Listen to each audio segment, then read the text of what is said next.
So I get accused of running late, 2 minutes late on the YouTube side, and all I have to say is, when do I not? Like, I don't think I've turned the YouTube stream on at exactly 1:45 in months. Bam.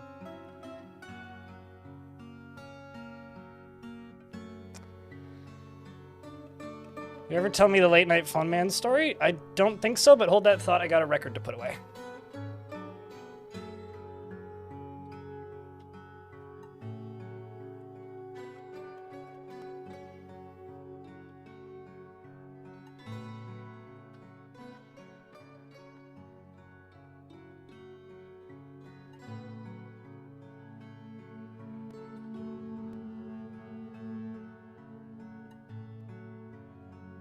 Nope. I don't watch TV. Cyberduds, so no. I don't know who any of those people are. Well, I know who Kipoge is, but I have no idea who those other two people are. Also, Pleasant Green doesn't sound like a real name. They're all scam baiters? Sure. I don't know the other two. I just know Kit. They added hyperlinking, which is what you're talking about, Arlevs, when it released on Steam. So you've been able to click on anything that has color in adventure mode since it released on Steam. It was one of the, like, big features of the Steam release.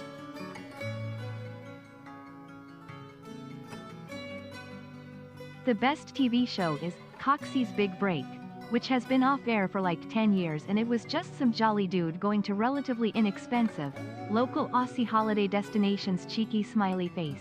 Is this like a cooking show kind of thing? Because to me that just sounds like lower budget Anthony Bourdain.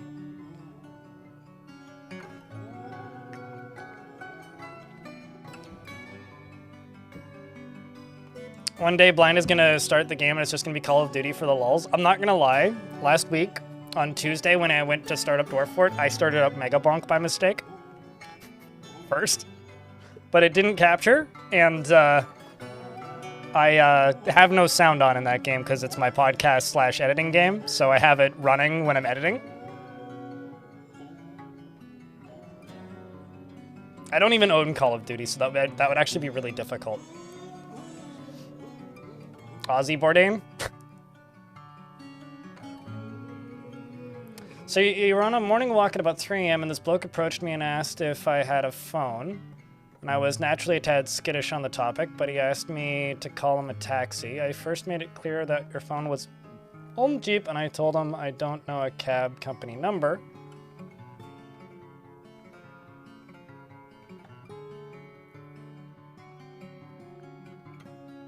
Huh. I mean, I would have called him a cab. That is a little odd. Is this like the sort of area where there's like stores around stuff? I made the call, got him a taxi, and just wanted to...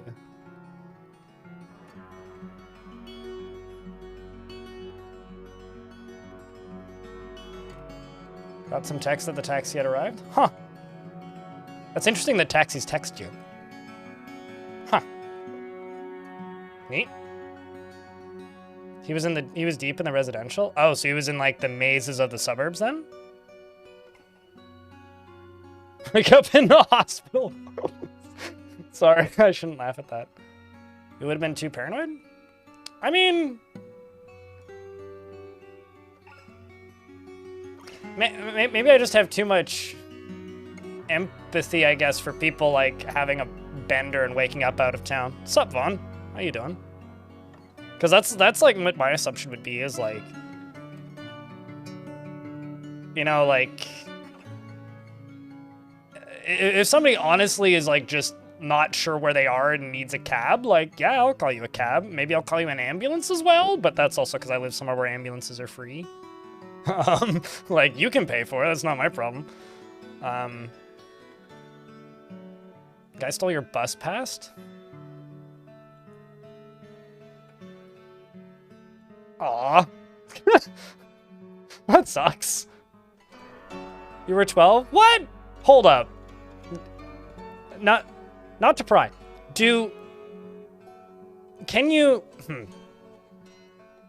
Did you not have, like, child passes and grown-up passes then?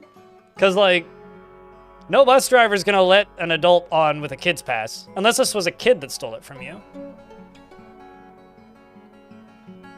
Like, here they'll stop you if you have a kid's pass. Okay, sure. I guess that makes some sense then. But still, I don't know. What the hell?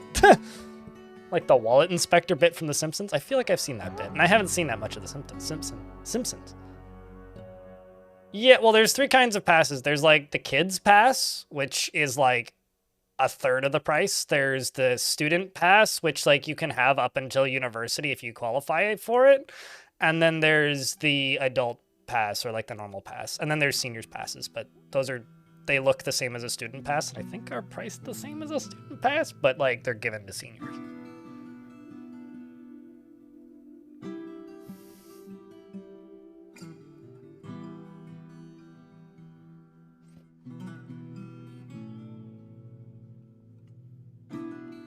If you're trying to get mugged. Well, that's actually a funny way to put it, Stone. Because, like, yeah, no, this person's like, I have money for a cab. Can you call me a cab, please? It's like, all right, I'll beat you up and take your money for your cab. Maybe you didn't look threatening, Stone.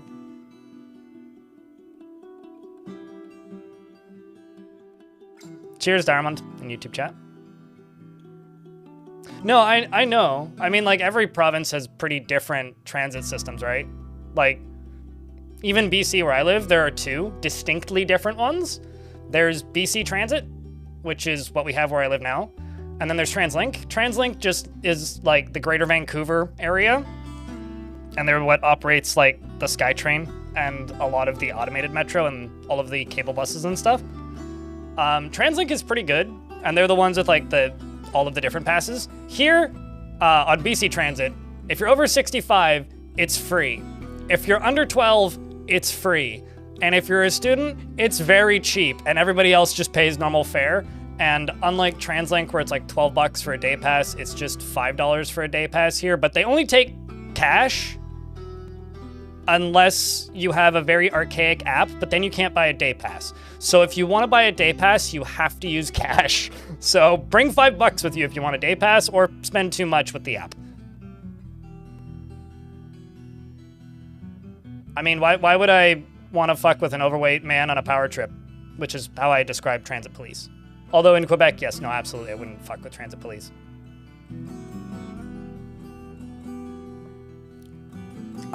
Darmond, who in YouTube chat is preaching the good word of the Montreal Public Transit. I'm mixed on Montreal Public Transit. I believe that it's great in the winter. I've only ever been there like for Formula 1, and apparently I'm going there in August. But like, I'm mixed on it.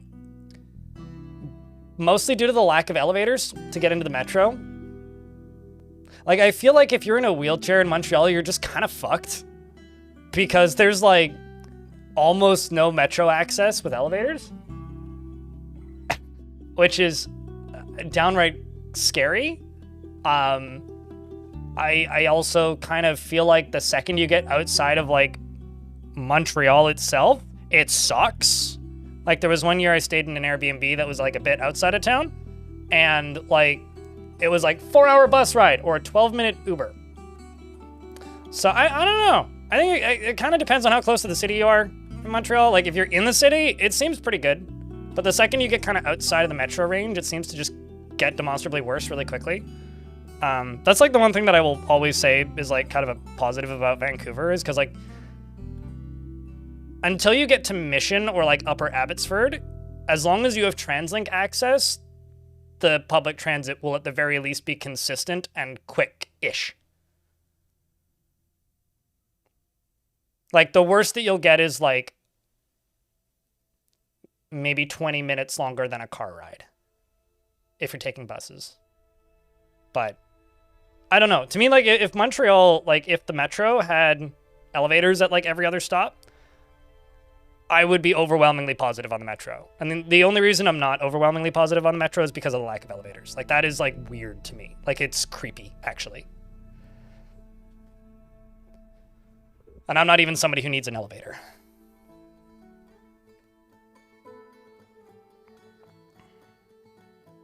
Hey, at least you have competition. At least it's not a monopoly. Like, yeah, I know. I watched was it a City Nerd video or a Not Just Bikes video? I want to say it was a City Nerd video. How not to build a train line? No, it was a B1M video. Yeah. B1M made a video about Toronto, which was how not, just literally titled How Not to Build a Train. And I'm so sorry for Toronto. Like, it feels like every problem that, like, the greater Vancouver area has, Toronto has, like, times 40. Good day? Yeah, good day. Yeah, no complaints so far. Sir Dyke, ready to start December. Still feels like November, though. I haven't gotten over the, oh shit, it's December hump yet.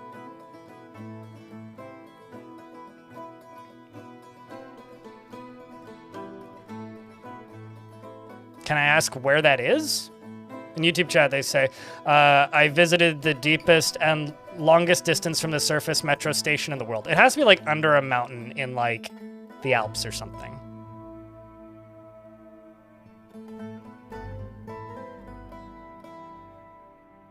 Has to be. Because there's some crazy train stations, like, underground in, like, the Swiss Alps. But that's just my guess. Oh, it's in Kyiv? Okay, no, that makes sense, actually. Doubles as a bomb shelter, I would presume. Also, Kyiv is pretty high altitude, eh? A lot of people watch this stream from Kyiv.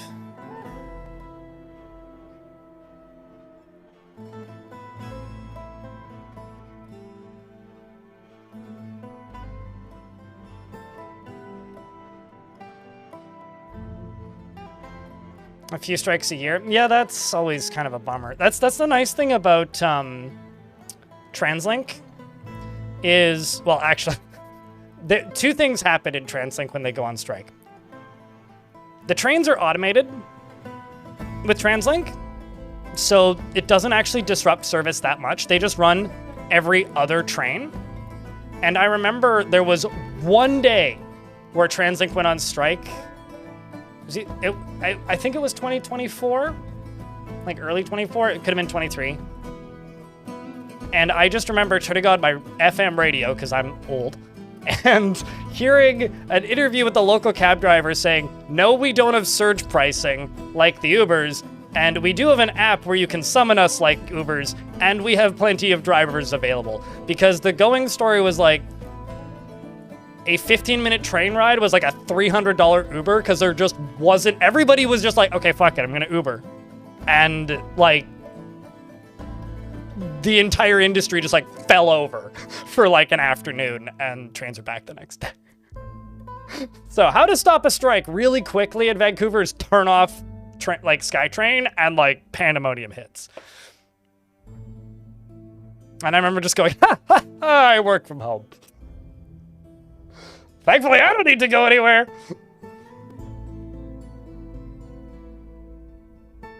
Yeah, no, totally. I mean, usually when they go on strike, they just have the service, which means the trains run every 4 minutes instead of every minute and like 30 seconds. 2 minutes to minute and 30, depending on time of day. Yeah, I don't know. I was kind of shocked, actually, because a couple of years ago I went to Seattle, and I stayed with a friend of mine, and he was like, let's take the train route into work, or into PAX, because we were going to PAX. And I hadn't been to PAX in like 4 years or something. And so the train had been finished in that time. And I was appalled to see that they run every 15 minutes. And he's like, oh, this is only during peak times. Normally it's every 45. I was like, what's the point of having a train then? And there was like 10 people on it. I don't think any of them paid because there was no enforcement. It's like, what? Why? Why bother?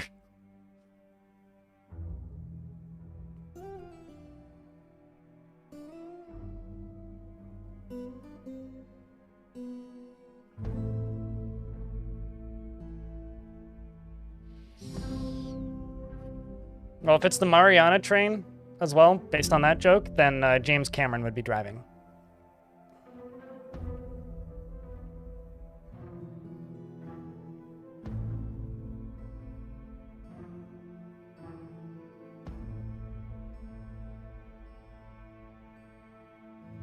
It's right under a big hill. Interesting. I'm not sure what the deepest is in Vancouver, but it's not that deep. Although, Vancouver's about to get a bunch of way deeper train stations. There's this channel that I follow on YouTube.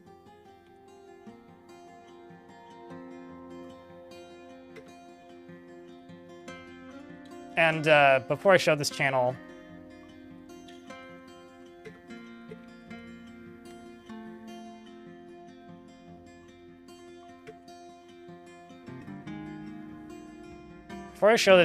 I just want to preface this with, like, I think I know this guy.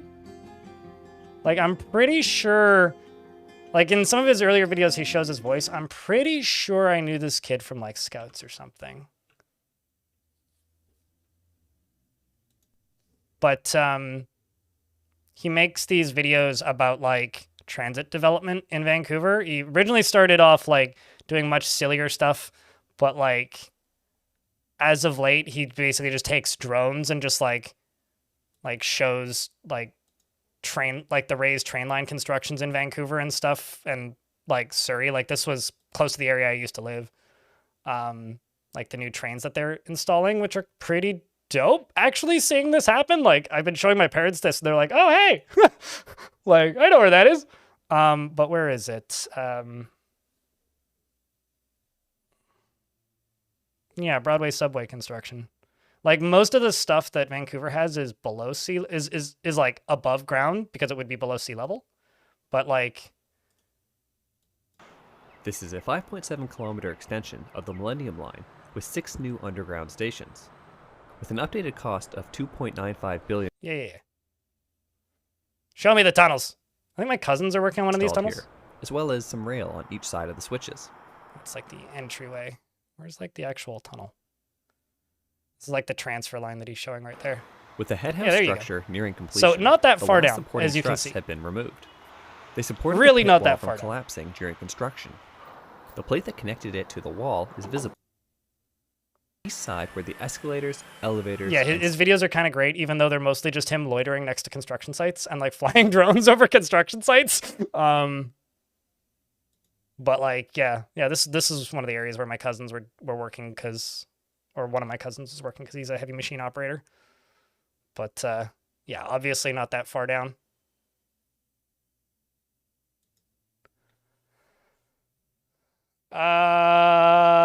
Is your latest fort still the volcano with the zombie lava leakage problems? Oh, you mean the one where I spilled the side because I dug through the edge? Yeah, no, we're still there. We're still in Trumpet Murdered, if that's the one that you're talking about.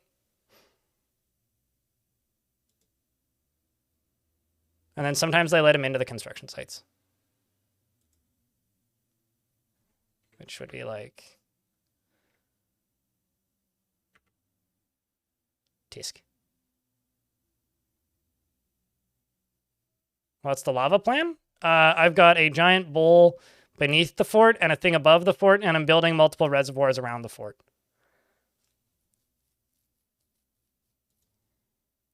Getting through VODs, some rough time you had there? Yeah, the fort was on its toes for a minute there, that's for sure. But yeah, here, I'll link this channel or that video if anybody wants to actually just watch it. Did the construction workers hit the candy? I think you mean the NIMBYs. I don't think they hit them because that would be a crime. It's mean. Don't punch the old ladies, even if they're annoying.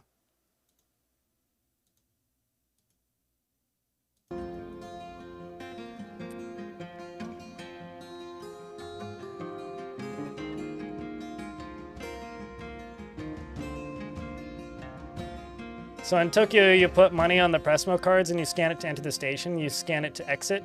It deducts based on how far you went. Yeah, TransLink does that too. You can still go all the way across the city without rescanning and the transaction from one train to the subway without leaving the network. Yeah, no, same for Vancouver. Except in Vancouver, it's, what's it called? I'm blanking on it. Compass is the name of the network card. Although with Vancouver, something that I think is kind of interesting is they implemented a system where you can scan a credit card or a debit card, which charges you for a pass. But the most it'll charge you for is a day pass.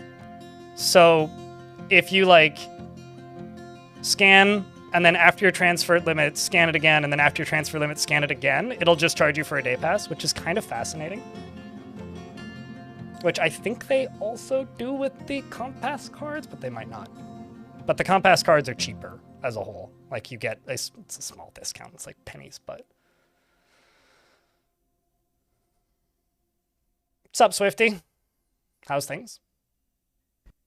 What do we want? Easily more expensive transit. When do we want it? Now? Where do we want it? NIMBY. I think what you mean is YIMBY. What are we? YIMBY. Yes, in my backyard. Easily accessible, less expensive public transit.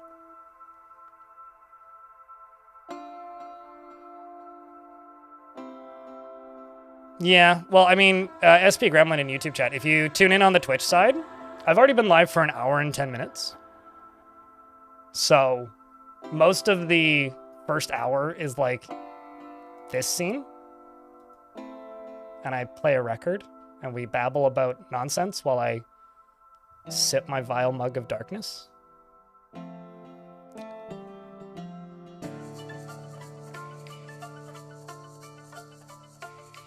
Little bit on topic. Once a month, I'm doing a record giveaway for the Adventure Mode soundtrack through my blog.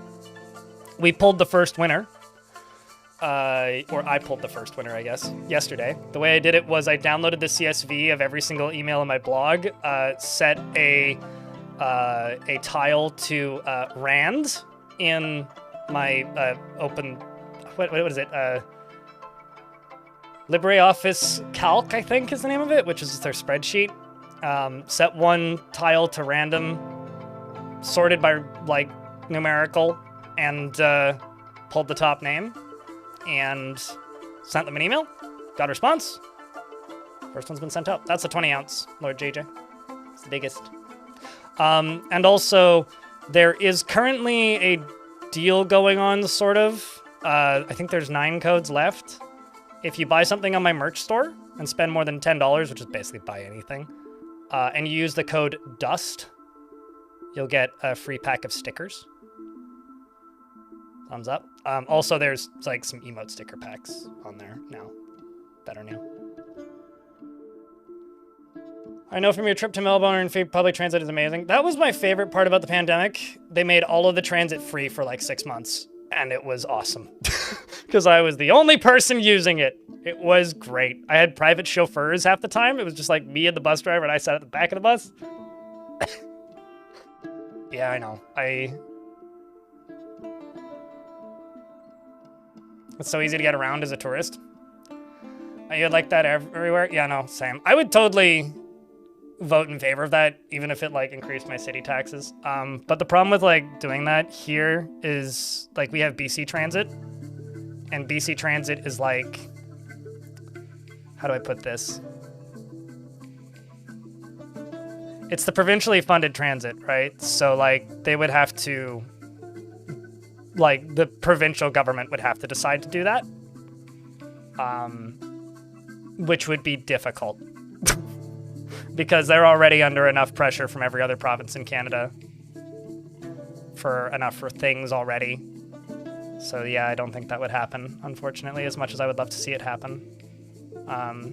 The other like side of that would be like, or the city would need to build its own transit network, and that ain't cheap. It's easier if you already have the network, like Vancouver as well, like probably could do that. But, like, Vancouver just had a mayor who was, like, threatening to pull all funding to like, there's been arguments back and forth where, like, all of TransLink's funding was just going to get pulled, like, every other year.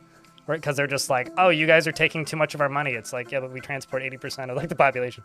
Yeah, I don't know. It's a constant fight, so... And, like, in the case of TransLink, like, they're actively building SkyTrain, right? Which is, like, that's billions of dollars, so that money has to come from somewhere. It's like it either comes from tickets or it comes from taxes, and, like, if the city's not willing to give it to them, then, like, they gotta get it from somewhere, so... Kingdom for a streetcar network? Yeah, you'll never get that in the US. Well, there's places in the US with streetcar networks. But Like, oddly enough, somewhere like Edmonton could do, at least for the downtown core, could do something pretty similar to it, like Australia has, because they have a like pretty nifty little streetcar network downtown that like never gets talked about. It's like actually kind of nice when you're like in the downtown core area, but again, it's not free. Yeah, I don't know. I'm honestly, I would rather have a accessible, competent Oops, there's my charger. An accessible, competent transit system that costs a bit of money than none. Like, if given the option, I would take that. Darius, thank you very much for the 5-pack. That's extremely, extremely kind of you.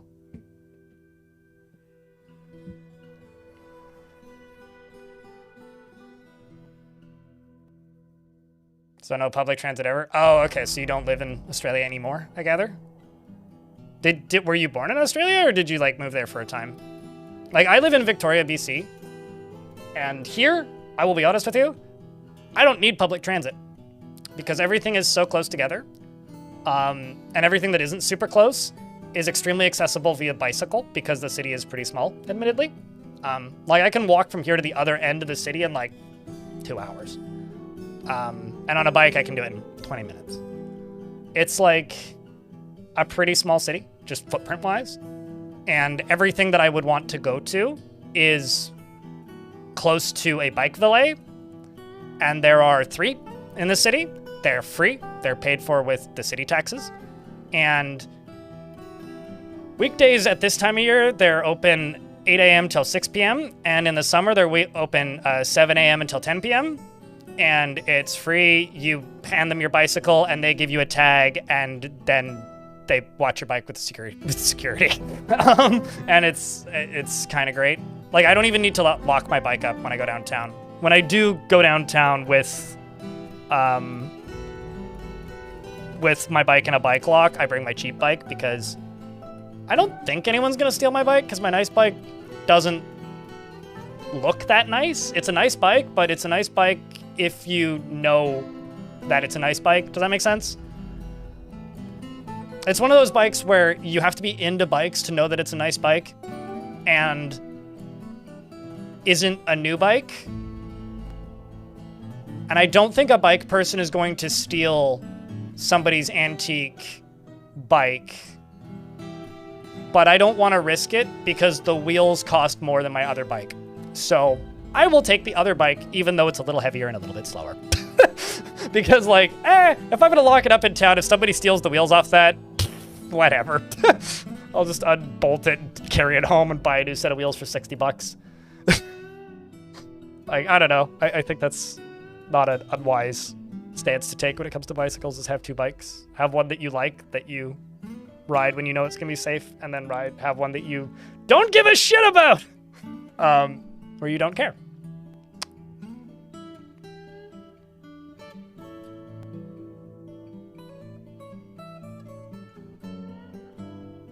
You were there for 18 days as a tourist, gotcha. Melbourne. Everything was tram or rail. That's my experience with Montreal, except I have to pay for it, right? Like, going to Montreal is like, it's like a $7 shuttle from the airport into the city, which drops you off at a metro station. And then I just buy the week-long metro pass, which I think is like $20, and I'm just good.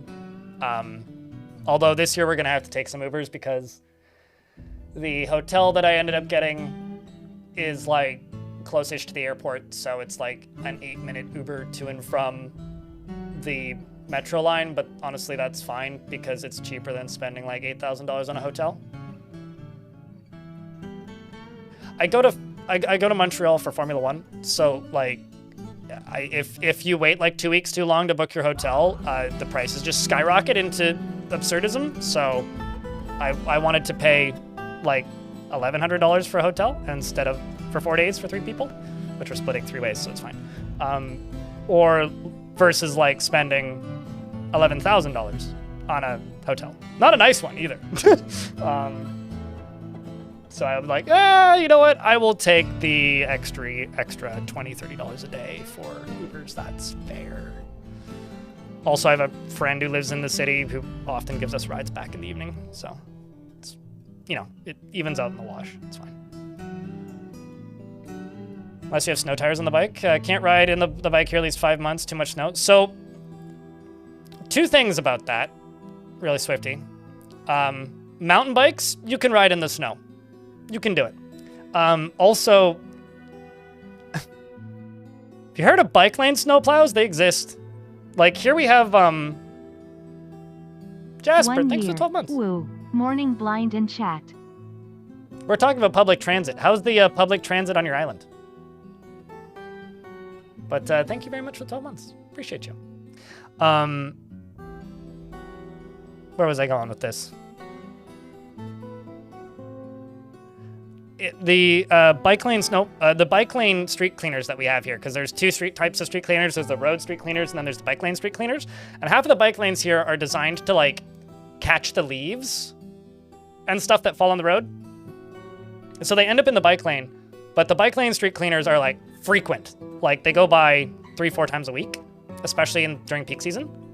So the bike lanes are always getting cleaned, and they have snowplows for them.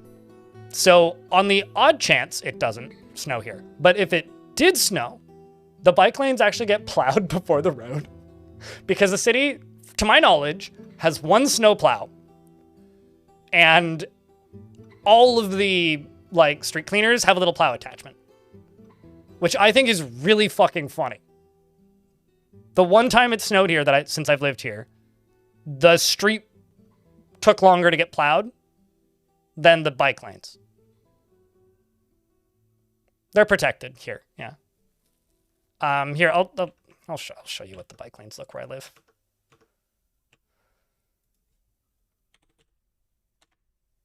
I'm just gonna screenshot something from Google Maps so I don't accidentally dox myself.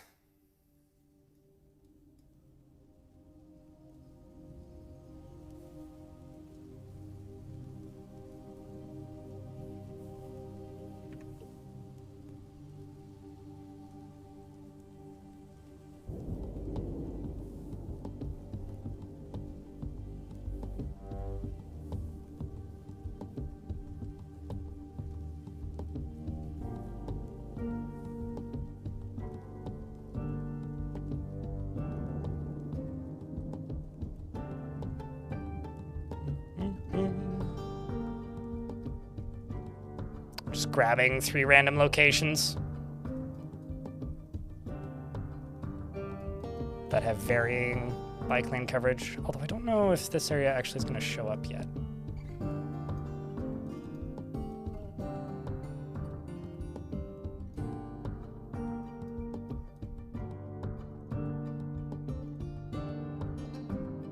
Oops, no, wrong way.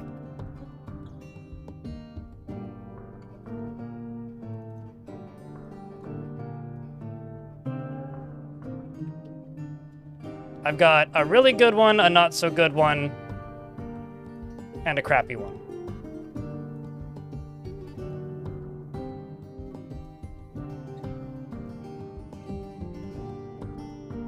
So, this is the crappy one.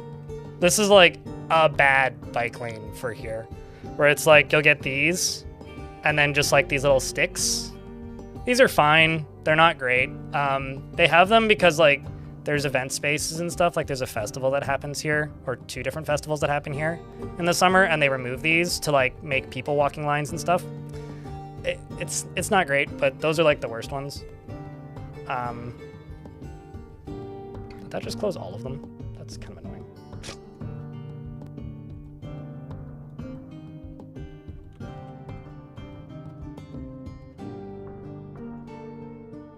I should actually be able to show this.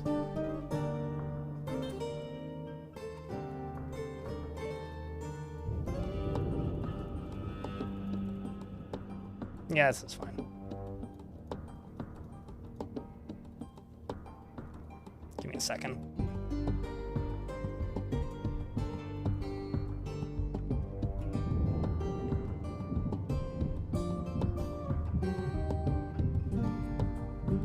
This is a pretty good example.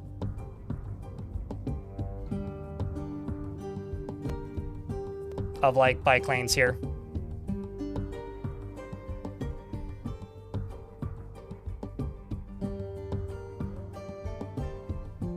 Oh, you mean forest fire season? The fact that, wait, you guys have a bus, Jasper? That's kind of shocking to me because Salt Spring doesn't.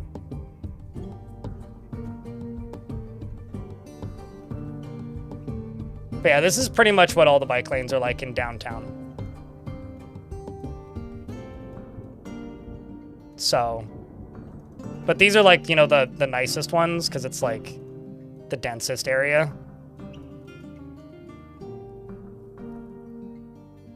When it comes to like traffic, I guess. It's not a big city, so.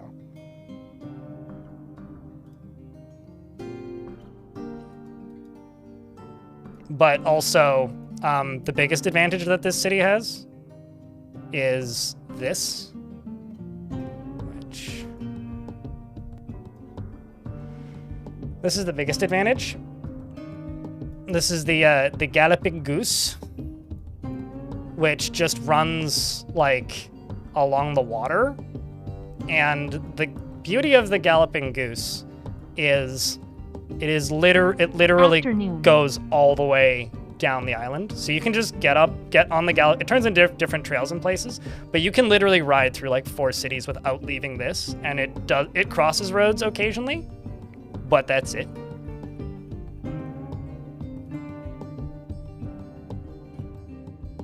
It used to be how servant workers dragged construction supplies into the city.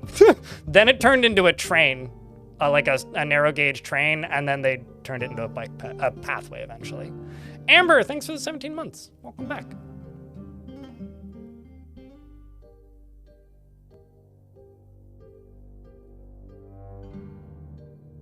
I've seen so many Not Just Bikes videos that I don't even know. I know he's never made one on Victoria.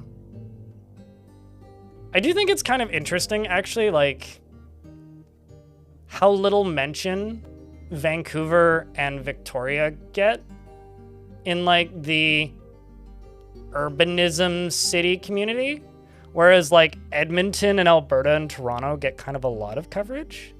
I find that really interesting. It's like, yeah, I don't know. I wonder if it's just too expensive to travel to BC?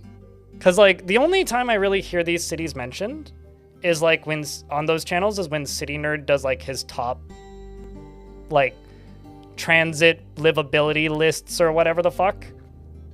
I want to say Transit Bandit, who's a channel nobody watches, or very few people do, did a video where he took public transit from, like, San Diego to Vancouver. That was an interesting video to watch. Yeah,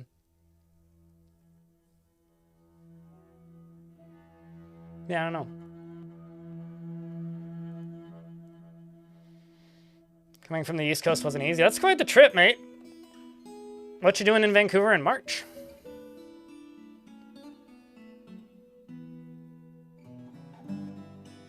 I honestly hear more about Vancouver, Washington than I do about Vancouver, Canada. You going to Whistler? Oh, hell yeah.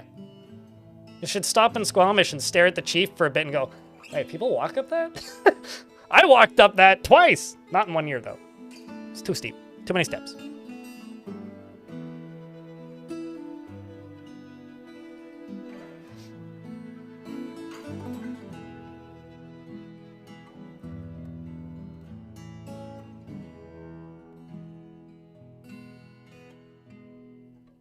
What's funny, because like the YouTube chat's sort of talking about this, is well-built bike infrastructure makes the roads better for cars. Like, so few car people realize this. But like, your life will be better with a separated bike lane if you're driving a car.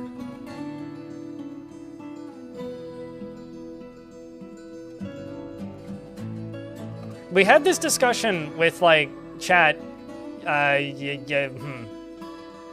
like, Friday, I think it was, Jasper? About how big Vancouver Island was.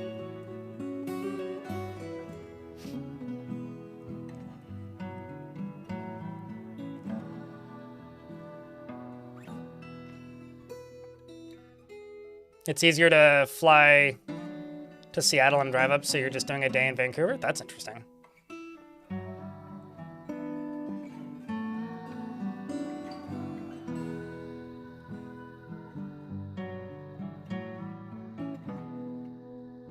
Although you'll get to see the I don't know if you've done this drive before, Plutorito, but you'll get to see the stark difference between the roads in, like, Seattle into Bellingham versus the roads in, like, BC. It's so fucking funny. It's like going from driving on sandpaper to, like, driving on something that's smooth. It's like a constant weird vibration in the back of your teeth that just immediately stops when you drive across the border. It's, like, hard to explain. Like, it's this almost Stockholm Syndrome buzzing that you get used to after a while, driving in, like, Seattle. And the second you drive across the border, it's, like, smooth. Like, I've been in cars and buses driving across that border many times. And it's like, wow, Canada spends money on their roads. Like, we actually get the good concrete. I don't know what the fuck we're doing different, because I don't know shit about shit. But my God, those roads are bumpy. The second you go across the border, it's like, oh wow, it's so smooth. It's wild, man. It's wild. Hey, Wretched. I don't know, I feel like you were here on, like, Wednesday or Tuesday last week. You were here last week, for sure. Sorry, I'm in a rambly mood this morning. I had a stressful night last night, so an ad is about to run here on Twitch. When the ad is done, we will dive in. And I will take that opportunity to set stuff up on my end.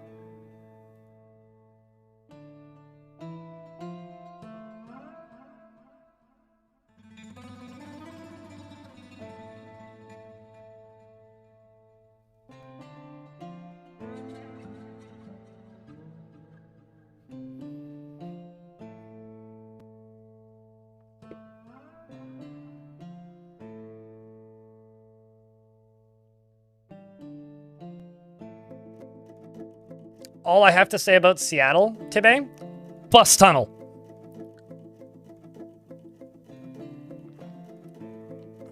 Bus tunnel. The city that was so scared that buses would ruin their traffic that they built a tunnel for them and then got rid of the buses. Because they were inaccessible and full of garbage. And now there's a train in it? And so it's like the weirdest train station of all time because it's like a streetcar that's underground. It is so weird looking. Bus tunnel.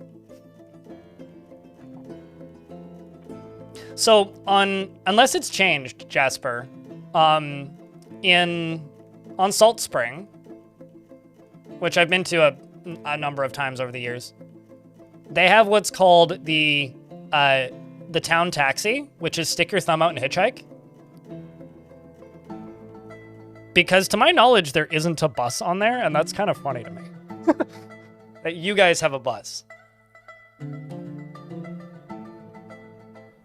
Try and catch a picture of the bus tunnel. I mean, just if you look up Seattle trains, you'll see it. It is something, man. It is something. I mean, your own separate roads make sense to a degree. Like, especially, like, separated lanes. Like, that very much makes sense. But, like, completely separating public transit to a point where it's inconvenient to the people taking public transit just makes no fucking sense to me. Which is kind of what Seattle did. I mean, admittedly, they were able to repurpose it so that, like, it's somewhat functional. But, like, not really. It's like an extremely slow, infrequent, bad version of Montreal's metro system.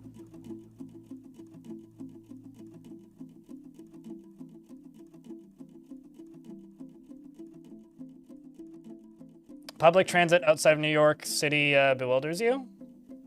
Also, that makes sense if you're flying from New York to Seattle. I was trying to think like why you'd be flying to Seattle, like why that would be cheaper, but like no, if you're going from New York, that would make sense. Capson TV, hello. Hello. We should be through the ads.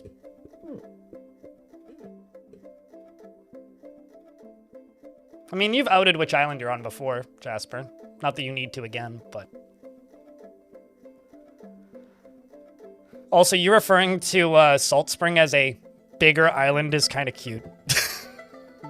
Next, you're gonna tell me that Australia is an island.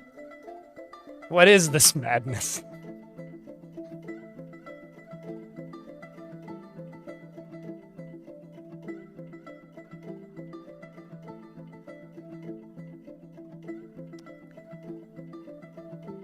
As soon as you unpaused, a dragon burned the entire map. Did you settle on a dragon?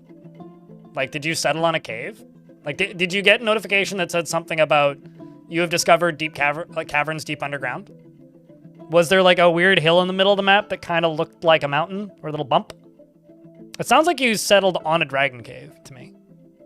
Like, was there a little cave icon on the overworld when you settled? Because if so, yeah, that's pretty normal. If you settle on a dragon, that's very normal. It would be weird if you did that by chance or extremely unlikely, but I mean, it happens. That's like maybe 1 in a million. Maybe not a million. 1 in 1,000. The odds are pretty low. You should not buy a lottery ticket, but it's about the same odds. Amber Dragon. Thanks for 17 months. Probably about the same odds as winning a Keno game, maybe. Do I care about Emacs? I remember seeing them. I never used them, though. Well, I mean, I used them, but I never owned one. Not really. I think they're kind of fugly. I think they're kind of fugly in a charming way. Like, for the same reason I don't care about, like, an N64, really. Rather, I don't care about, like, the aesthetics of an N64. Star Fox 64 is pretty good, but, like, the rest of that library is kind of shit. I guess Mario 64 is important, but important, not that I enjoy it.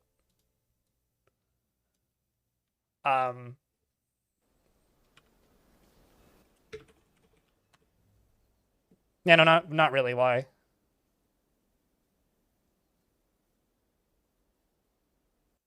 Oh, I presumed they were talking about IMAX. I don't know what Emacs is then. Like, literally no idea.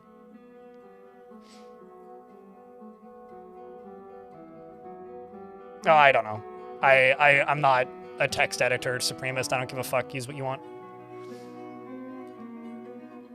My brain just like auto-completed that as IMAX. Like the like ugly, like clear computers. You're an ugly, clear computer. Anyway, yeah, no, shrug. You just got back from your trip from Norway and you're embarrassed by the state of public transit here you got there? Well, that sucks. I'm sorry.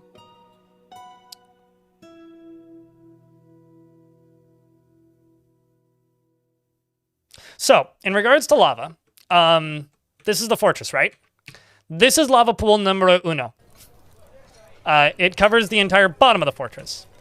It also extends to the edge of the fortress and goes all the way around the edge, the inside of the wall and the outside of the wall. Outside of the fortress, I have these. These are spots where I can bubble lava over. Now, I need to speed up the speed at which they pump, but for the most part, it's, I'd say, about halfway done. Over here is the other spot which it can bubble. Now, the problem is right now it can't bubble enough, so I want to increase the amount of which it can bubble. Thankfully, that's actually relatively easy to do.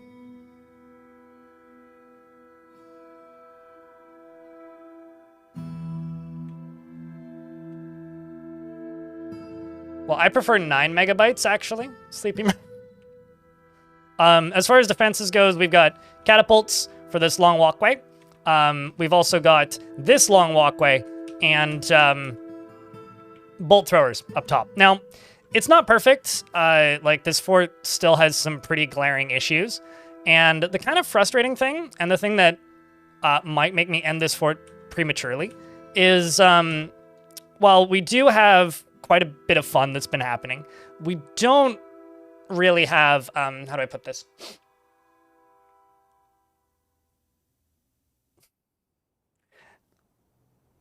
particularly fun enemies. We've just been getting attacked by a Necromancer Tower consistently. And this Necromancer Tower shouldn't be much of a threat. However, it's the only thing that's been sieging me, even though we're at war with like a billion things here. The Goblin sieges, when they've happened, have been really fun. The Necromancer sieges are still the old ones, which now seem very whelming. Now, the problem here is when I've tried to attack them, they've just like kidnapped my entire army every time, and then I can't rescue them back, even as much as I've tried. In fact, I have this one squad, which has this dwarf, who's actually pretty well trained, who's Snail, who I keep sending out by himself to try and rescue these dwarves. In fact, I'm going to send him out again. Although, actually, I'm going to demand surrender and occupy and see how that goes. Because, like, I need this tower gone. If this tower is gone, then this place is going to get much more interesting. Until then, there isn't too much I can do because the only thing that really attacks me is this Necromancer Tower. The bright side is it's given me lots of time to build up my defenses. So what I'm trying to do is I'm trying to pressurize this. Currently, this is all of the pumping that we have. We've got enough lava coming through it, but what I need to do now is I need to pressurize it. And there's like two ways I can do that. One of them makes logical sense, and then the other one's ridiculous. So I'm gonna do the ridiculous one. Because what's life without a little whimsy, you know? So I'm going to essentially turn off this, which is currently active. Drain out this tower here, and then deconstruct two pieces here. Maybe 4, actually. And then, or probably about that much. And then build a second tower all the way up, but probably higher. As high as I can reasonably build it. I mean, this goes all the way up to layer 90, so I can build this pretty tall. And then what I want to do is fill that up with lava so that it pumps up and over. So it's going to go out of the side of the volcano, down, up, over, back down, into the tube. And what that's going to do is, how do I put this? Pressurize the lava is what it's going to do. So that should be fun. You missed the underground sieges? I don't. I'm sorry you do, but I don't. You could go back in time, Zakaluka, because all of the different versions are still available. So you could go back to an earlier version when that was still a mechanic. But I don't miss them. I don't miss them at all. They desperately needed a rework. But as for dwarves in the fort at the moment, we have Glass Half Empty, Rocky, we've got Darut, and although Tarn did say he's going to try and get them finished in the, siege cycles, so we'll see if that happens. We've got Toast Cat, the second, we got Quasar, we got Clockwork, and Wicked Cat, the Blood Slayer. We've also, that was a dwarf who almost bled to death, the Blood Slayer. They got caught on fire and all of their blood fell out. We've got Elf Poles. We've got Rin Offspring. And we've got Mr. Mondays. We've got Snail, who's pissed, and I can't fix him. I've tried. And we got Viking. And we've got Lucky. We've also got Tyr. And Michael May. Not to be confused with Michael Bay. We got Odinson. And we've got Tim. Yes, Tim. Tim is the most hateful dwarf I've ever encountered. And look at those eyes. Just look at Tim's eyes. This is Tim. Don't be like Tim. Tim is a bad person. Nobody likes Tim. I hope Tim has no friends. He certainly doesn't deserve them. He's literally like the most hateful, racist, angry dwarf I've ever seen a description of. We've got Lanix, we've got Dr. Fortress, Dr. House. We got Denesta, we've got Eric Key, we've got Wilmar, we've got Laya, we've got Alan, and we've got Ashrock. We've got Butch and Swifty. Pun intentional. Mr. TV Jr. bioactive. And I think that's everybody. I will read Tim's description in a minute. Just give me a sec. We got In Yellow, which is a goose.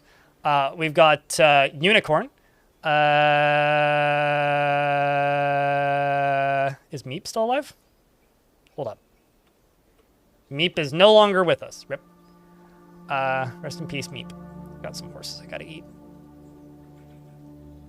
Got a bunch of stuff I gotta eat, actually. So this is Tim.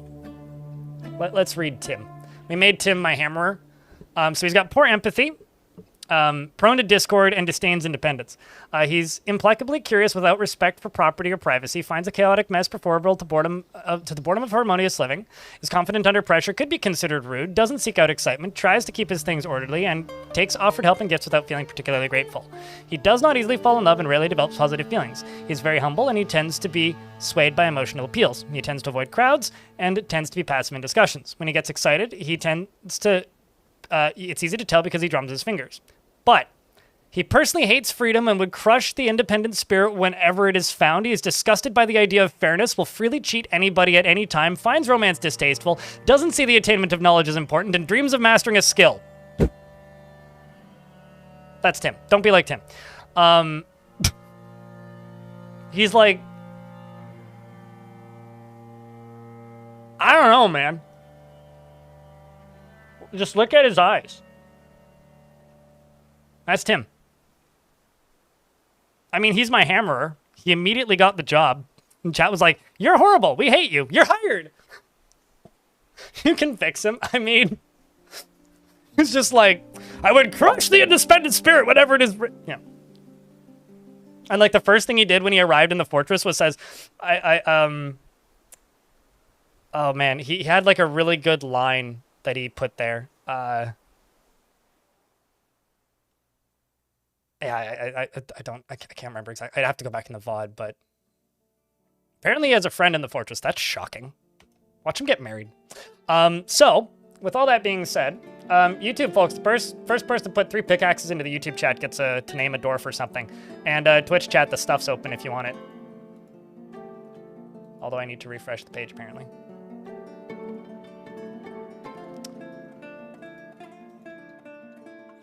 Fix him with a pipe wrench. Yeah! Yeah, no, absolutely. Or a drawbridge. The min Z level is -6? That is very... Wait, what's the starting Z level? Doc Lizard in YouTube chat. Because if the starting Z level is really, really high up, that would make sense. Because most worlds are like 2 to 250 thick. So like, if you're on like level 150 and the lowest is -6, that makes some sense. About 40? Yeah, it's a little shallow, but like, that's not too out of the realm of normal. Did you do the normal world gen settings or advanced world gen? Because if you did advanced world gen, yeah, that makes sense. If you tweaked any settings. If you did normal settings, you're just really close to like absolute Z level. Or absolute C level, rather. Which is a little odd, but not out of the realm of normal. Just, I would say, unlikely. Verbolts! Ah! And Darmond. Darmond, what would you like to name? And Vervolts. What would you like to name?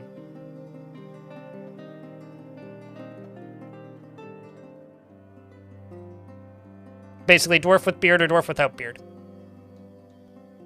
Is kind of the request. Unless you have like a particular job that you want, but it depends on if I have it.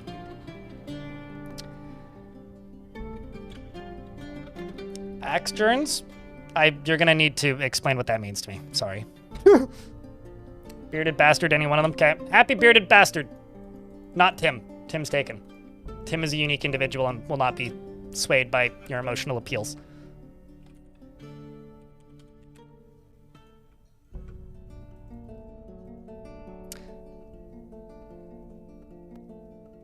He sees others as selfish and conniving, and often feels filled with joy. He could not care less about his appearance and talents, or other personal vanities.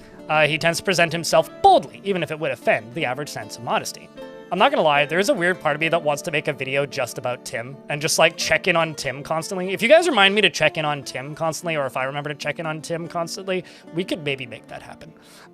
He often feels filled with joy, and he could not care less about his appearance and talents or other personal vanities. He tends to present himself boldly, even if it would offend the average sense of modesty. He is confident under pressure, and he rarely feels discouraged. He isn't particularly curious about the world, and he often acts with compassion. He is quite polite, though he is troubled by this natural tendency in himself, since he finds dignified society to be stifling and silly when properly considered. He tends to hang on to grievances and generally acts with a narrow focus on the current activity. He lowers his eyes when he's trying to remember something, and he keeps his voice very quiet when he's nervous. Obviously, he needs alcohol and yada yada. He dreams of crafting a masterwork someday, and this dream was realized because he's a carpenter. He personally would have the world operate in complete harmony without the least bit of strife or disorder. He believes that it would be a fine thing if all time were leisure time, and he is put off by family and finds maintaining decorum a silly and fumbling waste of time. He is somewhat put off by trade and commerce and finds the ideas of independence and freedom somewhat foolish. I do not have beekeeping, no. I generally don't bother with beekeeping due to the low value of mead and the bothersome nature of the production lines. Unless it's something I focus on from the beginning, I very rarely develop it later on in the fort. It's something that I need to like do from the start or not at all. And I'll just kind of don't focus on it generally, so where did it go? There you are. He likes orthoclase and bismuth bronze, as well as blue garnet and giant elephant seal leather. That escalated quickly. And the color flax and the words of the irons of dye and the sound of the desert of luxury and the sight of the couple of glossing. And when possible, he prefers to consume giant hair, like Bob Ross, and dwarven rum and hemp seed oil and purple amaranth flower, and absolutely hates jumping spiders.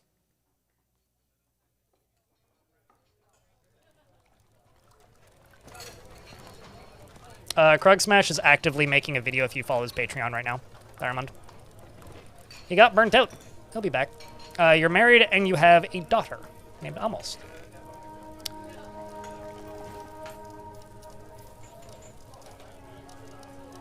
Oh, you want me to give it to the second person? You don't want it, Diamond? Then why'd you put the thing in it? Why'd you put the emoji if you didn't want it then? All right, well, I'll give you an altar as an honorable mention then.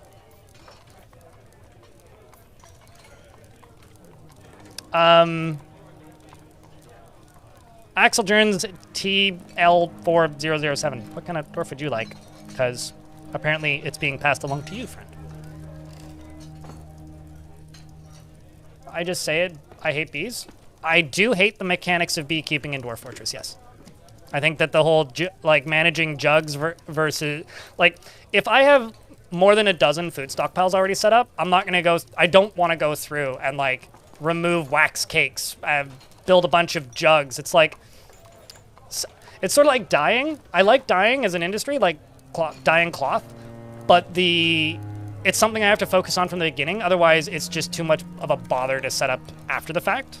Although, in my opinion, more worth it to set up after the fact than beekeeping. If mead had a higher baseline value and there was like more way to manage those stockpiles, sure, I would do it. How are sieges now? Great. Clip it. It's a well-known fact. And you clip it. You have the power. The fuck? Clip it. Or don't.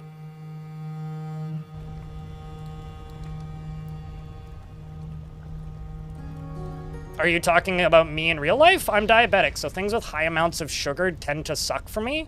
I don't mind mead, but it's expensive and it has a lot of sugar. So if I'm gonna drink something that has a lot of sugar in it, I either A, don't want to break the bank, or B, want to go for something that I know I really like. So I would rather go for something that I really like. I don't generally drink hard liquor because I'm a sad individual who lives alone, and I don't want to be a very dead sad individual who lives alone, which I would be if I drank harder liquor. That being said, I do like a good whiskey. Or a scotch, generally. I lean towards the nicer stuff when it comes to scotch because then I don't drink it. If I just buy, like, cheaper whiskey, I will drink it. Any hunter. I don't have a hunter, but I have a trapper, so we'll go with that.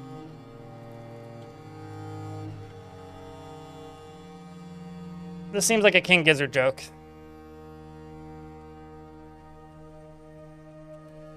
Chizzard McLizard is a pessimist, accepts favors without developing a sense of obligation, preferring to act as the current situation demands. He has a greedy streak, and he easily is moved to mercy. He tends to be swayed by the emotions of others and does not easily develop negative feelings. He's stubborn, and he tends to hang on to grievances, and somewhat quarrelsome.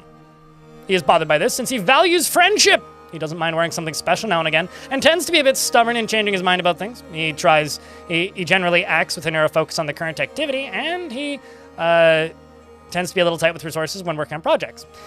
He gets excited. When he gets excited, he tells stories without any real point. Needs alcohol to get through the working day. I mean, I'll tell you this, Radbug.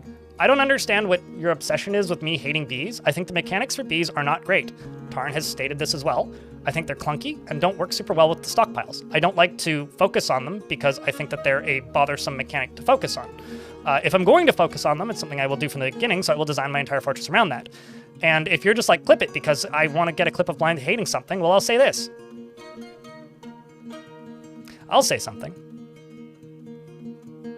Fuck Megadeth. Terrible band. Awful music. Uninteresting riffs. No talent. Piece of shit band. There. That's a clip of me hating something that I actually hate. Instead of you just like trying to manufacture a narrative of me not liking bees. Bees are fine. I love bees. I just think the beekeeping mechanics in Dwarf Fort are kind of bad.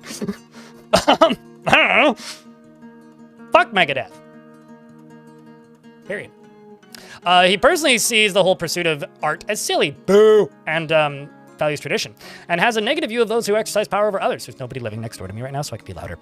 He finds eloquence and artful speech off-putting, and dreams of crafting a masterwork someday. He likes talc and iron and chrysoprase, as well as rhinoceros leather and amber and gems and blue peafells for their coloration, and deer for their grace, and the words of the sparkle of scribing, and the sight of the saffron of euphoria. When possibly prefers to consume cuttlefish and pearl millet beer.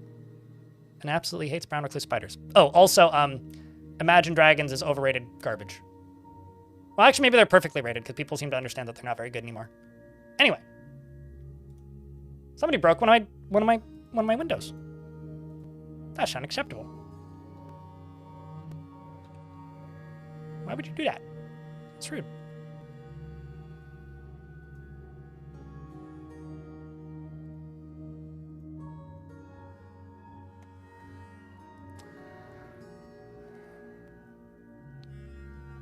Successfully rage baited blind. If you think I was rage baited, then I don't know. You've never seen me actually.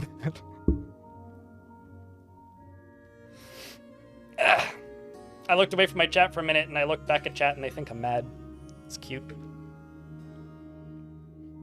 No, there's no bait there. Just fuck Megadeth. Terrible band.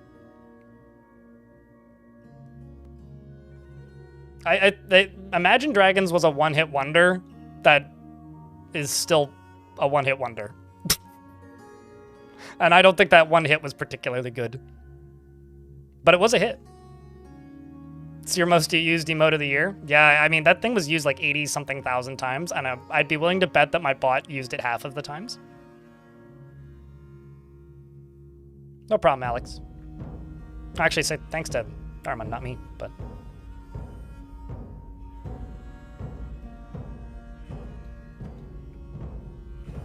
Uh-huh. Next you're gonna tell me that, like, Metallica is worth something to society. Uh-huh. I think baby metal has more value to society, and I also don't like baby metal. Alright, I do have one pissed off soldier, like really pissed off, but most of them are like actually pretty okay. I'm just trying to keep an eye on the ones that are like not enjoying the process of training and removing them. We did lose most of my military to invasions because we were invading the necromancers. I'm trying to get them re-armored now. We do have iron on this map, but not enough to feasibly make steel. So we're mostly operating with just like normal plain iron gear, but we're getting there.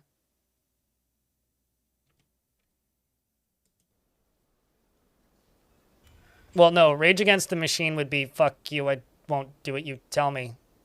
Fuck you, I won't do what you tell me. That would be Rage. trying to think of other bands with the name Rage in the name of the...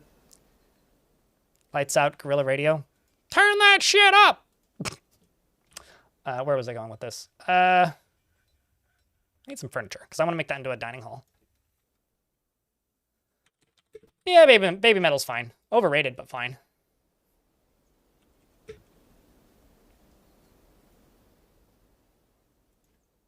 Like, they ain't the second coming, but, like, they're fine. They have one or two good songs.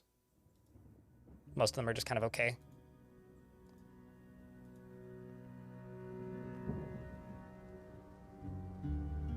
Rage itself is also a German band? Sure, but I don't know any of the lyrics of any other songs. Whenever I think of, like, what are bands with the word rage in the title? And I don't know why I think about this often enough to know this as, like, a thought that I have. But my mind always goes to...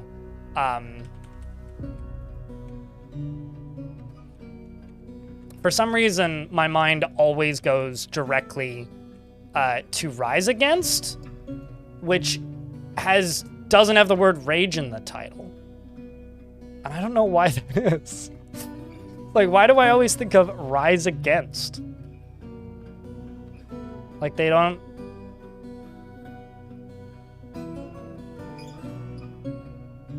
Jack in the Box has requested a setup to the booth in the fort. Okay, so if that would require my stream being sponsored by the Jack in the Box, which doesn't operate in Canada.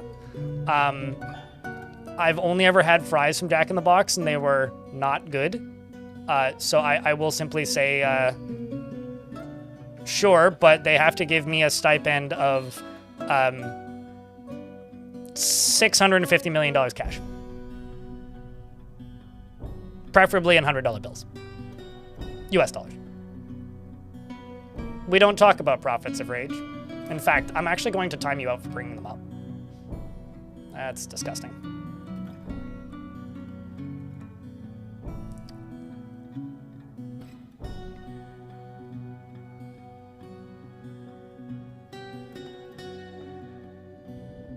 If you click on the notifications, it might tell you who gifted it to you.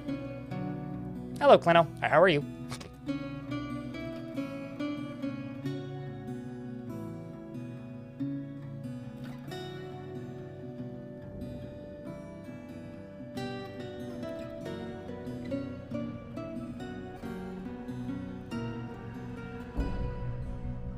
If you've learned anything from metalheads and rock stars, then it is that everybody is elitist and knows what music is true metal and which is absolute garbage. If there's anything I know about, like, people who go after fans of music for saying that something is garbage, don't know how to grammar.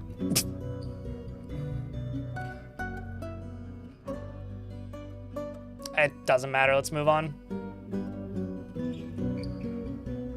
Quaz, let's move on. There's some things that are really dark in this world, Quaz, that are just, like, dark enough that they're not worth discussing. I'll just say that. Like, there are things that I would get demonetized for the day on YouTube if I did. It's that kind of, like, people went to prison kind of things. So if you want to, like, go back in the VOD and hear the name of the band that I said and then Wikipedia it, that would be my recommendation. Just disgusting people. Like, truly abhorrently disgusting people.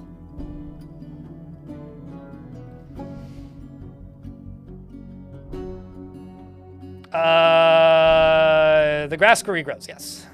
Yeah, no, it stays as ash for a little bit and then regrows.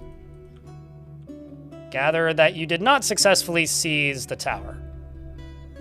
They rejected you. Okay, well, get back to it.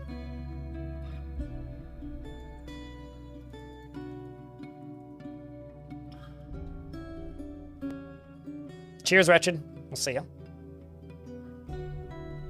I mean, nobody got banned. I just timed out Orange for, like, 10 minutes for bringing something up that they should be intelligent enough to not bring up. Like, genuinely. Like, I don't need a respected member of this chat being an edgy shitlord for no reason. Like, that isn't cool.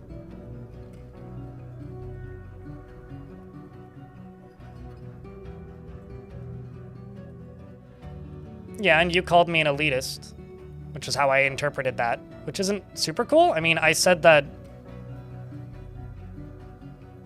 Megadeth sucks. It's an opinion. Am I not allowed to have opinions? Like, I ain't gatekeeping Metaldeath. If you want to listen to Megadeth, go nuts. I don't like Megadeth. That's all. Because I was playing off of a thing that somebody was doing in the Twitch chat. And so I was like, I don't know, what's a opinion that I can have that's like, I don't know, maybe unpopular for some people and funny to people who like music?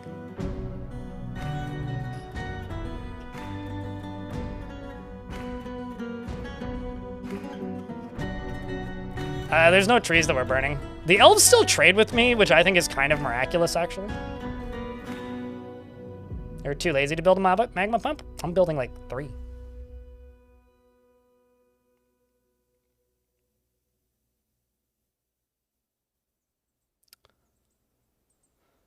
On ground floor sea level, you can, not specifically, but you can turn up volcanism, which is like volcano frequency or volcanic activity. And if you crank that up, you're more likely to have like underground volcanoes as well as above ground volcanoes. So not specifically, but kind of. I realize that's like a non-response. I literally timed somebody out who slept on my sofa for 10 days. I think they'll be fine. Like it's not like I banned somebody.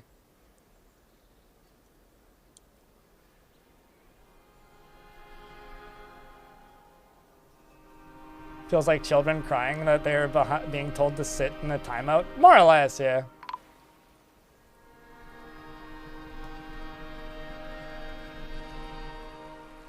Also, the dwarves are here to trade. Piggy gave birth to a piglet.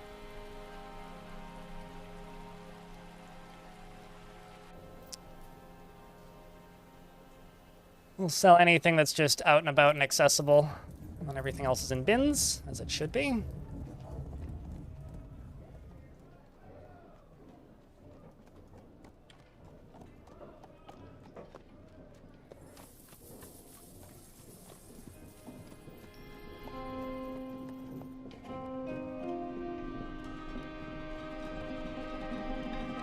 Most of these are wooden items. Yep, because I've got a armor bin that like restricts metal, so they can't put metal into these bins. So ideally, it should just be clothing, which it is.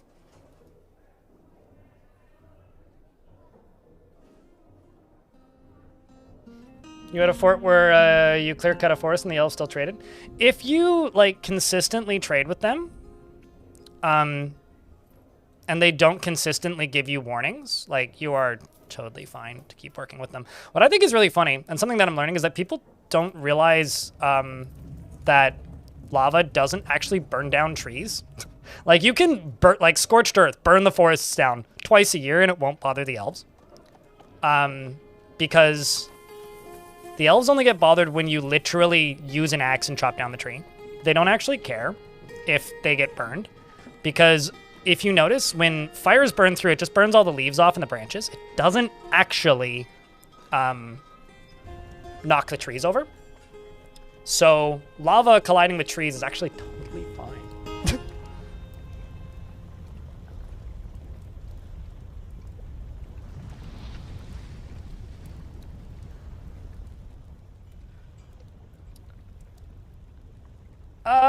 I mean, you can literally have multiple volcanoes on every single tile of a map and still have a functional dwarven society. Omiran. You had a fort where they gave you tree limits and then you accidentally cut down too many trees, but then their forest was attacked by goblins. Oh yeah, no, I mean, if the enemy, or rather, if another faction gets invaded off map, like, sometimes it'll seem like they're mad at you, but they're actually just, like, not able to visit because they're too busy dealing with whatever problems they have back home. I also have encountered before where, like, if you trade just with them enough, you can kind of offset how you're pissing them off. Lots of games end up working like that, actually. And what was the other thing I was going to say? I had another thing in my brain that's like left, but...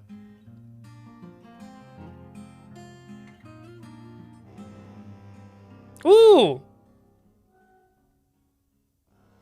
Cool. We actually got attacked by the goblins. A vile force of darkness has arrived and are seeking a parley. The army is commanded by the goblin Kafik. Flood Circle. A competent commander. Beware! They're mounted goblin hammermen. And they are not seeking a parley. They don't seem very well armed, though. All right, real quick. I'm your liaison from the Mountain Homes. Let's discuss your situation. You continue to impress. Blah, blah, blah. Shit. I don't actually know. I'm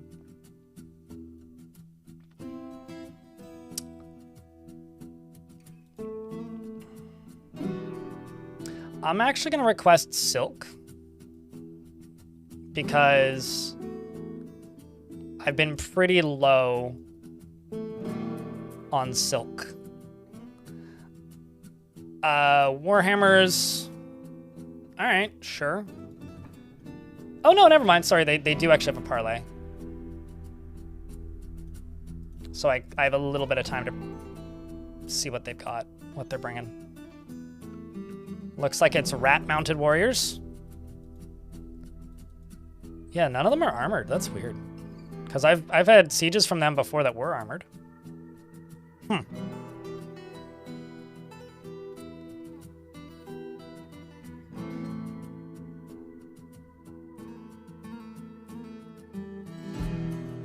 I mean, the water would drown them before the logs would do anything.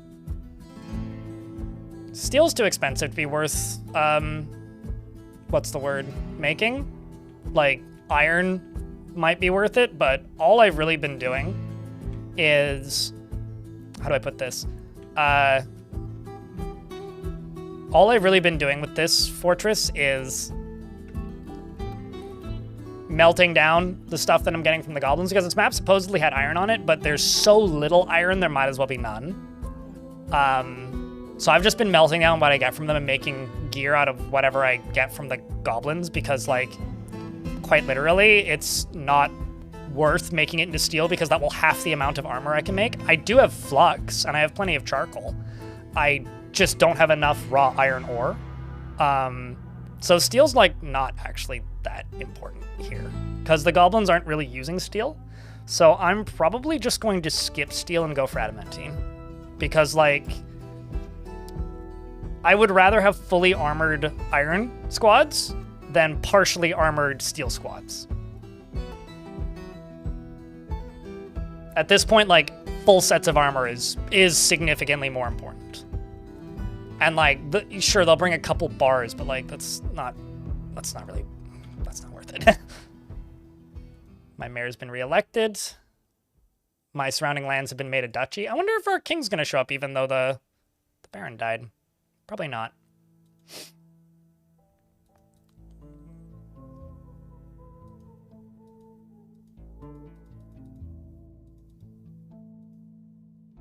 We'll buy those anvils, though.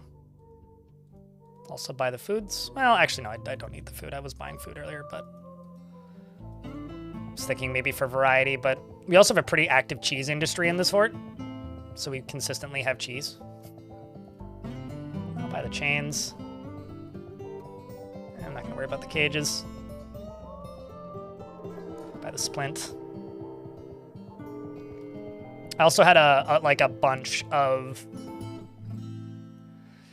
I had a bunch of traders get killed, so our actual... because I had siegers arrive right when the traders were arriving a couple times, and they killed several wagons. So we're still working our way back up in what they actually bring. Iron Squad is the name of your Iron Squad? Okay, sure. Yeah, I can see it. This is not that bad of a siege.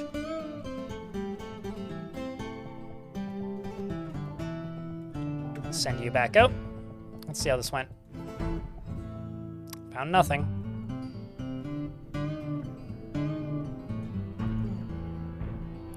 Just gonna keep demanding, surrendering, and occupying. Alright, well, I guess the first thing to do is get the inner burrow enabled. Oopsies.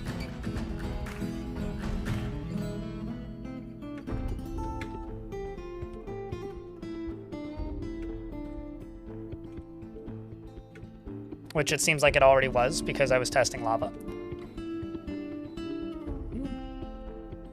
Yeah, let's just wait. Let's wait a wee bit. Let the dwarves put a bunch of stuff away, do all that. Then we will get the... I wonder, do you think they'll go for this drawbridge? I actually don't know. I'm kind of curious to see what they'll do if I have this drawbridge up. Because I presume that the... actually, maybe they can't. Maybe the rams can't get across this.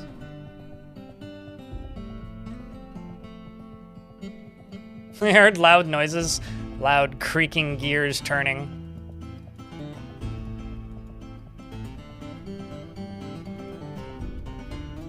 I could try it. I don't know.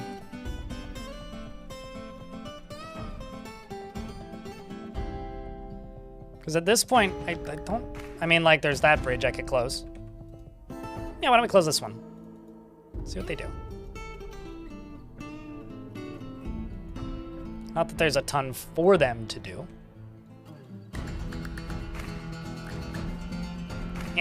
Just leave it open.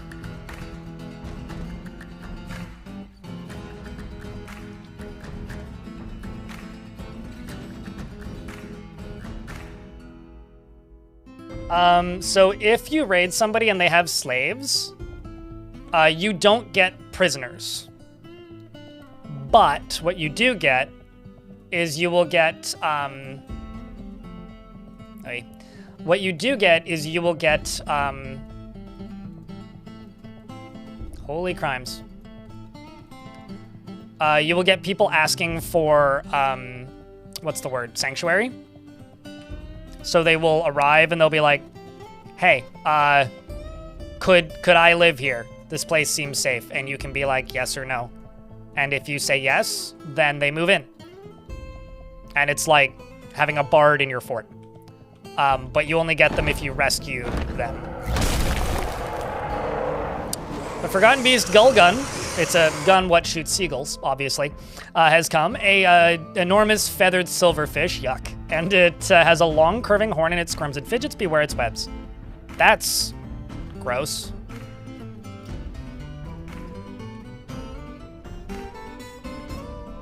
Oh, okay, it's also in a layer that it can't get to me. It's killed a giant earthworm. Well, that's something.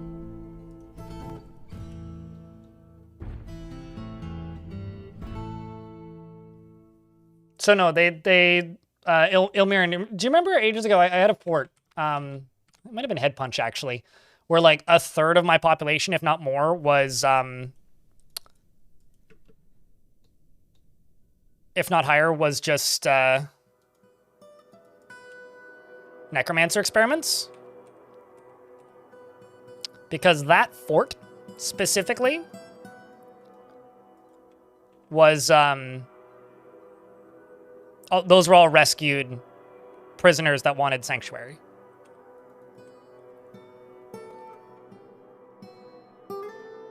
So the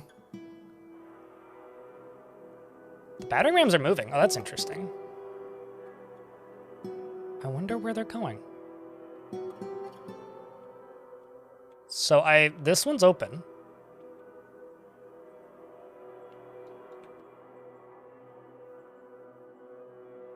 Someone was saying that the battering rams were knocking trees over. I haven't seen that, though.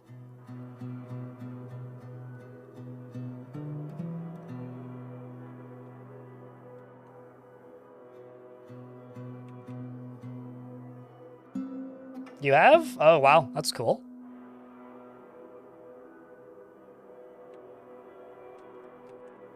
So this gate is shut. I'm curious if they can get there. It'll be interesting to see. Karn has done a lot of optimizations on the rams, though. Oh, there they go. Oh, that's neat. Cool.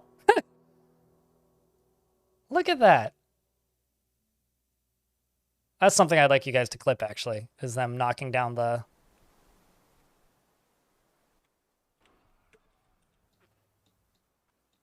Unfortunately, I don't see much of these goblins making their way through. Because, as you can see, well, I do have kind of a lot of bolt throwers and whatnot. I think what I'm going to do is I'm going to soften up their military considerably, as you can see. And then back off. And let the ram come through. Because I'd like to see what the ram can do. Yeah, I mean, they dropped that wood, so presumably I can collect it. Although I almost guarantee you, it'll probably be like stolen items on, for trade caravans, where I would bet that the... Huh? Oh shit, what?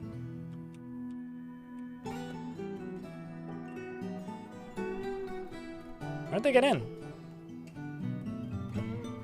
Oh, that's shit. I feel dumb. This is what happens when,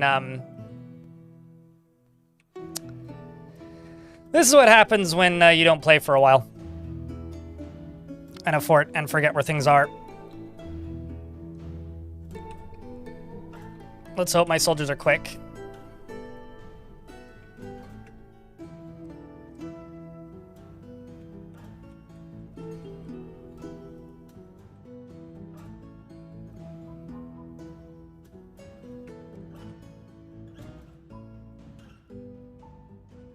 I'm presuming they came in there? Unless there's another way in that they took?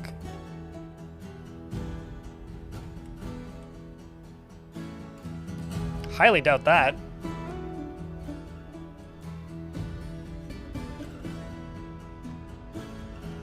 Yeah, it seems like it.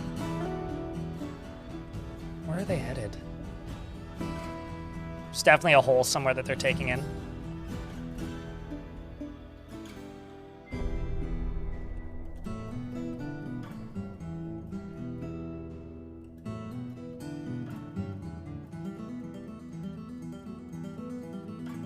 What I could do is I could send the dwarves outside to here and just see how they get there.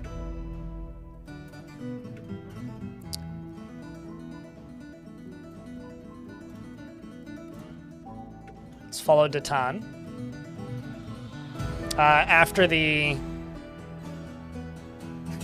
I don't think Tim has an office, but you want me to put a traction bench in Tim's office? Oh, I know how they're getting in. Okay, that makes sense.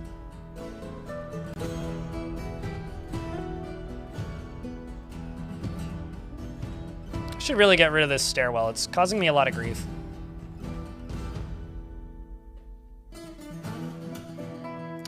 Truly is causing me a lot of grief here. I'm going to turn off the places siege operators for the moment. We're just going to reload.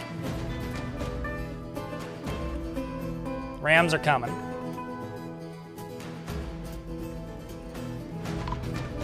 Oh no! Morbam passed away. It's a shame. Morbam wasn't too skilled here. Man, these unarmed goblins are just like wrecking us. Good lord. Guess there goes that whole squad.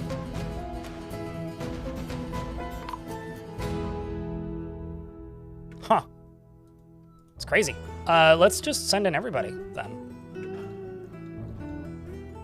Like, I kind of figured they'd have this because they're all, like, injured, but no. There goes another one. Like, they were all adequate. Not good, but adequate. Okay, there comes the ram. This is my better squad, who I suppose I should have sent in first. Let's back these guys up. I constantly... Wait, what?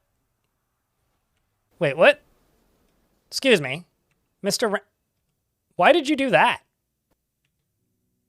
That doesn't seem wise. Like, you were very close for a second there, Rammy and the Rammers, to making a grave mistake. Hang on. What are you doing? Oh, you're turning around. Oh, you're okay. So,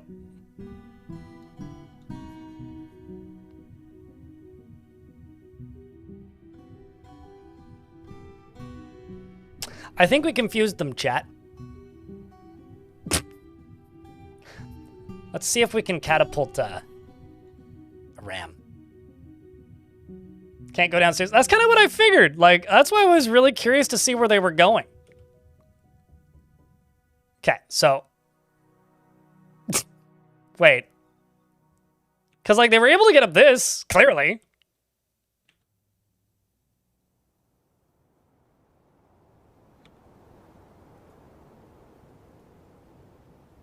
I like how one of my wrestlers tantrumed mid-battle.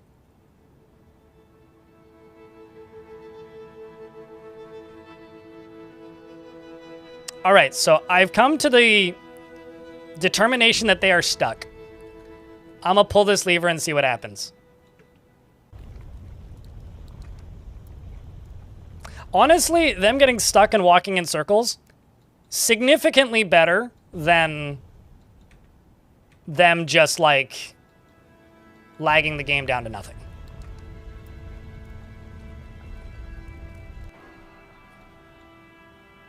I'm just saying. Like, I'll take them getting stuck. Maybe not any day of the week, but that is really funny. So there's one left, and he's on the outside, and he's leaving, it looks like. Let's raise this bridge again.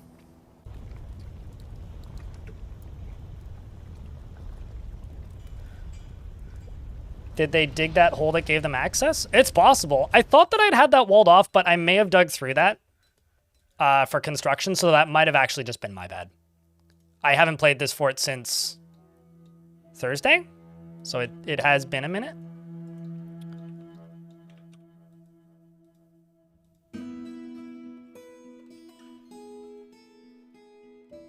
So I did lose a good chunk of one squad, but we're going to get these squads training again. And I'm going to send Snail out to actually just go pillage this. This is just one dwarf that's, like, really pissed, and it'll make my life easier if I do that.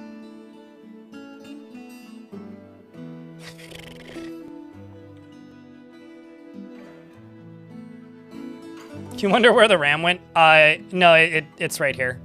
It's this iron bar. Because when they collapse, they turn into bars. It's also this tin bar. So it's tin and iron was what it was made out of. They become bars when they fall. Pump operator withdraws from society.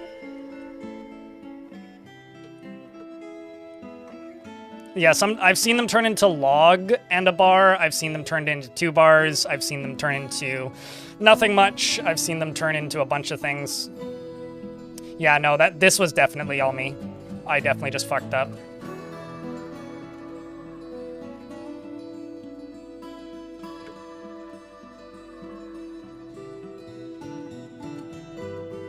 I definitely just fucked up. I also need to add on to my tomb.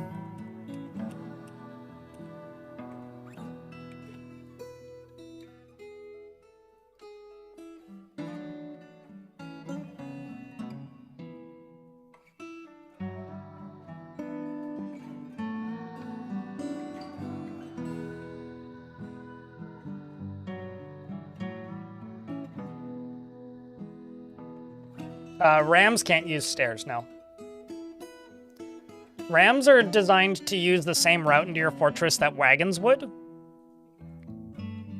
But it's funny that, like, they have the pathing ability now to, like, get to my bridges, but, like, not further than that. Also, thanks for clipping that, by the way, Clockwork.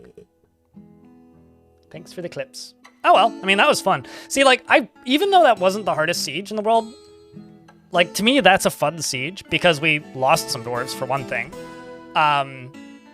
And things could have gone a lot better, but they also could have gone a lot worse. Like, I actually really enjoy the sieges that go kind of like that, because genuinely, it's fun to have things go in directions that I'm not expecting, and it's nice that they do that. Ow. Whereas before, like, they wouldn't do that, even if that was the optimal direction for them to go. They wouldn't do that. They would just, like, fuck up and, like, all go in the same way every time. So this, like, even if there was 2 entrances before, they would take the more convenient one. Whoa! Okay, game. Okay, sure.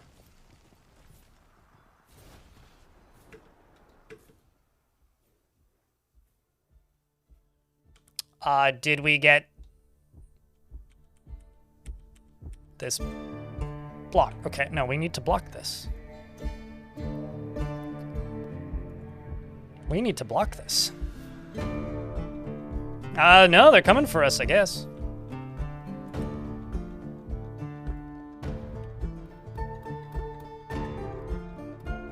And this one doesn't want a parlay. Intriguing. It's weird that they're not armored. That is really weird. But lashers? Oof.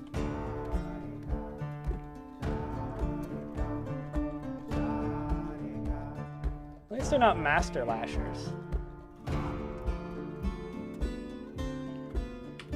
Okay. Well.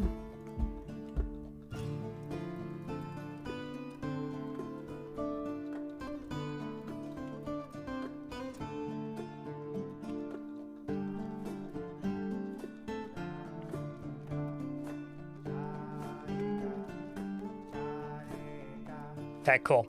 That's getting worked on. Where's Tim? Tim has no job. Checks out. He's hauling a large pot. Well, he was hauling a large pot. He's now no longer hauling a large pot. And, the dwarven caravan is leaving. That's a mistake.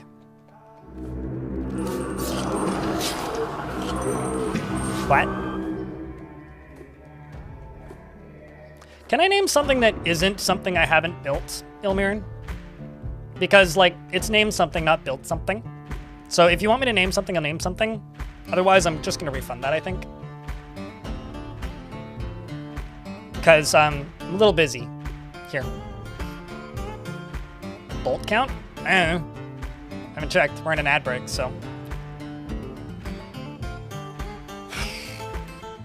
I'm going to let this ad play. Because there is a ad break starting right now. I will let that run while it's playing. I'm gonna go get me a bubbly, because this is a lot.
I presume we have enough bolts, because most of my bolts are actually made out of bone and wood, not metal. I do have some iron bolts, but after I stopped finding iron, I was like, I need to stop wasting iron. All right. Place your bets, chat. Is it the elves, or is this a goblin ambush? It says an ambush cursed them, Jasper. So it's either an ambush that's from the goblins, or the elves have shown up as well, which would be a first. Okay, hold up. Let me just find Tim for a second here. I have to do something very important. Tim's quarters are now called the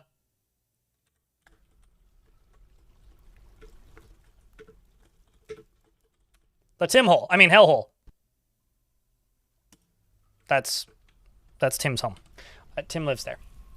Don't be like Tim. So, okay, no, it literally is a goblin ambush. It literally is a goblin ambush. And so I've got Michael May, who's about to turn into a bloody pile of something. We got this done.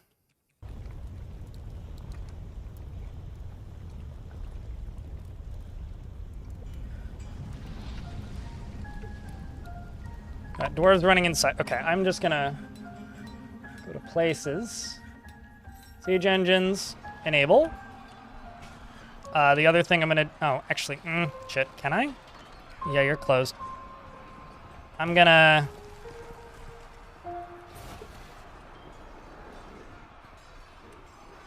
go turn this on and cause some chaos on the surface.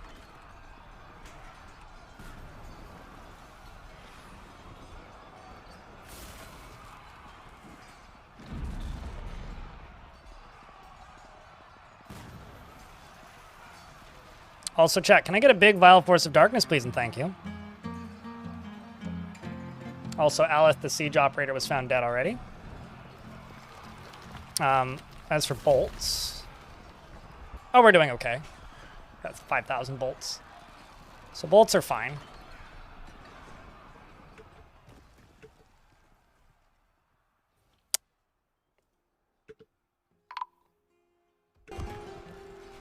Magakome, the siege operator, was found dead. I could try slamming these shut, which I actually haven't had to do yet.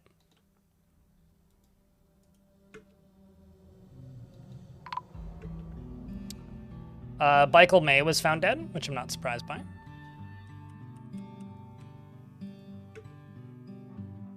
Some dwarves are running in through here.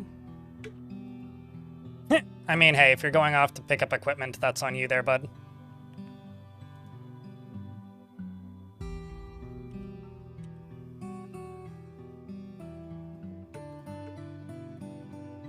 Most of the dwarves are trying to get back inside on this side. Oy vey. We just got caught out super badly here.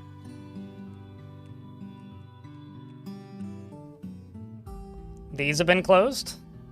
So the only way in now is through the top. So we're gonna close that. Gonna close this. Hopefully that buys us some time.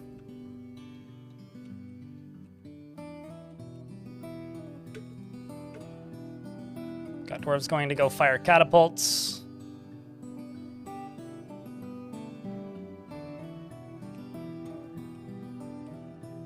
Goblins are all redirecting and running up to the surface. Or running up to the top, rather.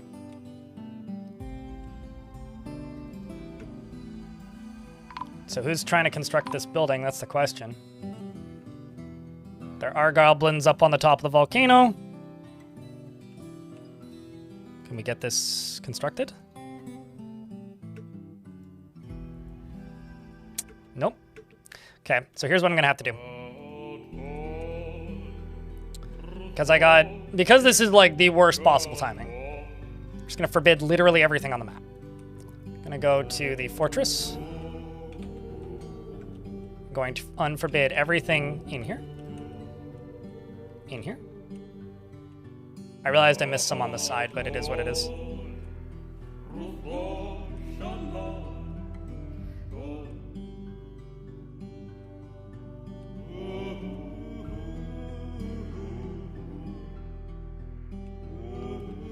And hopefully they turn around. So if they don't, well.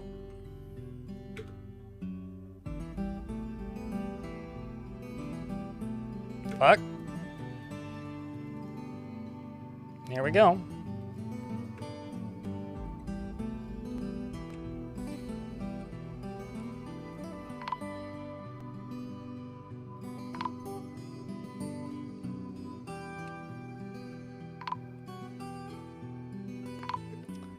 Oh man, that would be a shame if this were all to go down in this tunnel. Where's pun intentional? They're moving up. Lost Clockwork and Tyr and Tim. Rip Tim.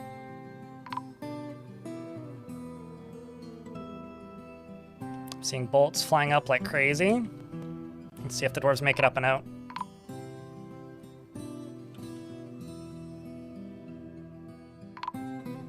It's just chaos in the stairwell, which is maybe the hardest area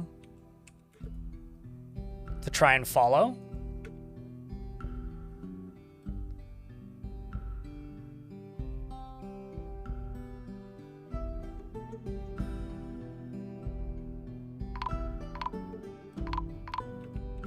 This might be it, guys.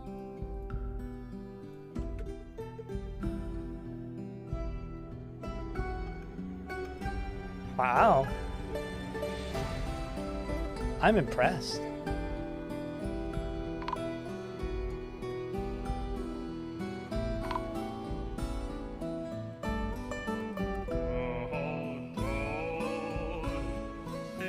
Shoutouts to Moses here, who just hacked this goblin to pieces, screaming I was attacked. That was exhilarating. Got lashed many a time, but was successfully able to strike him in the lower body, which spilled his guts, and then hit him in the upper leg, which sailed off in an arc, all done with a pick.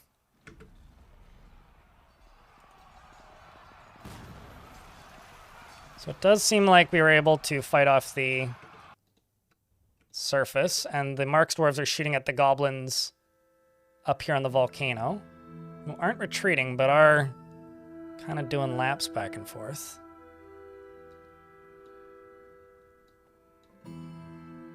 I don't even know what's going on down here. I mean, that's the area that I scorched earth. There's still quite a few left. Most of them are just on the surface doing IDK.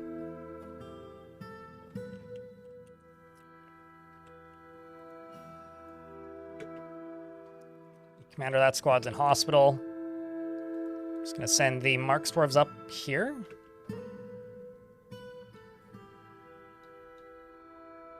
There's a spear dwarf over here who's completely unarmed. Who's a goddamn hero at the moment, I have to say. Holy shit, Paint Luster. Also, this is a trader. This isn't even one of mine. This is a merchant.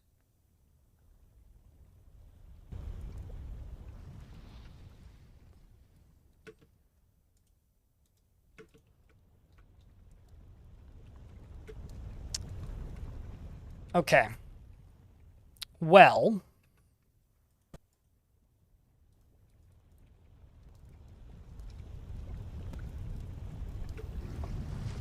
I'm going to block this off, or try to. If I can block this off, I can open the door back up. Exactly, Stonecoat. Exactly. Wow, Clino, you with a different badge is going to throw me off for a minute.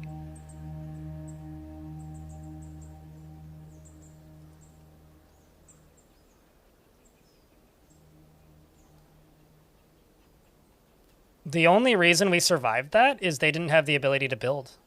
If they had builders, we'd be doomed.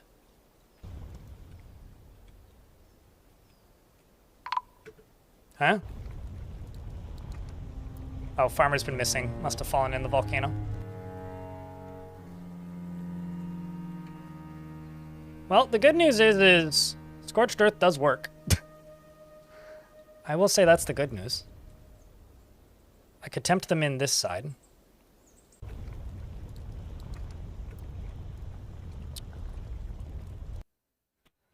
What even happened to those merchants? Those poor souls. Those poor bastards.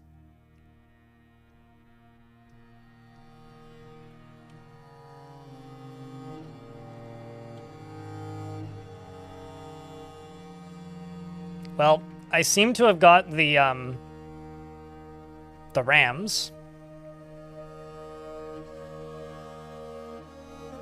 who were slowly making their way through the forest. I don't think that's actually going to hit them, though. Yeah, I think they're going to make it away. Oh, maybe not. Maybe. I like how they just start pacing. I guess that's what they do when they don't know where to go. Oh, please just walk into the lava. That'd be so fucking funny if you just walked into the lava. Nope, nope, they're just going to keep going. Did Tim die? Yes. Goblin crossbowman over here is burning up in a tree.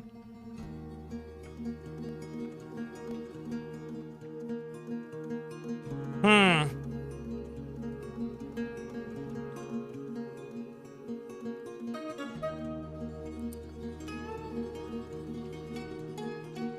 they running away from a fight there? I can't tell. Yeah, so currently right now my dwarves can't get into the fort. I need to let them into the fort. So let's let them in the fort.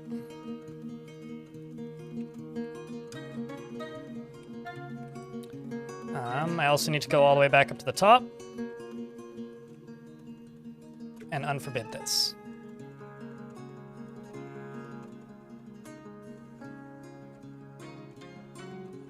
There we go. Let's try and get the dwarves inside. We can still win this.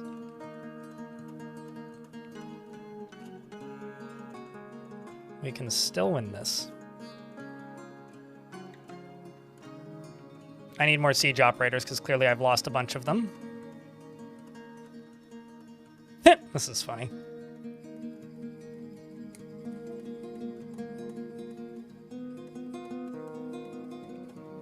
Let's shut off the Scorched Earth.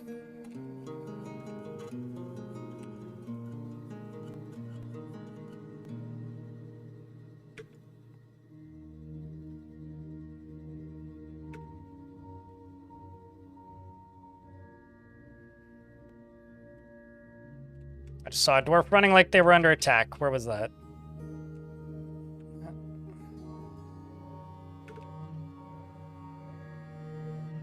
Okay, there are goblins in here. Not sure where. So I need to send my military out here.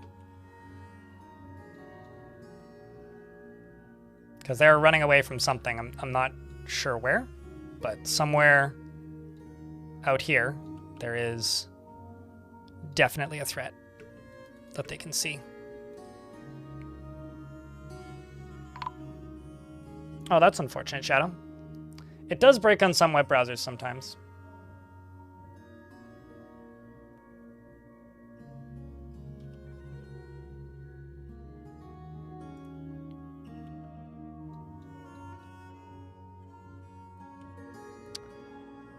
So there seems to be very few invaders left. And it seems to just be these 4. So what I'm going to do is I'm going to station my whole military right here. Or all that's left of it, anyway.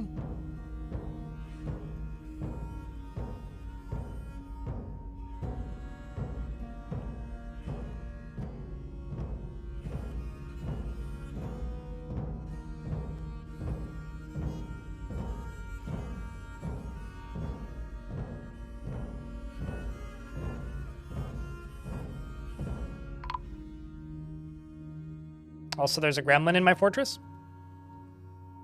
which is really funny. I guess that means my goose died. Oh shit, they made it all the way in here. Damn.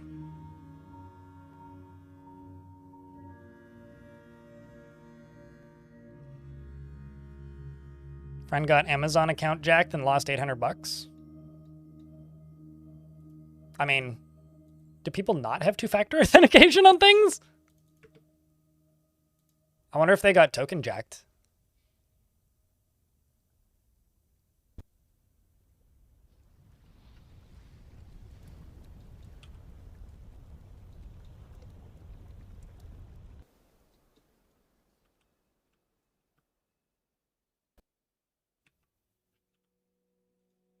I'm going to send in Mark's dwarves first, and then a few seconds later, send in the melee dwarves.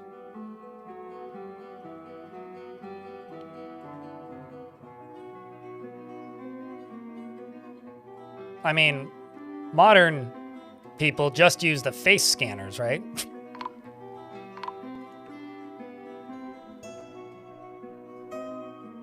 Merchant's been found dead? Excuse me? What?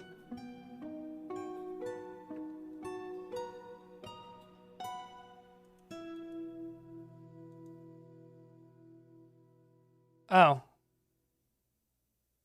Seems like the yak went berserk.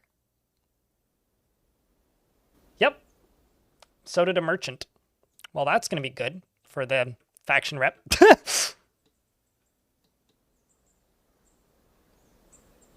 It's like, why are you killing my merchants? Also, I have to say, Bloodthorn crossbows, A+ crossbow material.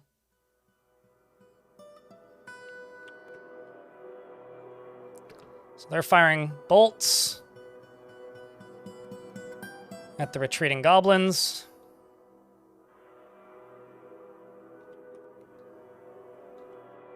For the 3 of them that made it anyway.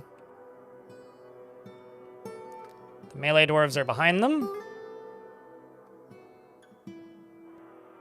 Charges up. That's 1. That's 2.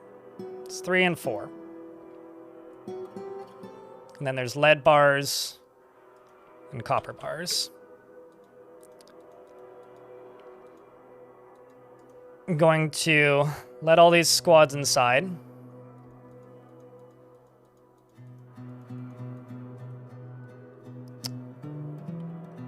And I'm going to actually use Burial. I'm going to turn on this burrow, but not the outer one. Let's see if we can recover this. No, the siege icon would still be there if there was stealth ones. Or historically there would be.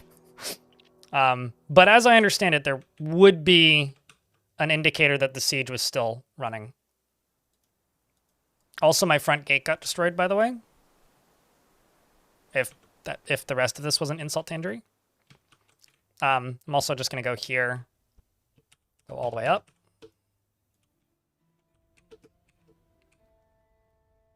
And just unforbid everything that's in the fortress. Well, that went pretty horribly. It's a good thing they didn't have builders. Oh, I need to turn these off.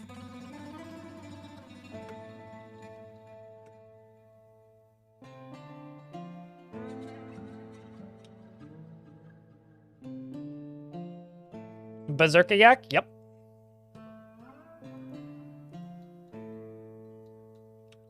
Really is just a shame. And we can go back to getting rid of bits and pieces. I'm going to deconstruct and reconstruct my trading depot. So hopefully that'll make the additional traders leave. If it doesn't, we can fix it. I don't actually know how many dwarves I made. All I know is that it was a lot. A lot of the tomb's construction got canceled, which makes sense. So I'm just going to go up here and place the rest of them again.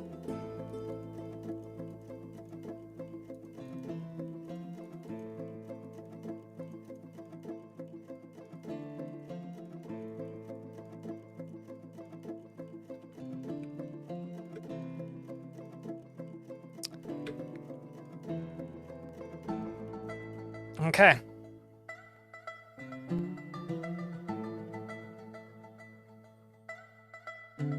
With the walls patched, it won't happen again, hopefully? Hopefully. Unless they continue getting past the bolt throwers. Which means I might need more catapults or more bolt throwers. Although it highly depends. I mean, if they bring diggers and builders and they get over my walls, that could happen again, right? Like, yeah. I haven't seen a lot of that, but if they do. The hospital's also surprisingly not full. I guess that just means that everybody who did get injured just died.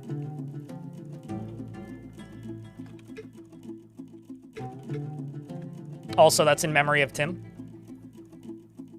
Sort of an Ilmiran gift.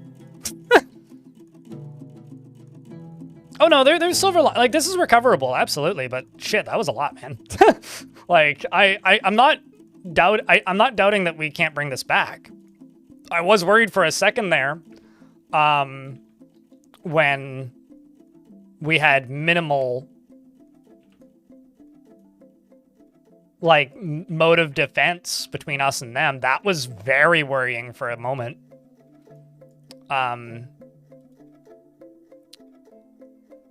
But, like, outside of that, I think we'll be okay.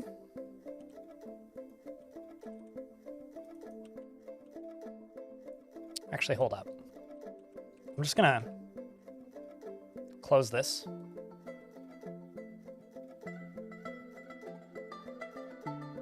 Just turn off the burrow. I'm just gonna do it that way. Because I don't feel comfortable having this drawbridge open right now. It's like, if there's an ambush here, we're just fucked.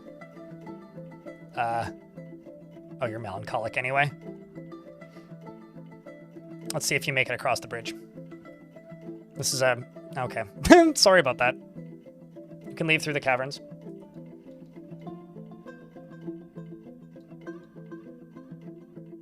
What do you mean by question mode? Is question mode when I'm just, like, in over my head, I guess?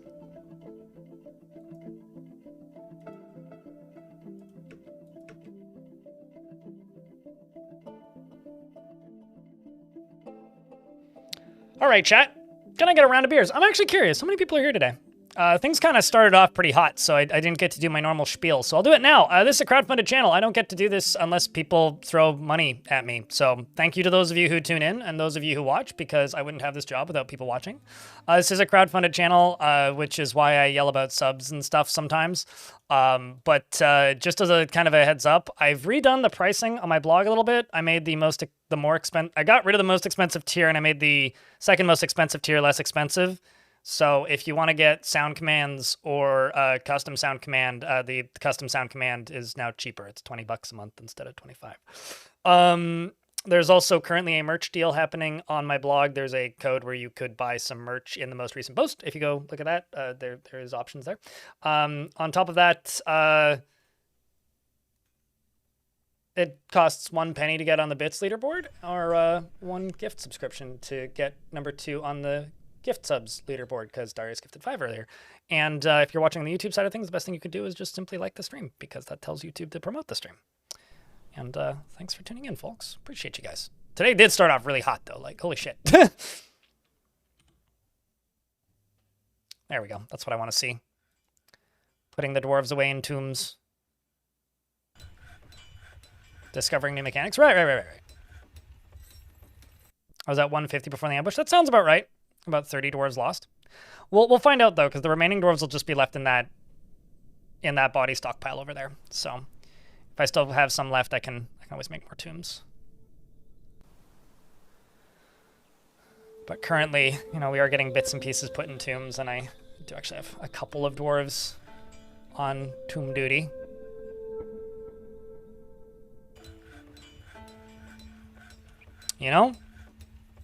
I may have to make a second. Oh, I should probably open this. I may have to make a secondary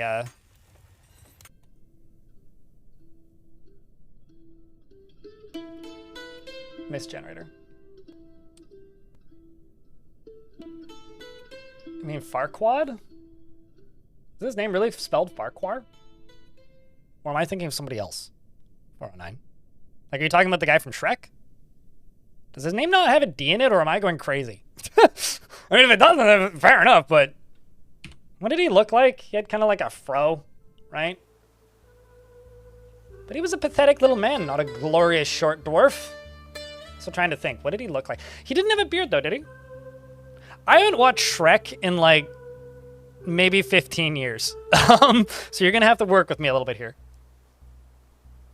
Oh, then I don't even know who you're talking about, then. I was thinking about Lord Farquaad. So who the fuck is Farquhar, then? I don't know who that is. So you're saying your most... What does a Farquhar look like? It's a quar what isn't close. Sure. But if you weren't thinking Shrek, then, like... What's that look like to you?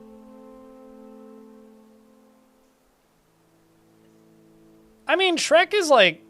It's one of those movies where it kind of ages well. Like, it's still kind of funny. From the bits I've seen. Because I've seen a lot of clips circulated over the years. It's like, yeah, okay, these movies still have funny bits.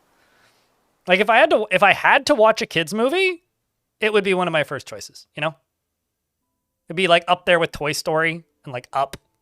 Or, like, I don't know, the first Despicable Me. Like, as far as kids' movies, like, it's... like, I wouldn't complain if I had to watch Shrek. The one thing that doesn't age well about those movies, from what I remember, is the Smash Mouth song at the intro. But, like, I mean, hey. Guy was an alcoholic. What can you do? I get the military to help, too. But yeah, I don't know. I guess I need a little bit more of a description. Just a bearded dwarf. Sorry to be difficult. It's not difficult. I'm just I don't know. I don't know what a Farquhar looks like. How about a Far Brewer?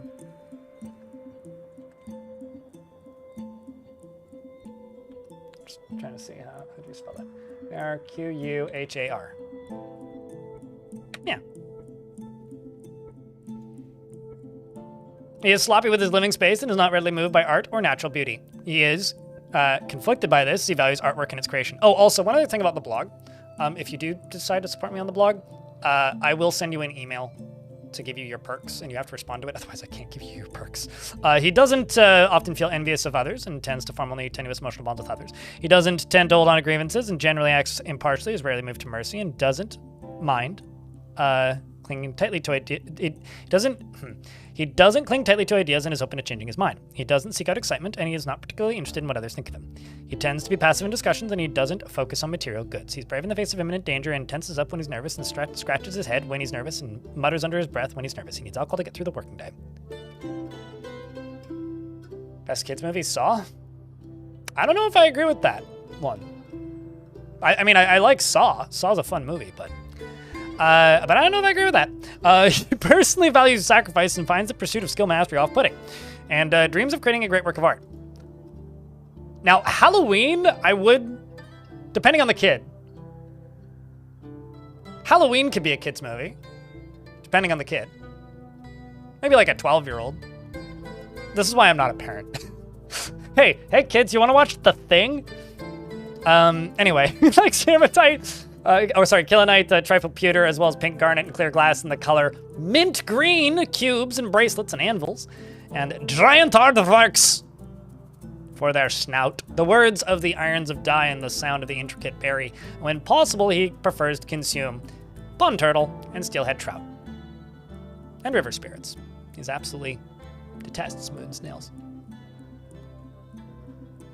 I don't think I've ever seen that.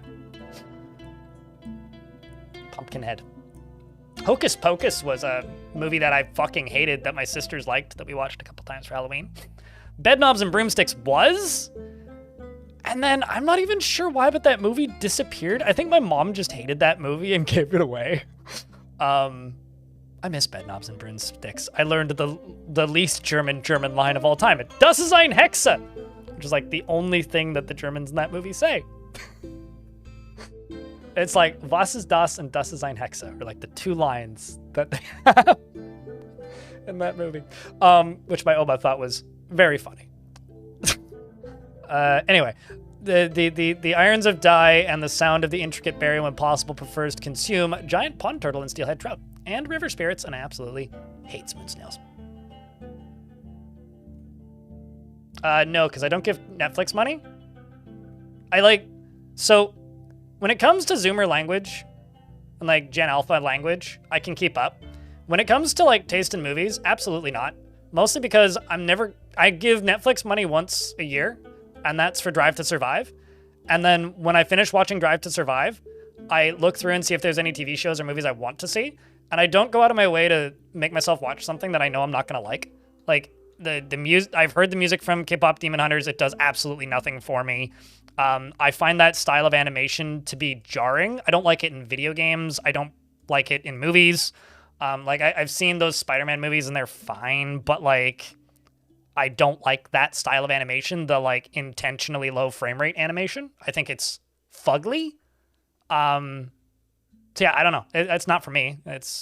I'm not the target audience for that, so why would I rant about it? I don't watch movies that I know I won't like. So why do I need to rant about it exactly? I have a question. Do you enjoy watching me when I'm in a good mood, or do you just want me to be angry? Because if you want me to be angry, I can be fake angry for a minute and time you out for 24 hours and we can move on with our lives. There's nothing to rant about there. It's just not for me. I'm not the target audience. Uh-oh, I got a door broken down. Or a window broken. Multiple windows broken. Jesus. Somebody got mad and broke a bunch of windows.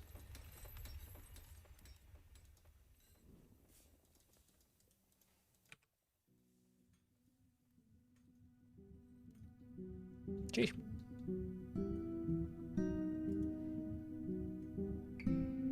Suspiciously often? Ah.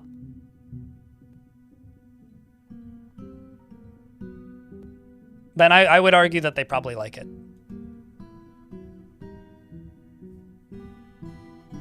Well, it's more like window crumbling, maybe? I mean, we've definitely had some crimes committed. I do still have a captain of the guard, though, so...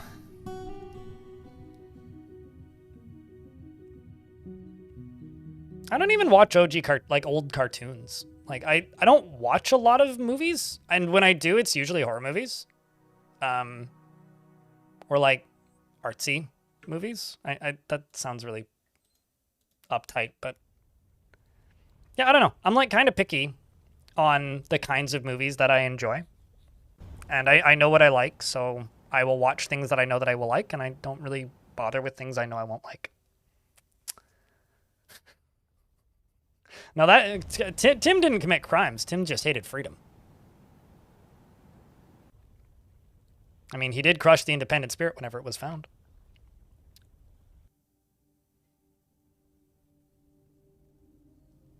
I think that writing off an entire style of a thing and saying that it made things worse is a very immature take, but you're entitled to it. I mean, generally, my feeling is like, there are things that I know are not for me. And I just don't bother. Because I don't have kids, so I'm not forced to watch things that I don't want to watch. So, you know. It's like I've never seen Frozen, because it's not for me. So I'm not the target audience. I will never see Frozen. Same reason. It's because it's not for me. I'm not its audience. And that's fine, I think. Turns out there's a lot of things that are made for me.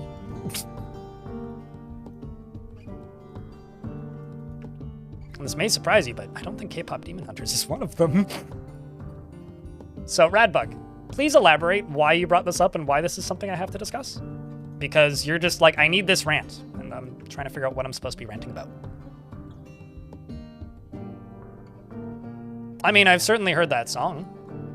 More times than I should admit. Mostly inflicted upon me by chat. But, you want to know what my fun, lore about Frozen is, Clockwork Dragon? I went to Disneyland the last time I went to Disneyland was 2 weeks before Frozen released, and all of Disney was covered in the Frozen characters, and me and my girlfriend at the time had no idea what they were. And they were everywhere. Like, everywhere. And then for a hot minute, my Well, my ex watched that movie and was like, nah, it's not great. You don't need to see it. And for a hot minute became a professional Disney princess and got paid to go to a bunch of birthday parties dressed up as Elsa. So like, that was an era of my life that I kind of forgot about until 10 seconds ago.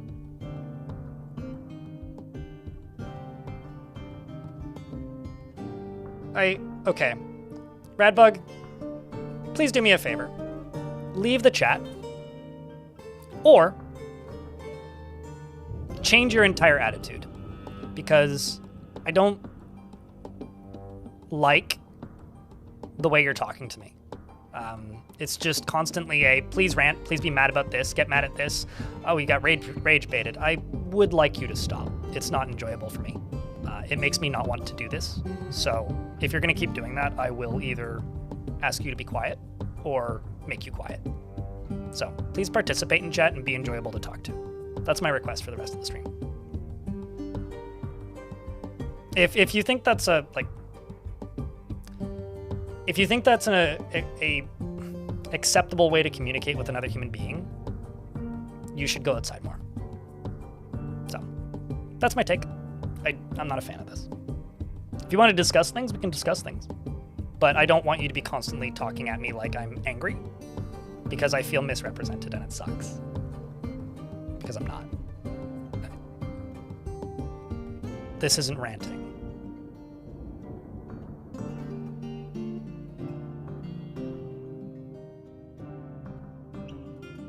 We need to let it go. Yeah, word.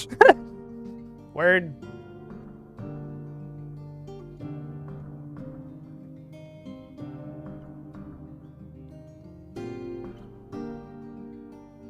I'm sure it is. I mean, like, if I was hanging around a bunch of small children and had to entertain them for a day and that was a movie they wanted to watch, I would sit down and watch it. But I have absolutely no, like, inclination or desire to watch Frozen on my own. I mean, I'm a grown-ass adult man. Why would a grown-ass adult man want to watch Frozen? Like, it's probably an okay Disney movie with one catchy song in it. Also, I've got a strange mood that I should check in on. No, maybe not. Maybe they went nuts.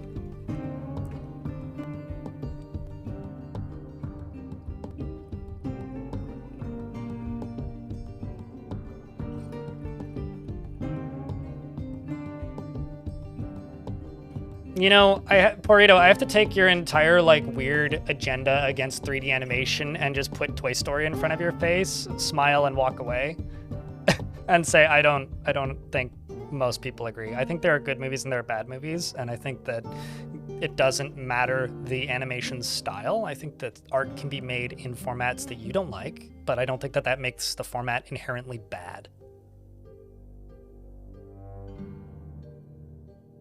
And I think that your whole take here is kind of silly. Because, like, I would argue Up is one of the most powerful movies I've ever seen. Another movie that's also really powerful is Grave of the Fireflies. I've also seen that movie. Those are both animated films. One of them is 2D drawn animation, and the other one is 3D animation. I think your entire argument is a bit false. If you don't like the way it looks, cool. I hate the way Into the Spider-Verse looks, but I think that that was a pretty good movie. And maybe one of Nicolas Cage's best performances. But I genuinely think that movie is extremely ugly, because I don't like that style of animation. But that doesn't make it bad just because I don't like it. It just means it's not for me. I still think that's a good movie, though. So I think, like, your entire argument here is a little bit silly. And a bit, maybe, I don't know, dead-endy. Like, there's nowhere really to go with it. Like, if you just don't like something, that's fine. But I don't see the purpose of, like, arguing why you think that it's made things soulless, because, like, we're discussing semantics and opinion at that point, right? Which is fine to a point, but after a while, it just kind of turns into monotony of you're just saying the same thing over and over, and it's like, okay, well, who cares? Move on.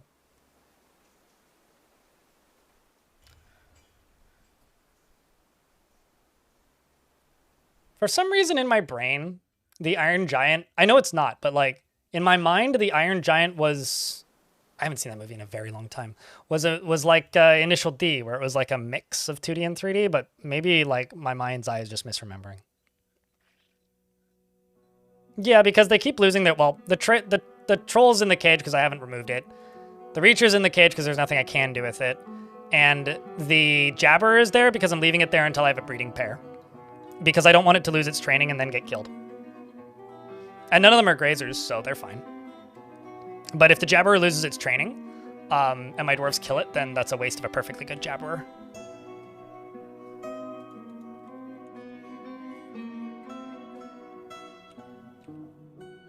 Okay, so I still need at least 1, 2, 3, 4, 5 more tombs? Probably? Have they built them yet? Oof. Okay. Well, looks like I got 5 more.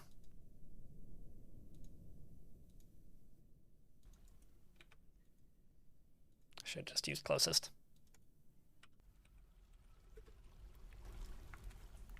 Let's also queue up some more tombs.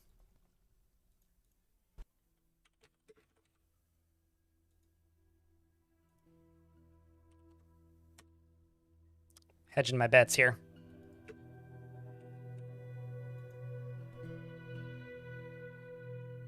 I made several. They're on my YouTube channel, Portito.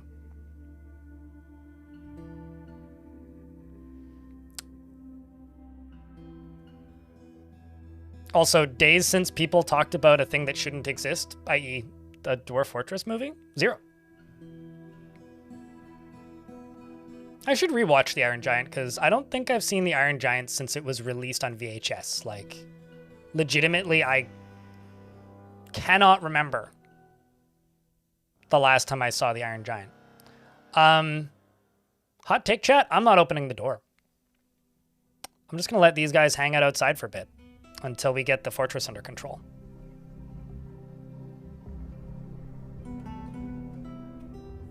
You know, the last stream that we did of this fort, I was talking about how the game was being really nice to me. Like, we didn't get sieged for years.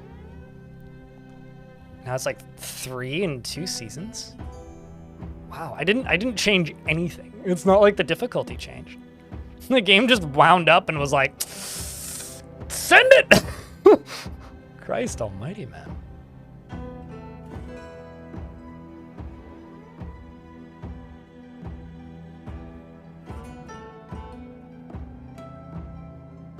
One final thing, Radbug. No actual hard feelings here. I just wanted to be really clear with how I was feeling. So, is that... What's their commander? They're always the chief putrid slayers.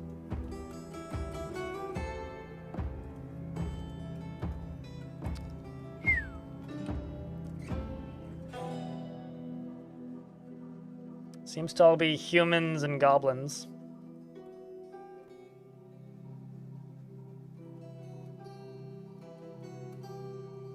Some of these must have died really recently, because they still have clothing on.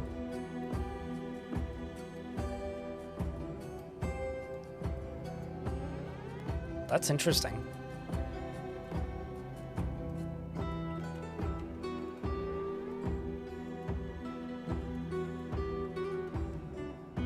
Have I killed any of your family? No. There was another putrid slayer that came by, and we had fought... You have a aunt named Piss? Lovely. We had a putrid slayer who came by who had like 2 cousins who were previous commanders that we fought and killed. 'Tis a banger stone. Yeah, no, they certainly do seem to be working. For better or for worse, they seem to be working, Nixamo. So you know what else has happened? My front gate broke. Because this bridge was not made as lava-proof, so I'll have to make a new bridge to let them in. I'm actually just going to close this real quick. Actually, there might be a dwarf on the walls. Let's just keep cleaning.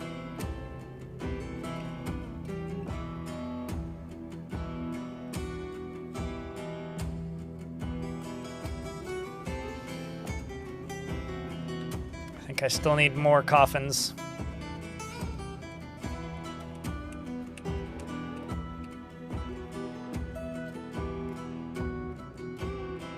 Looks like it.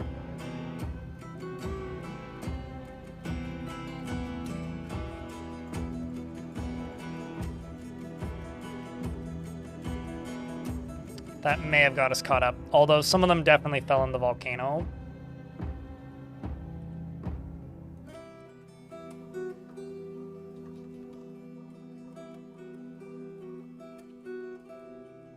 Back to melting metal objects. They're all stone. I need another stockpile over here, which I'm just going to make for weapons that are not made of iron. Actually, I'm just going to make this for weapons. Just all weapons. Just no trap components. Thanks to it Ralph015 for my sub gift. Cooler one yay. How is Dorfing going? Thanks for the 82 months, Cooler. Hope you all are well. Also, Banana. Crypt Derplin. Banana indeed. I'm doing all right. I think chat's all right too. Chat, how are you doing? Cooler would like to know. Cooler made most of the emotes in this chat, if you guys don't know. Cooler is the resident doodler, or one of the resident doodlers. Hope you're doing well, Cooler. Dwarfs are good. Game's mean now. We almost lost the... Chat, did that count as an almost lost? I don't know. We just had a pretty bad siege that we're cleaning up from, so the moods are pretty bad at the moment. But, like, you know, things are going all right. They're going all right. Could certainly be going worse. Could also be going better, admittedly. Trying to get a bunch of stuff melted.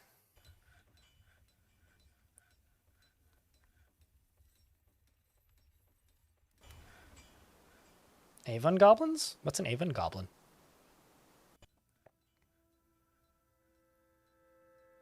What you're hearing is free bones. Oh, bones are always free. It's like getting them home safely. That's the hard part. I'm trying to think of like, what would the hard part about free bones be?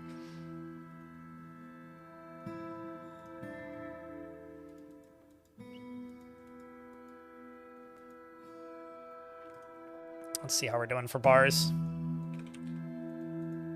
Got a ton of iron. What am I missing for armor? We'll make a bunch of, sorry, not iron, bronze armor. Breastplates, helms, gauntlets. Bronze breastplates, bronze gauntlets, bronze helms.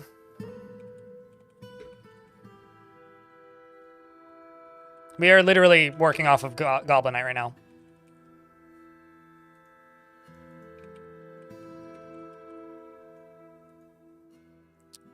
What else do I have for bars at the moment? I'll make some bolts. No, I won't. We'll wait a bit.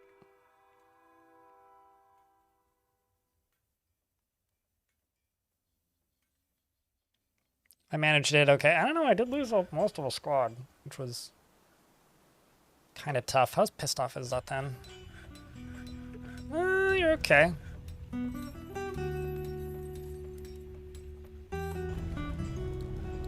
Going to equip. Were you the one that's like super angry? I don't know. You'll be fine. Going more by current attitude than anything.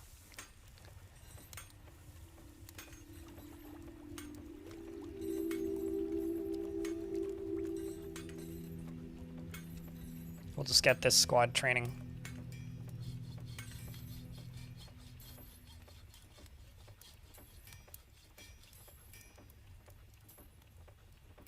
You want to fight? You want martial training and excitement. All right, well, that'll help. Yeah, and they need new gear.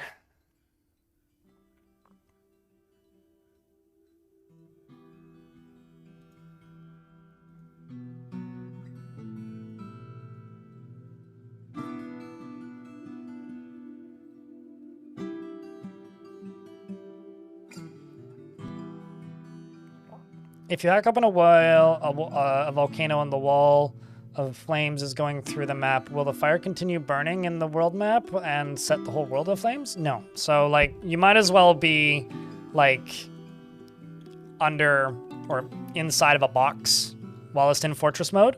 If you visit it in adventure mode, there might be lava spilled and you'll see it, like, pouring over the edge, but it's not going to burn the whole map. It's not going to burn the whole world. The myths from Boat Murdered are fortunately not true.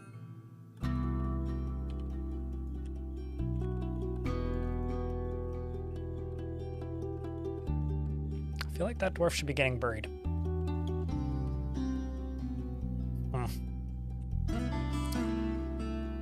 I am going to make another mist generator. Thinking right here, because I could do that very easily.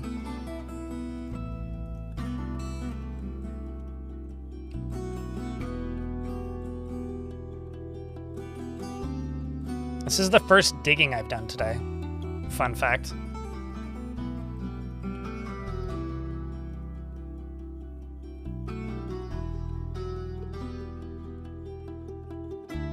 It's certainly been an exciting season. That much is for sure. It's absolutely been an exciting season.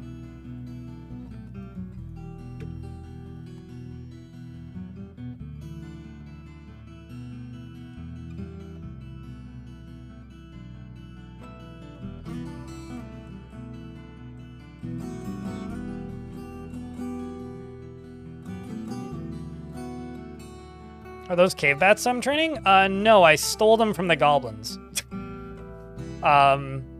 So I didn't train them. They're already tame. I just slaughter them periodically.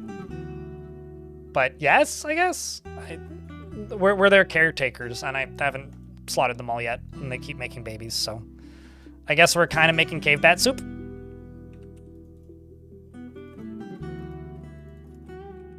Cave bat cakes, cave bat soap. I actually don't know what they output.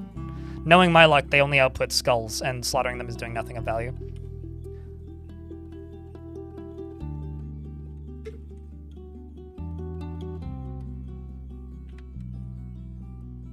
As long as they're a consistent material type, I don't really care what the images are.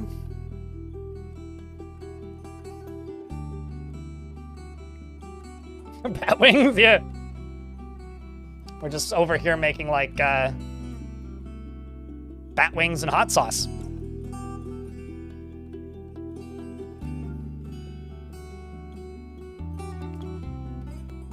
I know that both water and lava technically evaporate, YouTube chat, but in my mind, lava cools, water evaporates.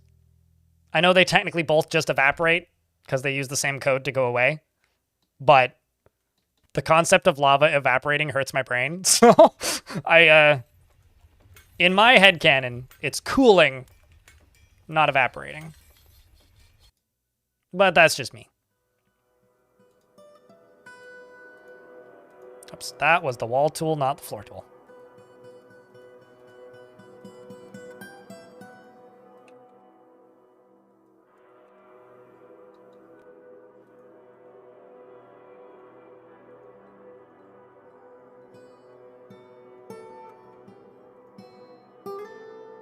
Evening, Xanath. How is you?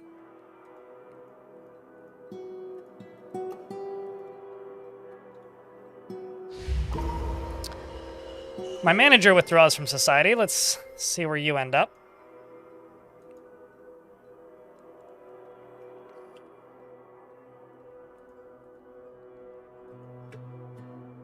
Oh, shit.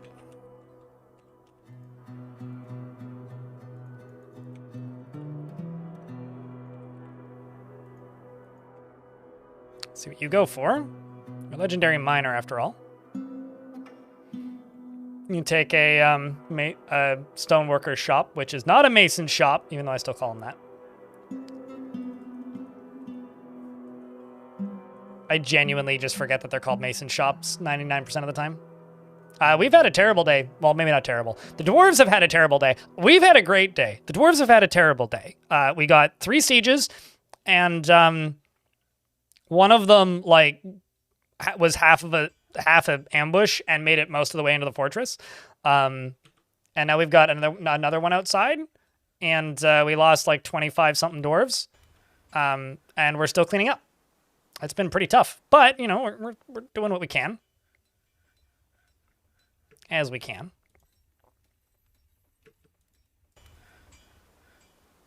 Just curious as to what you claimed.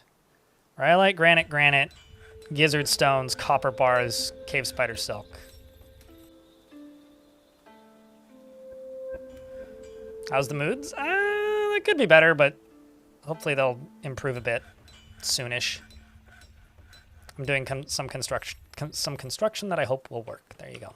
He's got everything that he needs. And did I just find another body dead? We found a child dead. What? I'm sorry, cave crocodiles fighting? Okay. Did you just, like, catch fire? That's entirely possible. Well, that's a shame. It's possible something really big got thrown in there and it splashed up, but that would actually be quite the splash. F's, I guess?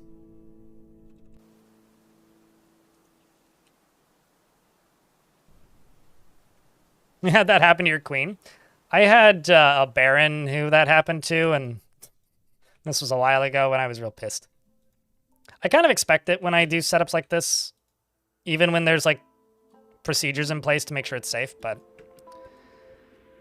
this was also set up in a bit of a rush due to, oh god, there's bodies everywhere and I need to get rid of them concerns. You know, the normal concerns that anyone has when building stuff in a dwarven fortress.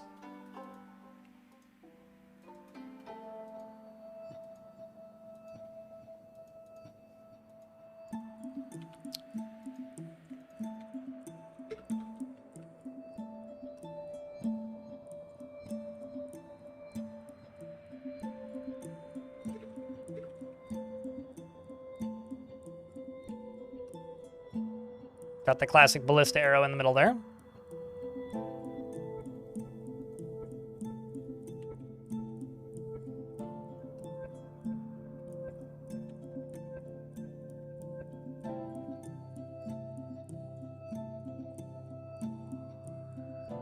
With implementing a guild right from the start and therefore getting a dwarf with the skill, and it worked incredible. The fort's a fort with lots of armor smiths and armor artifacts right now. Yeah, no, last time I did that was with weapons. I started with a weaponsmith and like a dwarf with teaching and some skill in weaponsmithing.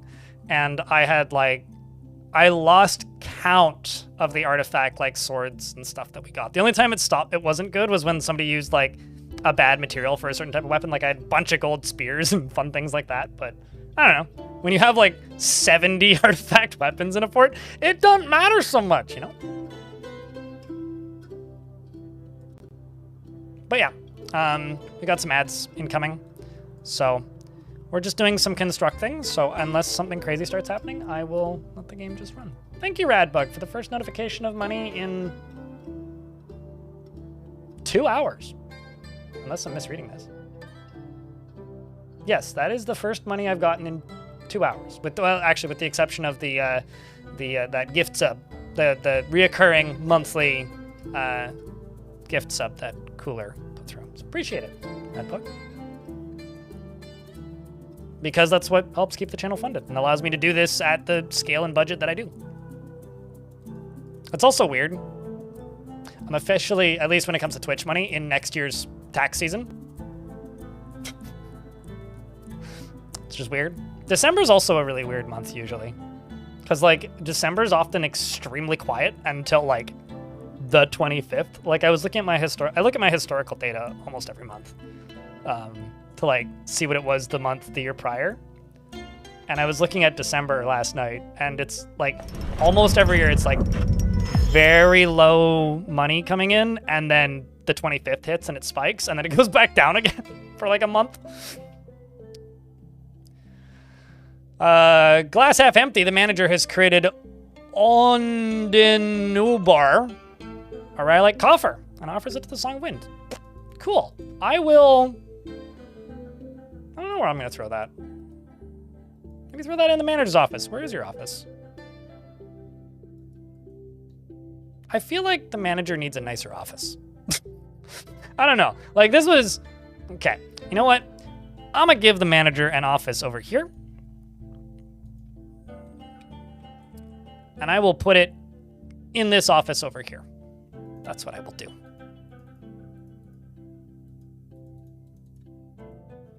But I will pause the game until the ads are done. No, it's fine. I don't like seeing people gloat at me being angry. Like, It's not even like it makes me mad. It just makes me kind of sad and makes me just want to take the day off. Like, it's not the kind of community I want to cultivate and not the vibe that I want to feel when I'm streaming. My jokey reason as to why is I don't get paid well enough for that. If I had several thousand people watching, then it's like, yeah, mock me all you want because I'm swimming in money. But I do okay. I ain't rich by any stretch. Like, I'm trying to budget to hire an editor right now, and it's like, I don't think it's wise, but I might do it anyway, kind of thing. So, is what it is. Feels more like a janitor closet? Yeah! It's certainly not that. This, I don't know. We can do better for an office. It's all good, Radbook. It's all good.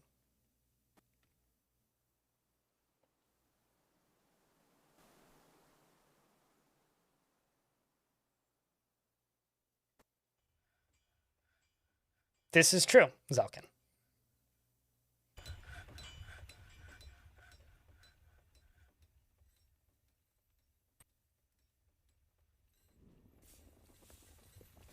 My content is great. You like it a lot, but it is infrequent.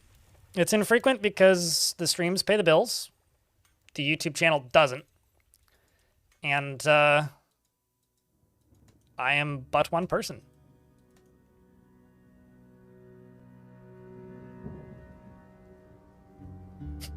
I mean, sort of. I guess in like the way that the drones move around.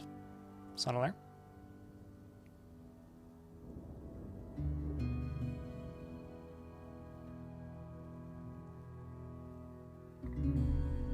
But I didn't see you redeem something. Porito. Did you?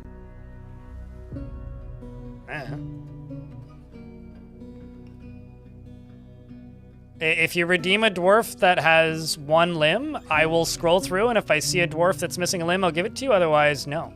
I am not keeping track of any dwarves that have lost a limb and continued to live. Generally, when it comes to very specific requests, I just kind of say no, because I don't want to spend 10 minutes looking for each person's dwarf. It's just kind of not worth it. I've seen dwarves with crutches, but nobody with missing limbs. I feel like with the deadliness of sieges at the moment, dwarves that lose a limb generally just die.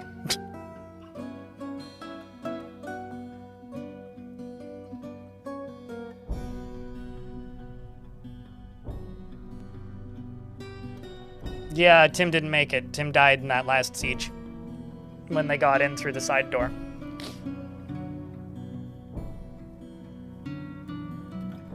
Oh yeah, I mean, dwarves can absolutely lose limbs and live on. I had a manager in one fort and bookkeeper who had no arms and no legs. He lived for like 50 years until somebody tantrumed and kicked him in the head so hard his head exploded, but like, that dwarf lived quite a long life. Like, they lived to like 140 something. It was Big Satch when it happened, but you snooze good, Dulcan. The world is a better place, this is true. Can I be a dwarven child? Which one? Those are your options. One that's not named. I guess I'm mid today. You're mid? What do you mean? Because of the 67 months? What happened that made you mid? Darren! Jack, can I get a round of beers for the 67 months? Appreciate you, man. It's a lot of months. 2 months from now, it'll be nice. But right now, it's just 67. No, it's 67, not 6-7. Come on, there's no space. I know the difference. There's a very big difference between 6-7, and y'all don't need to tell me about what the fuck a meme is, man. We were literally talking about the origin of 6-7 earlier today. I find it really funny because like 6-7 has been rattling around for like 3 months, maybe longer. And suddenly like everybody in my chat has figured out that it's a meme. It's like, oh, no, your meme updated. And I find that really funny. You're at work, so you missed that? Ah, fair. How dare you go to work?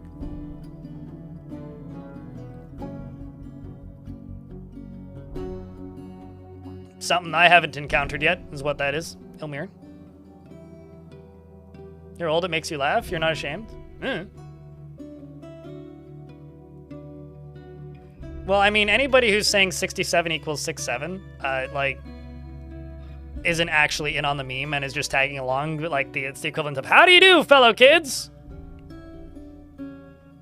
Stop stealing. Oh, actually, maybe, is it South Park? Okay, yeah, I haven't, I haven't watched South Park since the South Park movie. So, sure, that would make sense, actually.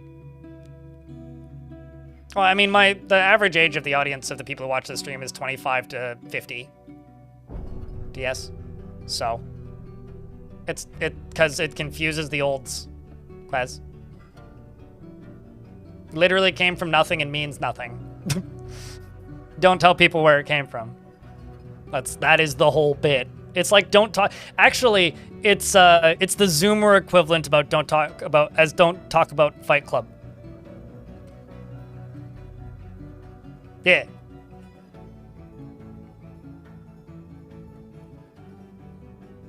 You're raising the average? Yeah.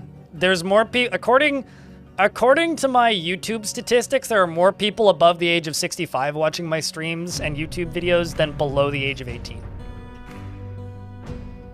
Which means I'm rocking in the old folks home. Or people lie about their age. One of the two. I don't know which.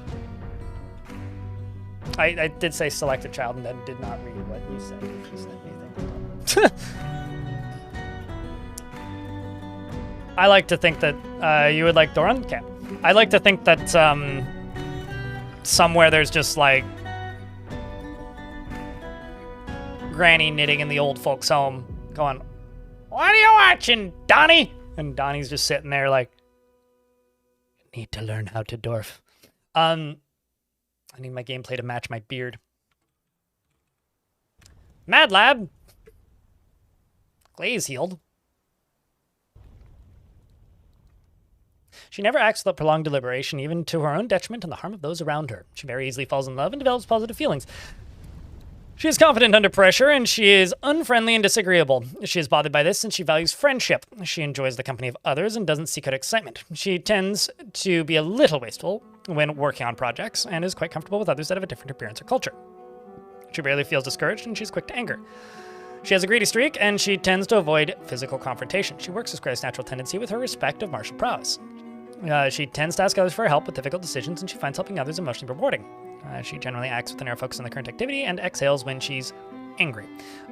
She needs alcohol to get through the working day and doesn't really care about anything anymore. She dreams of mastering a skill and personally sees war as useful and as a means to an end. She likes petrified wood and tin and precious fire opal, helms, scepters, and anvils, and pigs for their sense of smell, and elephant men for their floppy ears. And the sight of the couple of glossing, and when possible, she prefers to consume cuttlefish and sunshine and hard wheat flour, and absolutely hates snails.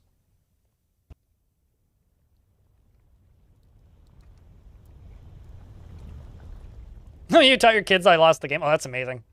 Actually, yeah, true. I lost the game is like pretty up there.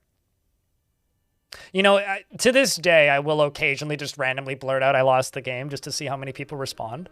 And I always get a couple fuck yous. But it's like, yes, got him. No, this is actually very, very good comparison to that. Her hair is straight and her very long hair is braided. And she has high cheekbones and a broad, round chin. Her father's in the fort, he's a boyar, and her older half-sister is in the fort, and she is a child.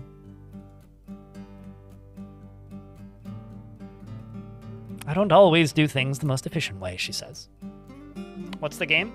If you're thinking about the game, you're losing the game. If you're not thinking about the game, you're winning the game. And if somebody shouts, you lost the game, then you lost because they thought about it. And if you think about it, you have to, well, at least the way I was told it, you had to say I lost the game. So it would be like, I have this vague memory of hanging out with a bunch of athletes heading to a kayaking event. We all had to get on a plane, and we were all in YVR airport.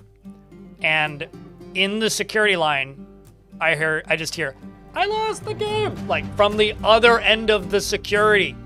And it just, like, echoed all the way past me. I'm just like, I don't exist in this reality anymore. I'm going to phase into another plane of existence and ignore all of you people and pretend I don't know you. As I went through security. I don't even know if it was rage bait. I don't remember anybody getting mad at it. It was just a lot of lol, a lot of laughing, and a lot of like, shut up. But I don't know. It was amusing. Was it really as early as 2006? I don't think I encountered it until like either late 06, early 07. All right, so I've got all these zombies on the map. Thankfully, they're just zombies. How are my soldiers doing? Not great. Ooh, Ashrock, I have to go through and just remove everybody who's like injured is what I'm gonna do. So you, swap you up with somebody else.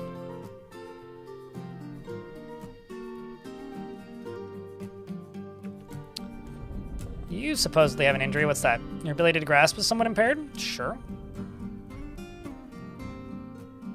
Worried? Do I look worried? Yeah, actually.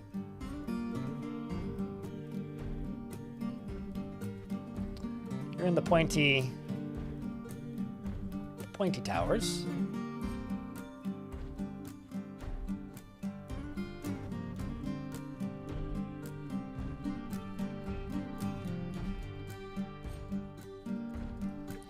Throw this dwarf in instead and remove you as a woodcutter.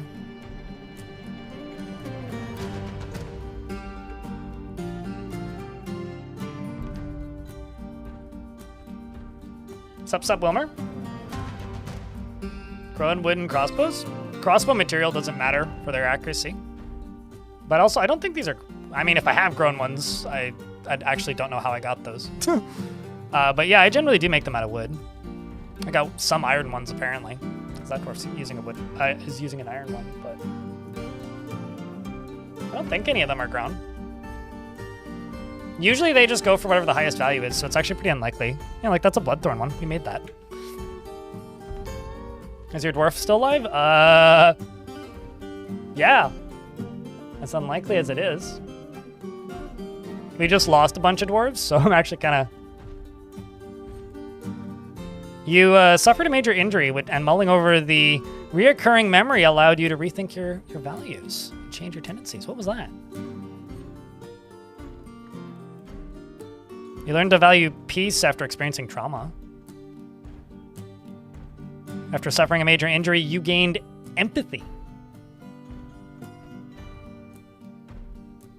After suffering a major injury, became more altruistic and learned to value power. Huh. Interesting.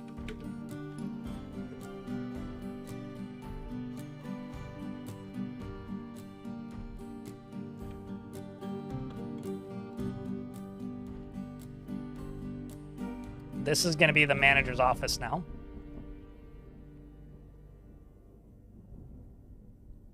This little shed I'll give to my chief medical dwarf.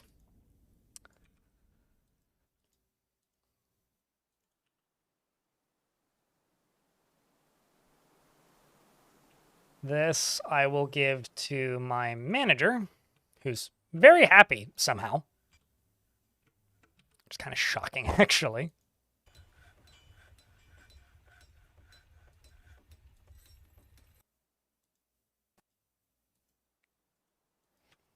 And I'm going to go over here. I'm going to build this now that the lava's all gone. And I'm going to build... I actually have to build this.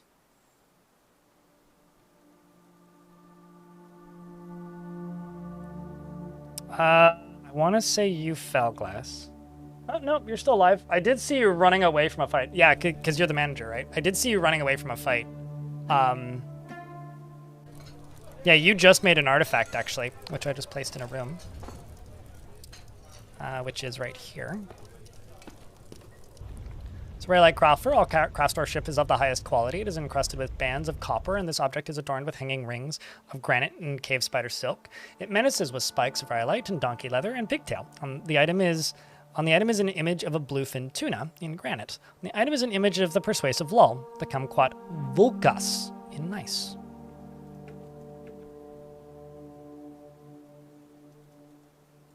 So my surgeon can't stand. I'm sure that doesn't hurt his surgery ability, right? Oh, I've got a slab to place.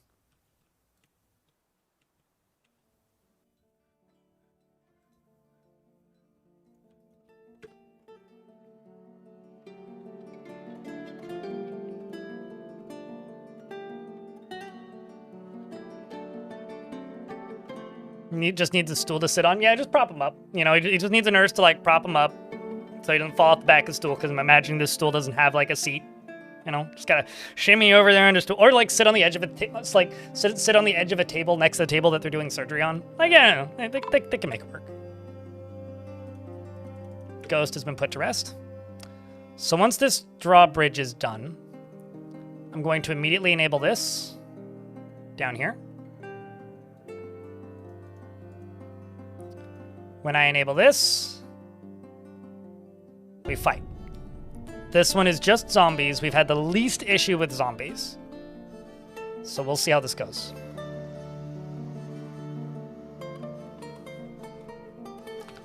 Nurse, I need my... I'm just imagining a dwarf shouting, Nurse, I need my stepladder. Nurse, where is my stepladder? Now prop me up. Hold my back. Oh, you can't do that? Okay, then put a statue behind it, damn it! I need a battle axe stat. For what? We must remove the remainder of this leg. Why? Don't ask questions. The infection is spreading. Something or another. Hey, Krug Smash, if you ever need, like, an angry surgeon in one of your videos, let me know. Sincerely, me.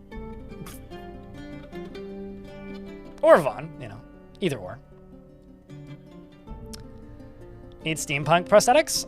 I mean, I just want Tarn to implement the magic potions for, that they have in adventure mode that let you regrow limbs. Because it would be really cool if like, similar to, like, I don't know. I don't know how you would do it. Like, I'm kind of in two minds. But, like, if you could just, like, authorize... Like, if they were hard to acquire, that would also be totally fine. But if you could, like, authorize the use of, like, magic potions on certain dwarves that, like, need it, that'd be neat. I don't necessarily want steampunk prosthetics, but I would be totally fine with just, like, prosthetic leg, you know? And just, like, thread, cloth, copper bar, prosthetic leg. Maybe, like, make them move slightly faster than a crutch. I'd be cool with that. Spotted Tango, thank you very much for the brand new conversion from a Prime to a Tier 1. I get 70% of that now instead of 50. So thank you. Appreciate it. Yeah, for maximum running speed, you know? For the adamantine. All right, Dwarf, which one of you is making this and why is it taking so slowly?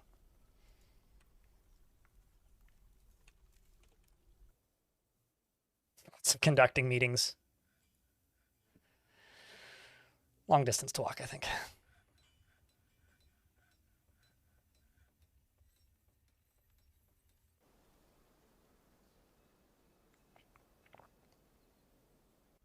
Not like you're not going to use it. I mean, hey. Being able to not see the ad breaks is a good thing. Well, I mean, if we got wooden legs, YouTube chat, we also need to have, like, hooks, you know? And fairies that cause mischief, but also teach kids how to steal things. And be immortal for some reason. And then...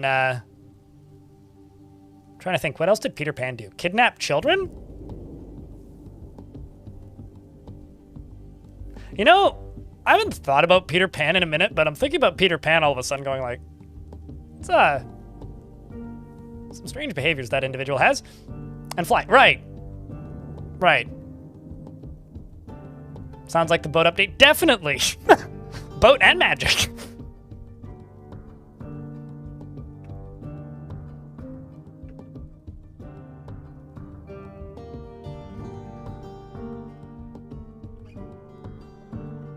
All right, so the zombies now have a way in.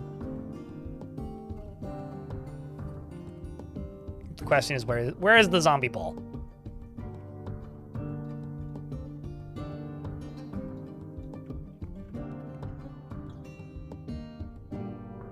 Do I try to burn them?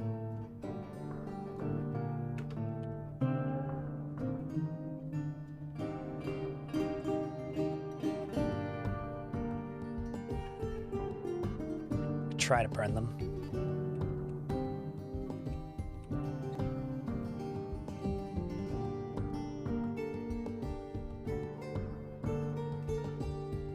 It's not the most efficient at the moment, but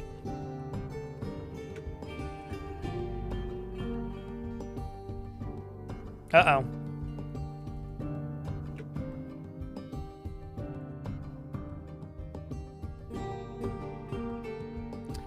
When they go out to pick up equipment, it's like one of the few jobs I can't cancel. So if Dwarf wants to be supremely dum-dum and go pick up equipment, there's quite literally nothing I can do about it. Which is unfortunate, but it is what it is. Yep, there you go. Well, oh well. Have fun dying. Nope, maybe not. Maybe they come back. Yep, they made it. That's good.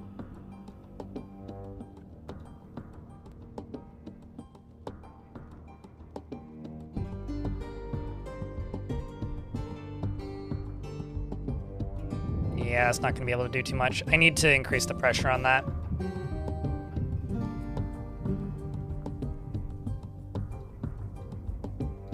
It may help stop them from... Oh!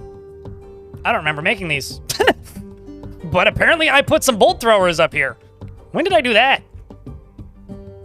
I don't have any recollection of that. Well, I guess that's good. They don't have any bolts nearby, though.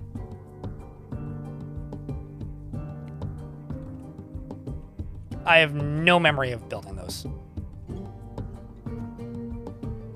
Okay, where the hell are they going? Are they seeing the lava and going, nope?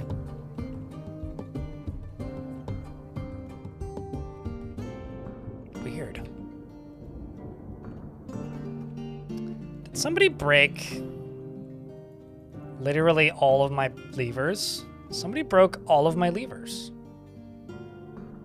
What a doofus. Otherwise, I could have pulled that lever.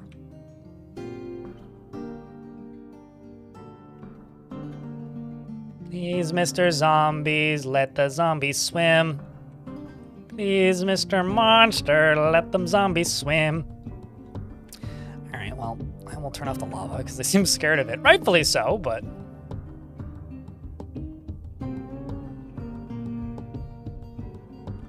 maybe if I shut these off.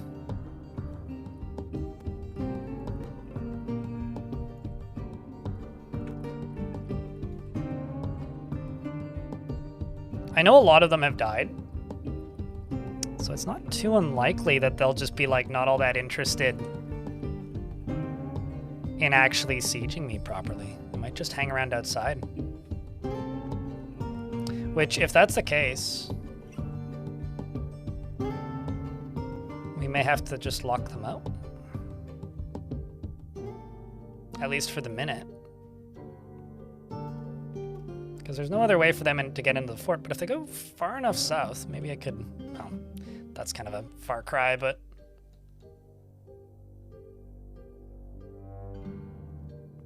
no, they're not gremlins. It's literally just tantruming dwarves. Because we've had a lot of tantrums.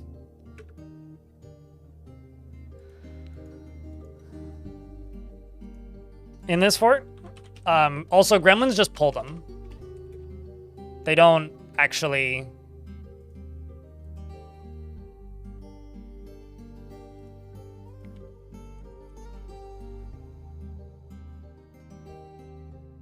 I'm working under the assumption that it's not the peacocks.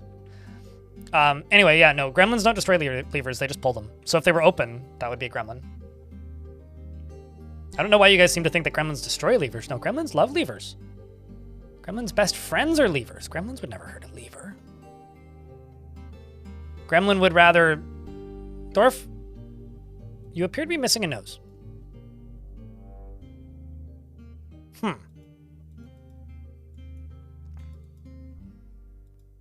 I mean, no health problems. I guess that's good. I'm not sure I agree with that, but...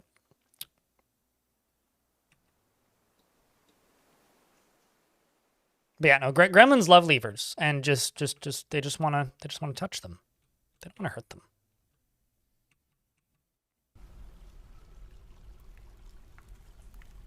Now I could send my Mark Swerves up here, but I don't actually think that would be all that good. So I'm going to go to places. I'm gonna go to siege engines, and I'm just gonna turn them all off.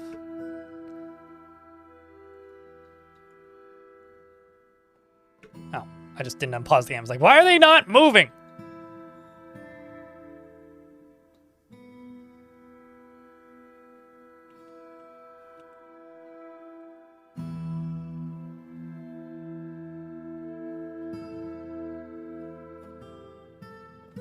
It's okay. We could just give him 2 monocles if you need glasses. Besides, dwarves have perfect vision.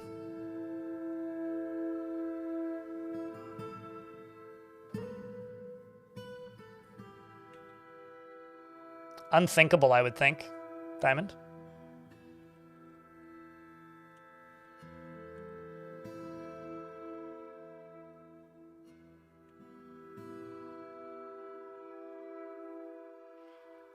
Yeah, dwarves just see the way... What's his name? The guys from the Splinter Cell games, something Fisher.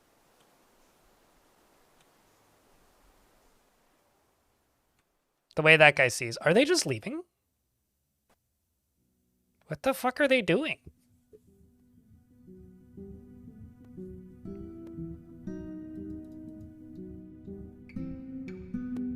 It wants to pray to his god. You know, honestly, you should have brought a temple with you, man. Okay, so if they just leave, I will be shocked. But I don't think they're just going to leave. I really don't think. We're in an ad break, but unless something crazy happens, I'm just gonna keep watching these zombies.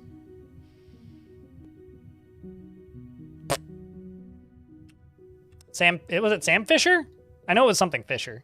Sam Fisher? Yeah, dwarves just see like, wee all the time. I played a lot of Splinter Cell, as you can tell. I think I played Blacklist once. Maybe. And then whatever the other one with the auto target and the, like the more modern. I just remember man's face getting smashed against toilet for like a minute.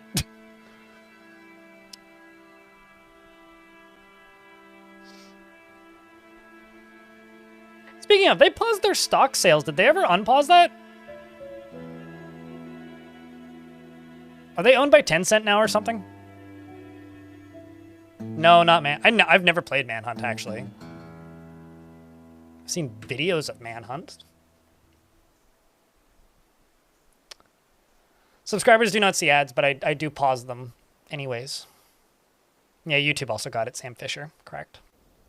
Those zombies be loitering? They seem to be, yeah. Yeah, I think that's one of the reasons. I think that's the reason why bolt throwers are so effective, is because they, you know, use so much ammo.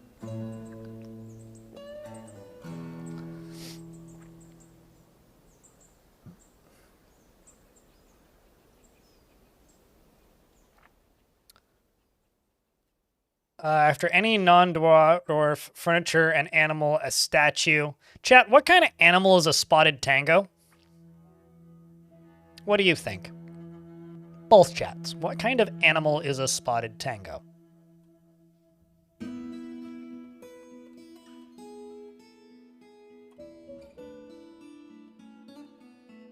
I mean, that doesn't really help me much there, Wee Scotsman.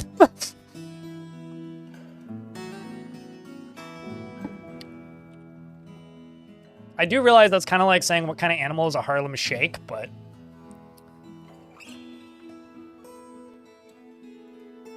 Wait, do I have two? Oh, no, that... I was thinking maybe a jaggerer? A jabberer? Not a jaggerer? What the hell am I saying? A yabberer. It's kind of a peacock. Somebody's got a pet peacock here. Those have spots. What's up, Lolio?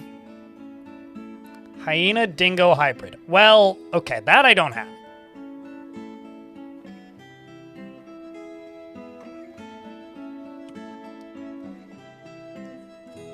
No, a Harlem Shake. Well, a Harlem Shake could be a cougar. A Harlem Shake is a poor corporate employee who got stuck in a viral marketing scheme that they were mandated to take part in by upper management.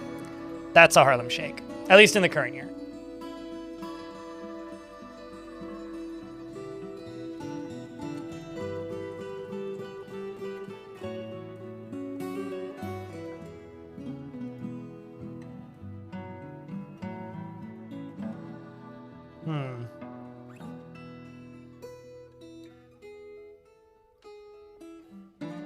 I'm thinking a peacock. I think you get a peacock, although I'll give you the younger peacock.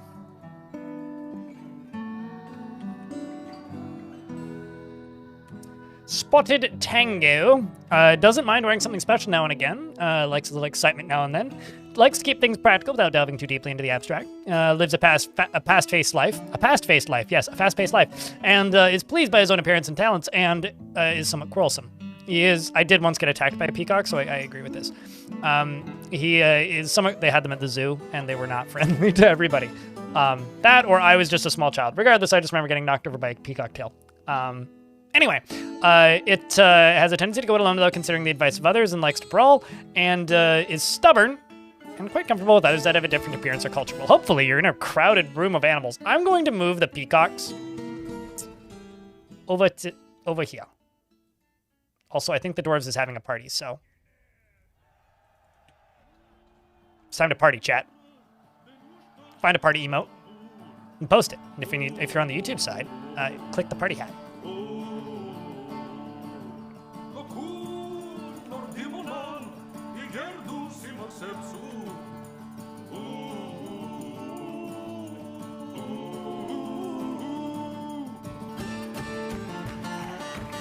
Sag.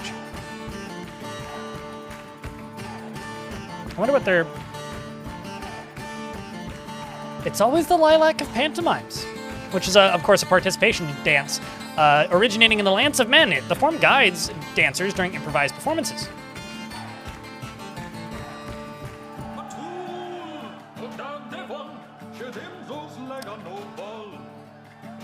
And the zombies are just loitering.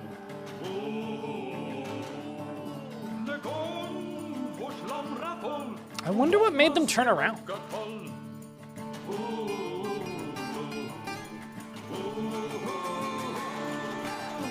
Oof, armor.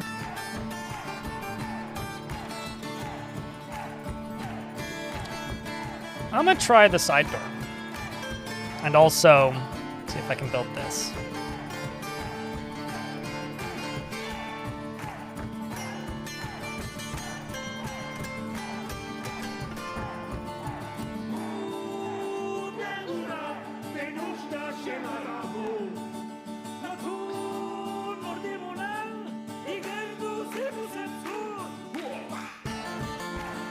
Let's just open this side up. And enable these. Let's see what this side does.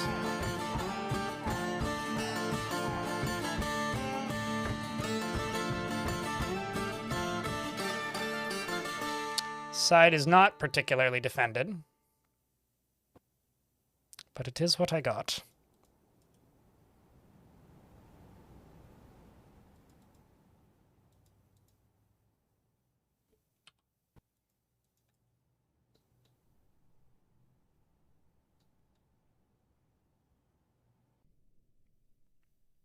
was hearing this popping sound. I was like, what the hell is this popping sound? It's literally the sparkling water in my bubbly popping. It's like, what is that sound?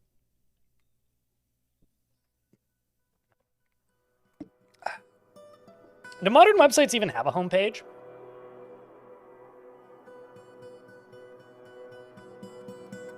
I guess they kind of do. I feel like a homepage is something that, like, you set, but most modern websites I think of more of having, like, a landing page or, like, a user dashboard or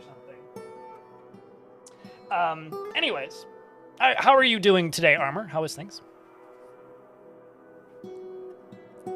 Aside from telling a kind of sad dad joke? Sad dad joke. Oh, wait, sorry, that's just Nickelback. Sad dads that are also a joke. Maybe fans of Nickelback.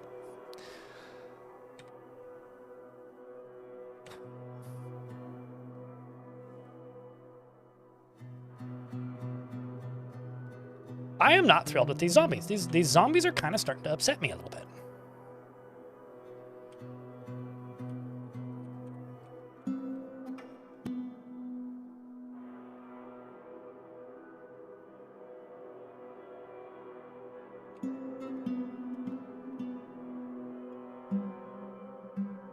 I kind of thought they would try and take the side door. Like, they're trying to get in this way. Like, I keep thinking, like, maybe I haven't actually made the inside accessible, but I most certainly have. Like, this is open. These are open. That's all open. So they do have a way in. It's like I need to have multiple entrances into this, which is fair. Like, maybe I should have an entrance on this side, so they take this side maybe and go straighter in. Slightly different route.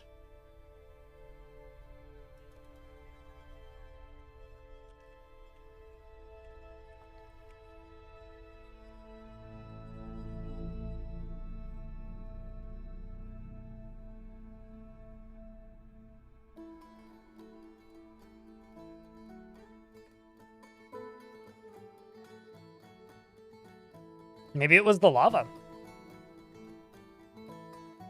No, they absolutely do. But they were heading towards the door, and then I turned this lava on, and then they stopped. Like, I wonder if they were predicting that the lava was going to block their pathway, which it probably was. But, like, that's kind of wild. Like, I've never seen zombies behave like that before.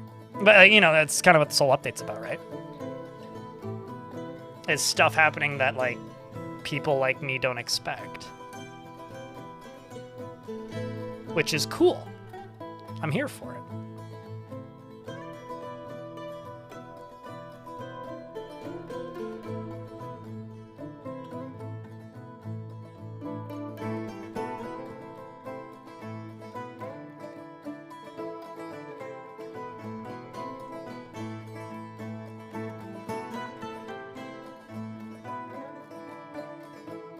Yeah, that must have been it.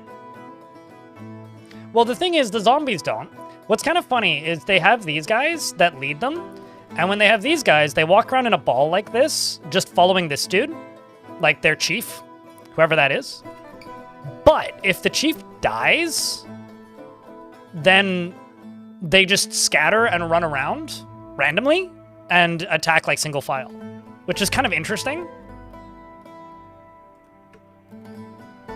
Something pulled a lever. Motherfucker. They turned my power off. That must mean that my goose must have... Oh. Wait. Goose, you're fired. How did you not see that gremlin run by? You're seeing it leaving. You didn't see it enter. Also, I gave another... There must be more than one gremlin. I need to make some gremlin traps. I wasn't planning to do that in this fort, but I keep seeing gremlins. All right, well... Project for after this siege is over, and after I fix the other problems with this fort.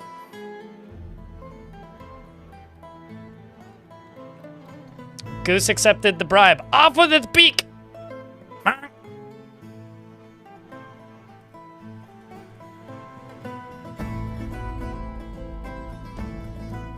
It's like a goose's return to a wild state. It was tamed, but like...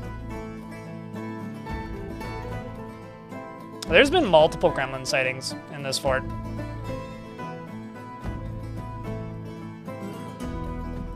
The bonk of honk? Is that what this is?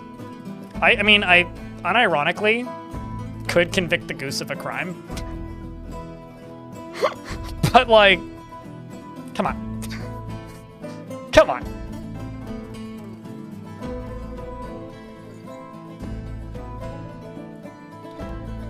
Is that the untitled Goose Game DLC for Megabonk? Nexeth?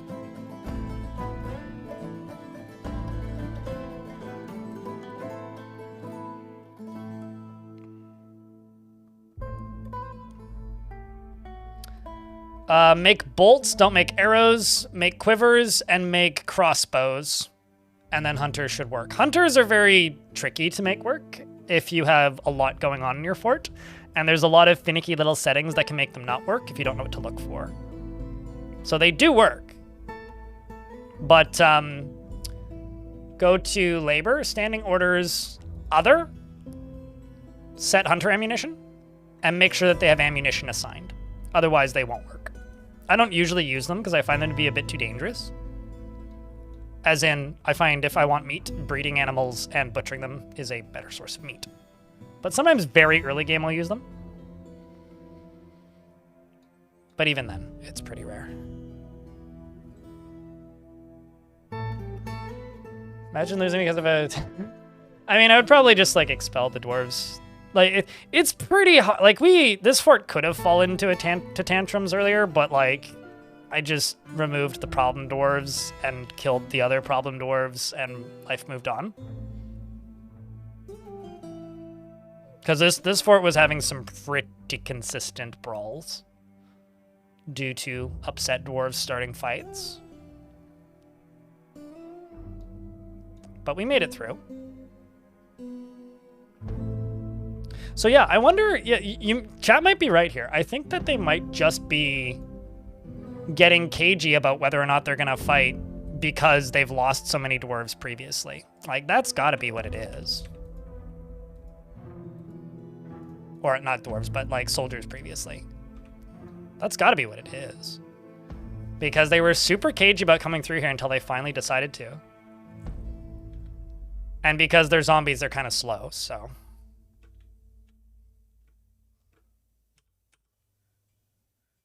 Here we go.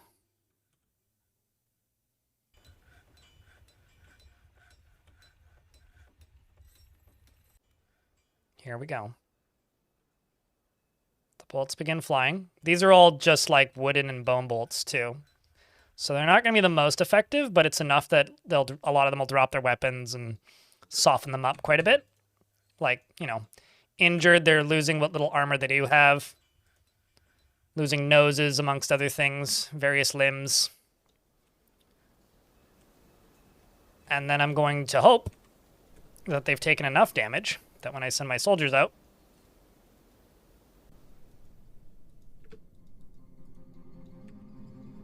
we'll be able to take out the remainder. Like, they've taken out a few. Not so many. I need to make more iron bolts. We used up most of them. Let's send forward the better squads. My Marks dwarves do have the metal bolts. So they'll start shooting first. Do you have any powers? At least that you're using.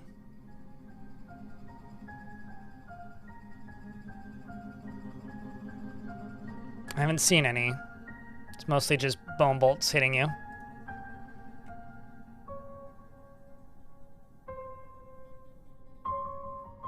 How many dwarves are left in this Marks dwarf squad? It can't be that many. Oh wow, there is actually. See, they're dropping their weapons. That's primarily what I want, is I just want them to drop their weapons.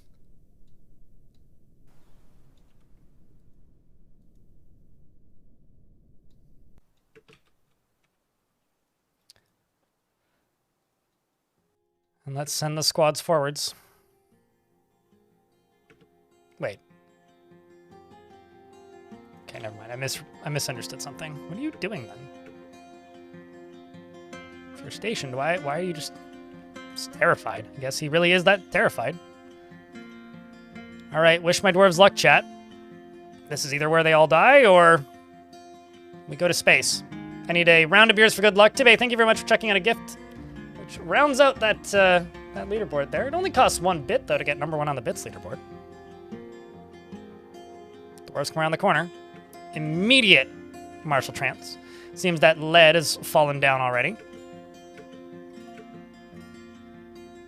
We've got an overexerted Yushat in the martial trance, is stunned after falling.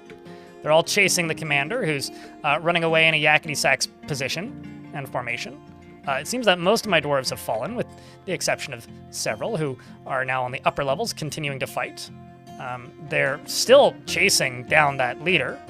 We've got one dwarf who's definitely about to lose his life, and he did. Several dwarves have died, I think. Yeah, 2, Stuklos and Yushat. Dwarves are beginning to fall. That's not good. This commander is about to get fired and lose his job. I've got a militia captain here who's getting a drink. Well, that's not good. I've got Mark's dwarves getting more ammo. I've got this dwarf who's in a martial trance, who's coming around the corner and pretending to be a hero. The ones who survive this will get to stay in the military. The ones that don't won't be alive anymore. This wrestler is giving me good hopes for the future. Continuing to chase the zombies. If they make it outside, then there's a not 0 chance that the okay, so they are overexerted. Getting overexerted is how you die as a dwarf. And now they're all on the ground and falling over. Can't catch a break today, can we? We've lost like 10 dwarves. All of my Mark's dwarves are still alive.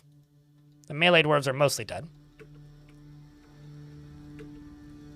That commander decided finally to actually do his job, which is nice of him. As far as named dwarves go, we lost Wicked Cat and Pun Intentional.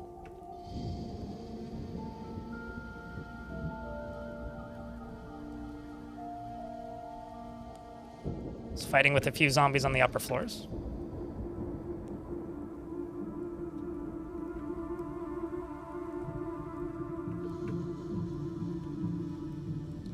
There are 2 zombies left on the map that are getting turned into pincushions. Quaz number 1. Are you number 1? Or... Oh, Ilmir number 1 with 5 bits. Thanks for the 5 bits.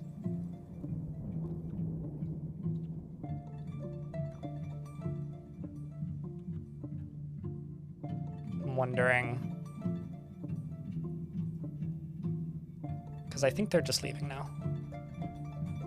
This is the 3rd time I've heard this song today. The 3rd time.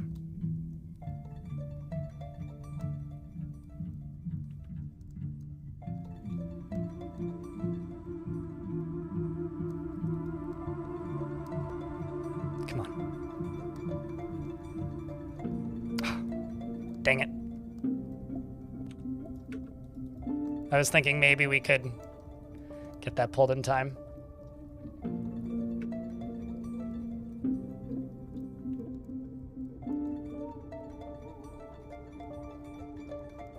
I'm just gonna close this for the moment.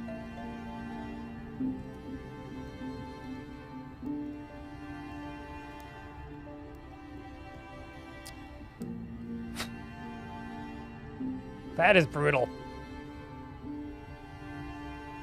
That is brutal. So for those of you who don't know, we got hit by 1 siege that went okay, and we lost a few soldiers. Hit by another siege that went pretty catastrophically, and we lost a bunch of soldiers. Then we got hit by that, and lost a bunch of soldiers. So, yeah. How are we doing for bars? I need metal bolts.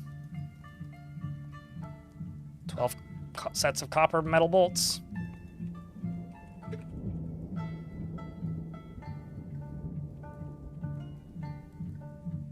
It's terrifying.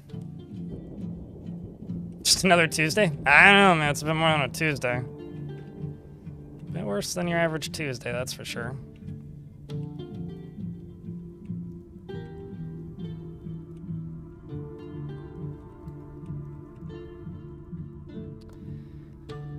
Let's go to Burrow. Run this off.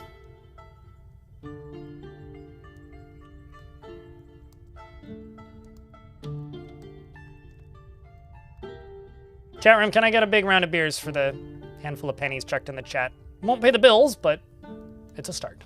Appreciate it, guys. And also, Lutibe, thanks for checking us up at Luldio, which I don't think I mentioned.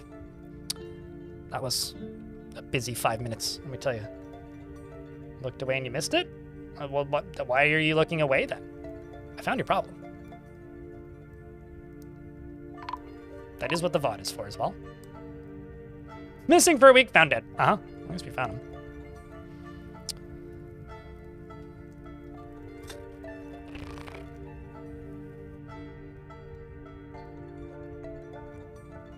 It's a little grim, but I might make this into a morgue. So much blood in the hallways, man. So much blood in the hallways.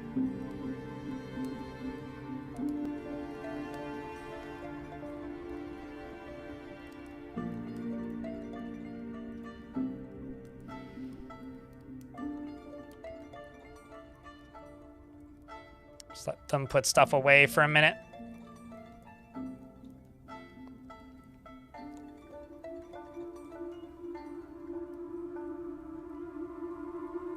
I mean, it's not the dying room. No, that room is the hospital, and there's an open space beneath it that's currently nothing. I was originally going to use it as a bit of a reservoir for something, but I might just make it into a morgue for shorter distance. It's all just Dwarf Fortress music, Noctis. This is Death Spiral is the name of the song. It's like literally just the game's soundtrack.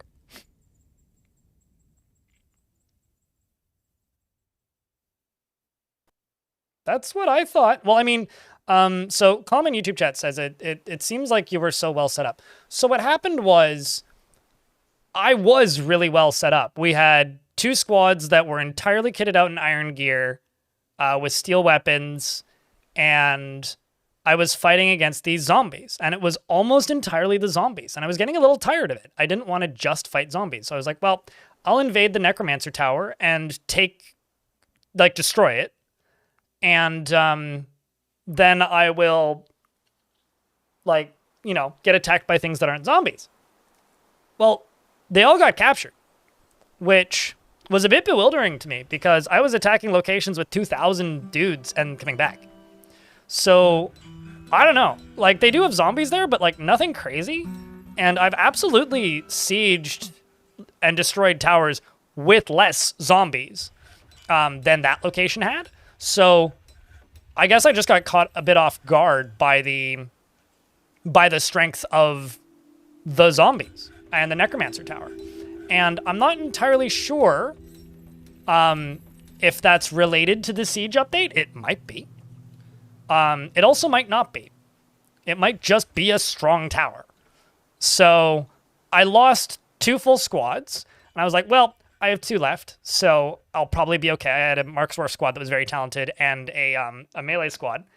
And then we got 3 sieges back to back, and the rest of them have died now. So yeah, we were really well set up, but I've lost my foot defense, basically. So when they're attacking me at a distance, we could absolutely be in a better spot.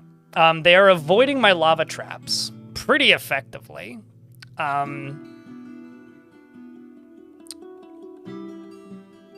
But yeah, I don't know. We were pretty well set up, but I would say it's more of a death library. It's kind of built more like that, right, with shelves and whatnot. Literally all of the music I play is vanilla. I would genuinely, and actually I am genuinely impressed if you've played Dwarf Fortress and never heard Death Spiral. Because that is just the song that plays when you lose 30% of your population. So, I am genuinely shocked if you haven't heard that song before.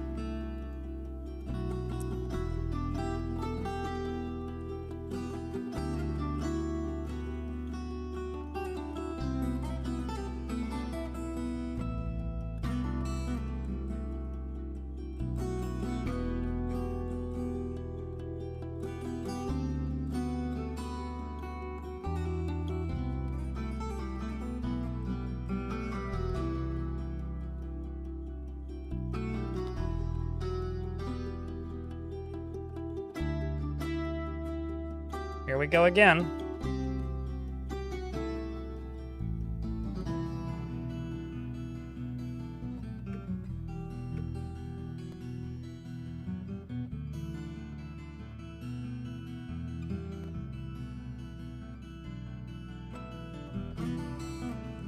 Let's try not to focus on the numbers. You can look at them, but if it's a topic of discussion, it's best to just not. Continuous.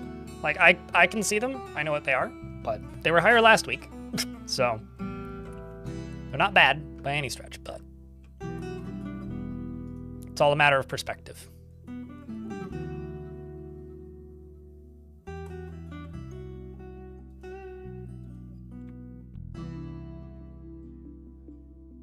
Things have been busier around here since the Siege update, though, that's for sure.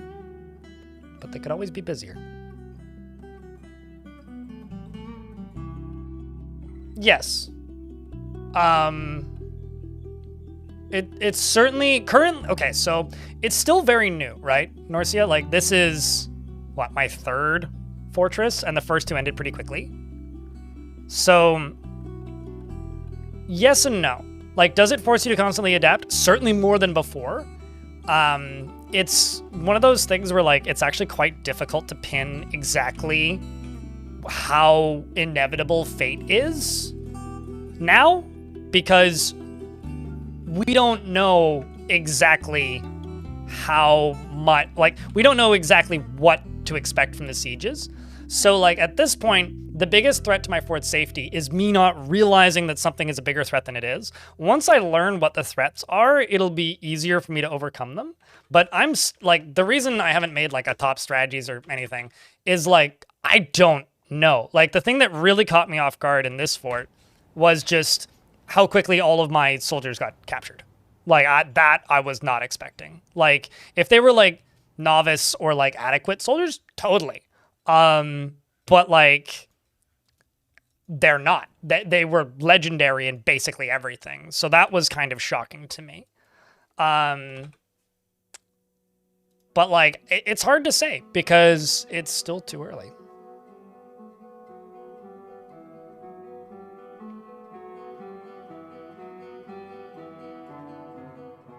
Because I had a hole in the roof that I forgot about, which because I was doing construction up there at the end of the last stream that I did, and that was on Thursday.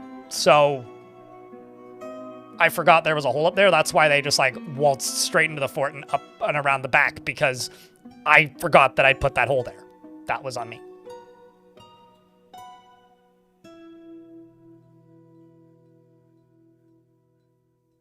No, absolutely. I mean, that's a historic thing for sure. But I've attacked, like, looking at the strength of it, like, reading what they had, Jornelius, in the, because, like, I've invaded, okay, there's no way to say this without sounding like I'm just bragging. I guess I am. I've invaded dozens, maybe more, towers in fortress mode with squads.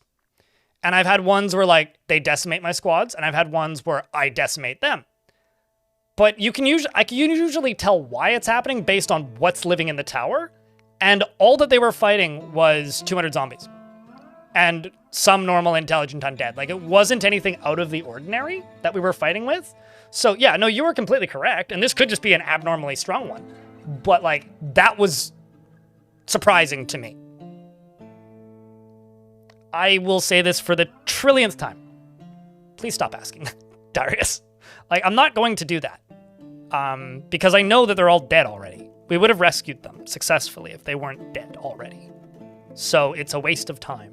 It's like, could I go there and, like, annihilate it? Sure. But nobody would watch me do that, and I would be bored shitless.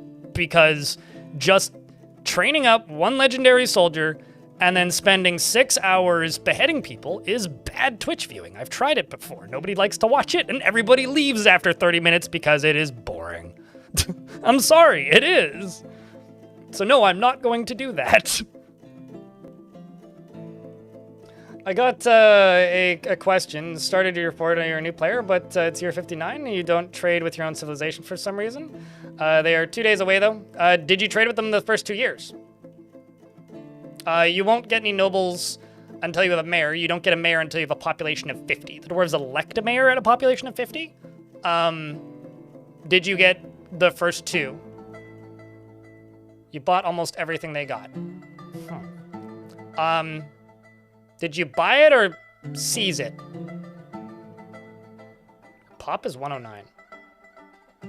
So if you press N, there's no mayor at the top? Okay, just checking, because sometimes people confuse those buttons. I don't know, that's weird.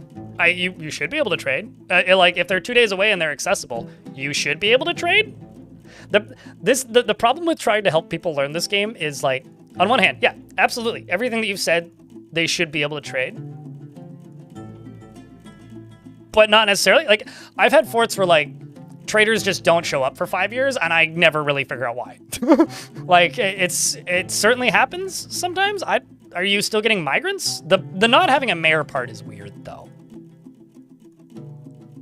Oh, you only have a mayor. Okay, well, so you don't get a duke or duchy unless you're trading with your home civ.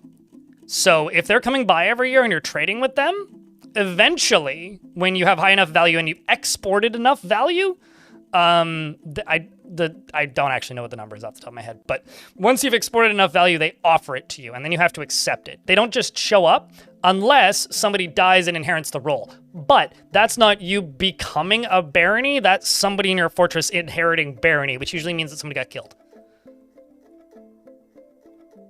So the one thing that you could do is go to civilizations and hover over your civilization. So in my case, that is the Lance of Men. Does it say that you're at peace or at war with them? And what are you importing and exporting? Because if it's terror and vengeance like that, your game is bugged and the civ is fucked. Unless you have DF hack, in which case you can type in Civil War off. But like, most of the time in my case, that didn't happen. The other thing that you could do, actually, is you could hit this button, go to Other. Do you have any merchants on your map?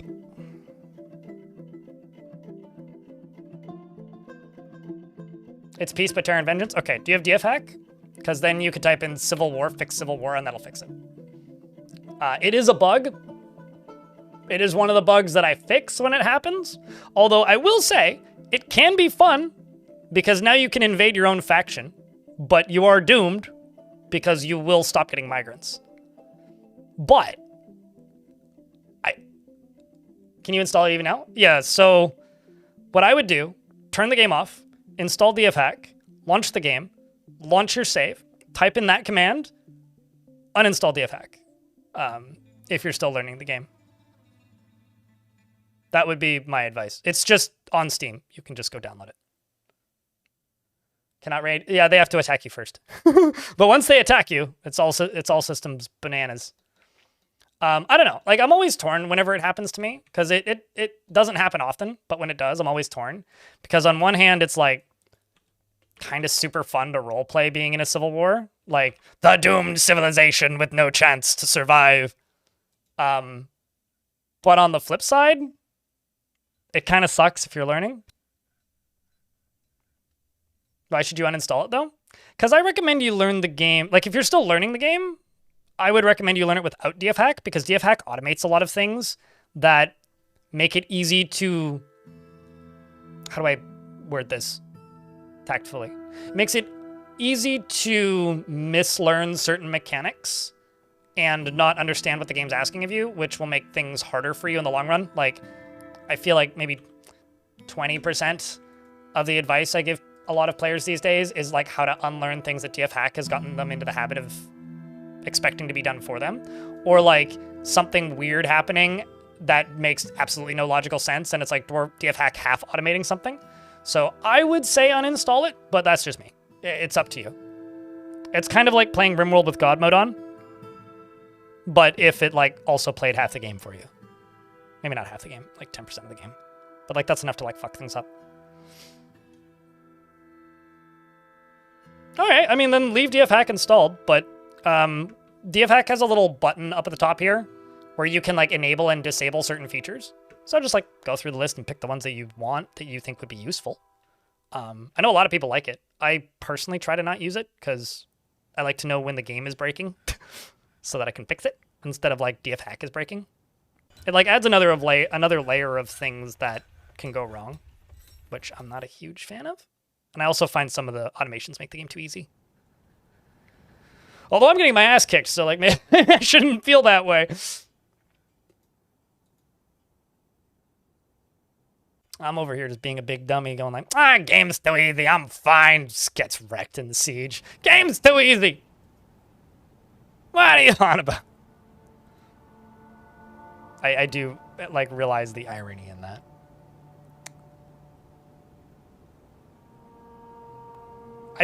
You want to know what I do to increase the bird population? I take a breeding pair of birds and lock the door. And then they can't not fertilize and make the eggs because like they're not gonna go wild. But yeah.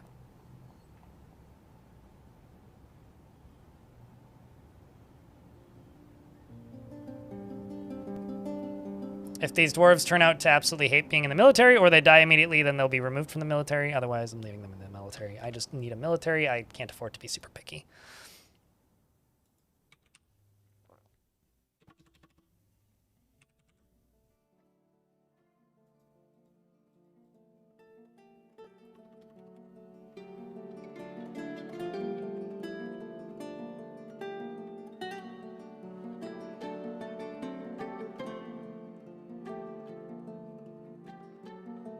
Nobody with a crutch.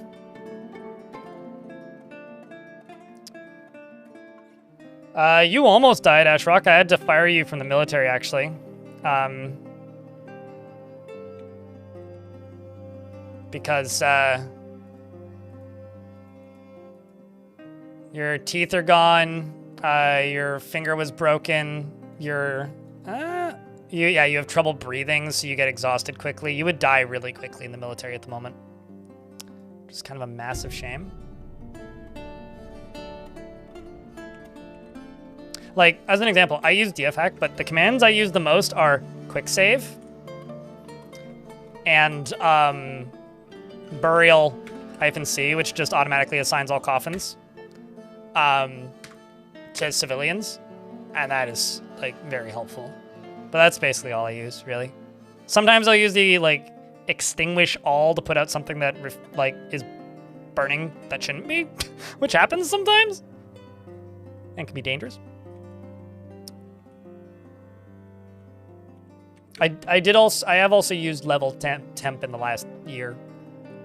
Level temp is useful if for some reason a bunch of dwarves are getting stitches and they may or may not be adamantine, and if that adamantine was under lava at some point, then there's a chance that that adamantine that they're getting stitched into their body is still as hot as lava, which gives you sorry Kenny, we replaced your heart with a potato effect. Spontaneous combustion! Also, hey Falgy, it's good to see you. Fort's looking nice. What's besieging me? I think 2 zombies. Currently. Which I should probably deal with.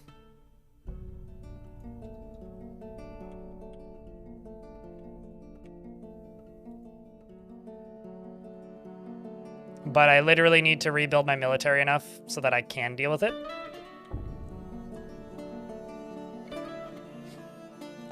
Stitches get removed from dead dwarves.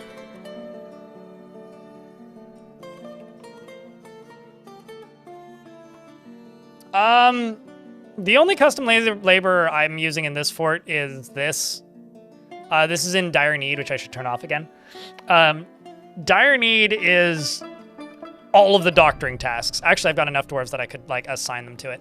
It's all of the doctoring tasks. So the way the game works is surgery, diagnosing, and stitches and a few others are only done by the dwarves that are assigned to the hospital. But I have this.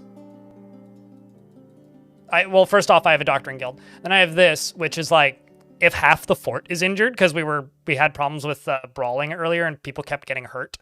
If half the fort is injured, I can just turn this on, which is a more effective orderlies, and then they just go deal with it. I don't generally use custom labors that often, because I don't find them all that necessary.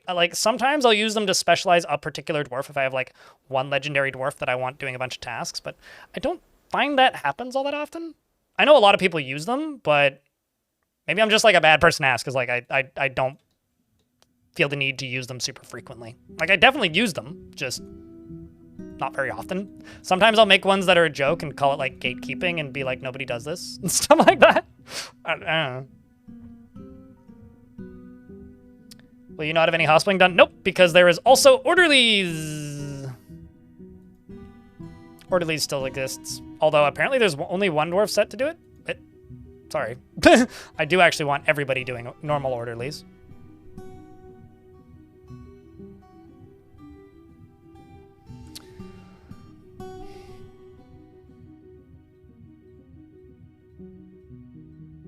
You have a legendary bone carver. You see, usually what I do for, and instead of like assigning specific tasks, like I have a legendary gem cutter, right? I have two gem cutter shops in the fort. One of them is just for anybody. And then the other one is right here specifically, which I specifically assign stuff to. So like, I'll go in here and be like, add new task, cut gem, repeat, or whatever. Or I'll like schedule through this and be like, you cut the expensive stuff because you're good at this. I don't do this for the other one. So like, if I want to specialize a dwarf, I'll just give them a specific workshop instead of making custom tasks. And or like, if I maybe want weapons done specifically, then I would go assign like whoever my best weaponsmith at the time is, who they're all dead, it turns out. I do have a talented armorsmith though. I will assign them to a workshop specifically and then queue manually at that workshop. I do that instead because I've the few times that I've tried to build forts with a lot of custom labors, I find that I fuck it up and the dwarves get significantly less efficient. But that's probably just me being shit and not like the fault of the game. Also, apparently I was making silver thrones and we ran out of silver. I don't know why I was making silver thrones. Why was I making silver thrones? I must have had a lot of silver at one point.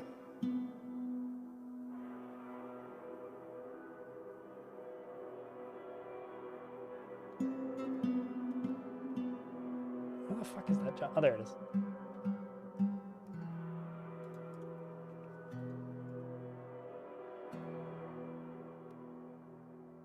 Yeah, also, like, yeah, I don't know. I guess, like, you kind of have two options for specialization, right? You can either assign dwarves to a specific workshop and then schedule out of here, or you can assign jobs to, you know, or you can assign labors and then let them go to any workshop. And I find the first option easier, like a lot easier.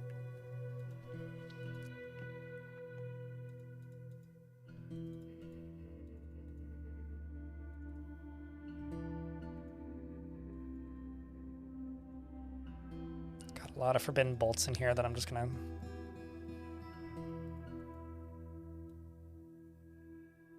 Good lord. Let's just...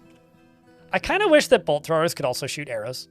Like, I wish the dwarves had a way in vanilla of consistently using arrows without, like, breaking jobs.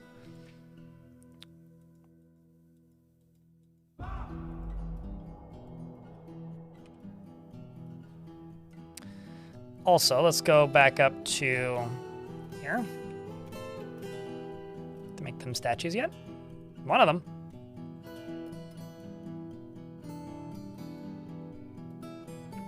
Am I just out of day sight? Is that the issue? It's gotta be.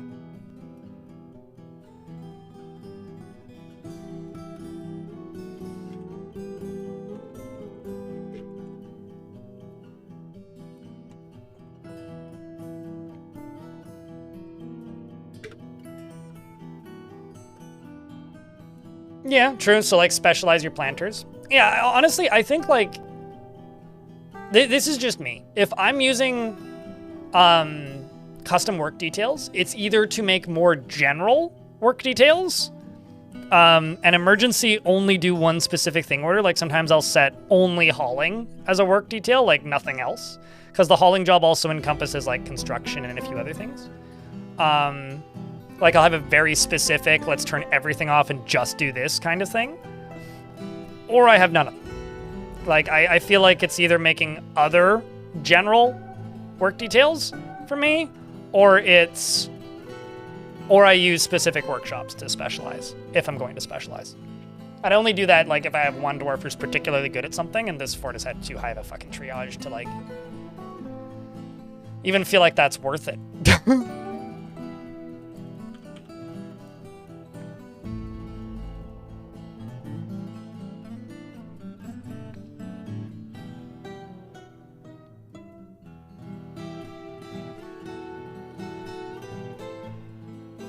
Aside from increases the value, right? I mean, it's useful letter N for like, if that's what you're trying to specialize the fort for, or like,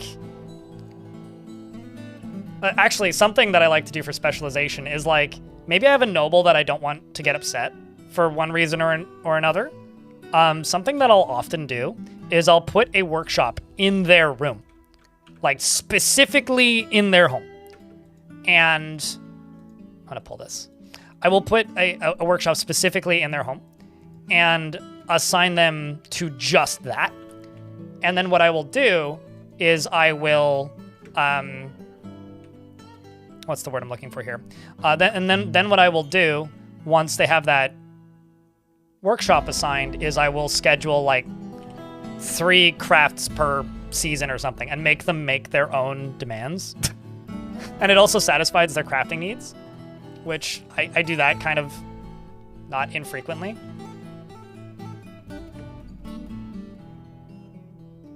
Mostly because I think it's kind of funny to do that.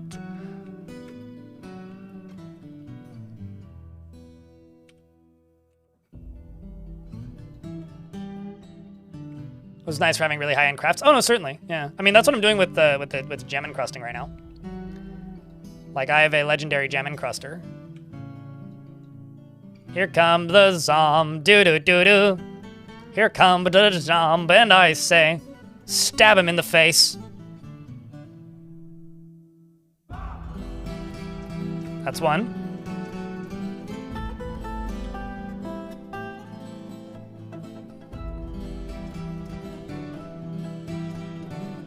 Oh, they literally ran straight past this guy.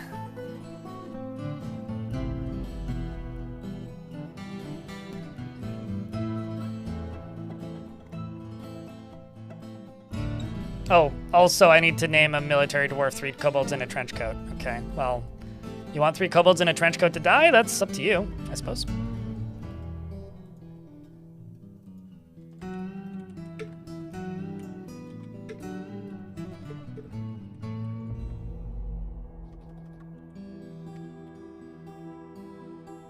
I'm amazed that fit.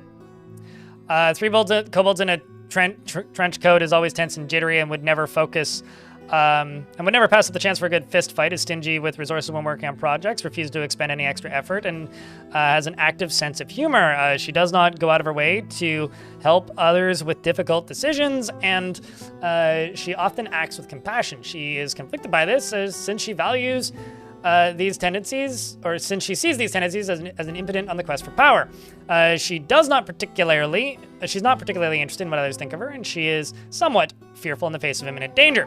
She occasionally can lose focus on the matter at hand and needs alcohol to get through the working day. Doesn't really care about anything anymore. She personally sees power over others as something to strive for, greatly respects individuals that persevere through their trials and labors, and finds eloquence and artful speech off-putting. Does not respect the law and does not really value skills related to fighting. Sorry for taking so long, Boom Boom. She dreams of creating a great work of art, and this dream was realized. Or, sorry, a great masterwork someday, and this dream was realized. She likes sandstone and billet and yellow zircon, as well as citron wood. Giant slug leather. Okay. The color taupe, and floodgates and amulets and geese for their formation floating in the sky. Rat men for their friendliness. Huh. And the sight of the azure petals and when possible prefers to consume cranberry wine and hates blood dance. You're always getting a dwarf stuck wanting to craft or wants an item. Make a guild hall that's public where they can learn to craft. Dwarves want to learn a skill and they want to craft items. It's impossible, literally, to satisfy every single dwarf at all times. But if you have a dwarf that you want to fix, or you have a dwarf that you want to take special care of, if you go to any workshop, or a lever, you can click on workers, and then you can assign that particular dwarf to this workshop. So Urist over here probably has the need to craft an item. I could assign them to that, and then go here, and then say, I don't know, and then say, misclick, rock scepter 3, and then they'll go make 3 rock scepters at that specific workshop. And they'll be assigned to that specific workshop. So whenever a task pops up that is called for at those craft shops, only that dwarf can do that task at that workshop. Also make guild halls that are public. So make a guild hall, like this one, and set it to this, citizens only. And then any dwarf can go there and learn skills, and that'll mass satisfy a lot of needs that are hard to satisfy otherwise.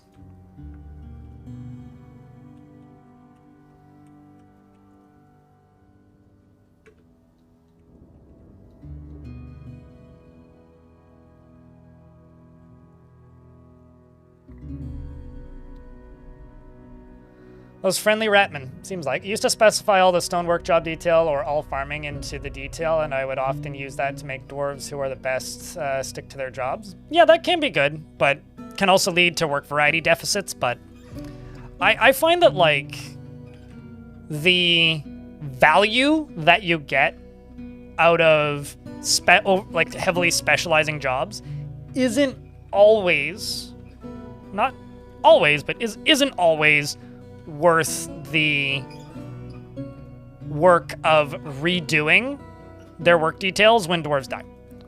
And that can sometimes be a lot. Like, it's sometimes one of those things where it's like, yeah, that in an ideal world, that is probably the better way to do it. But if it takes a really long time, needs for excitement. Put them in the military? Like, they need excitement. Okay, so they need to be exhilarated.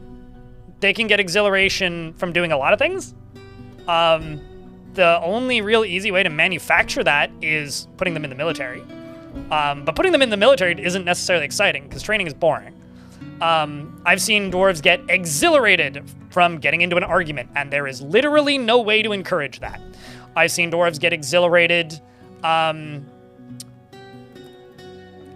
yelling at somebody in charge. I've seen dwarves get exhilarated while remembering yelling at somebody. I've seen dwarves get exhilarated from training sessions. I've seen them get exhilarated from, I don't know, all sorts. Yeah, it's one of those kind of analogous ones where there isn't really a right answer aside from put them in the military and tell them to kill something. Yeah. I'd actually, at this point, probably make them a siege operator. Yeah, I literally never do vermin catching. Yeah, I guess, like, making them a hunter or a vermin catcher would do it. Yeah, I don't know. It's not, like, one I tend to worry about too much. Oh, yeah, also, after performing, true. After performing or seeing a performance, I think it's funnier when they are, like, embarrassed after seeing a performance. Personally, that's my favorite one.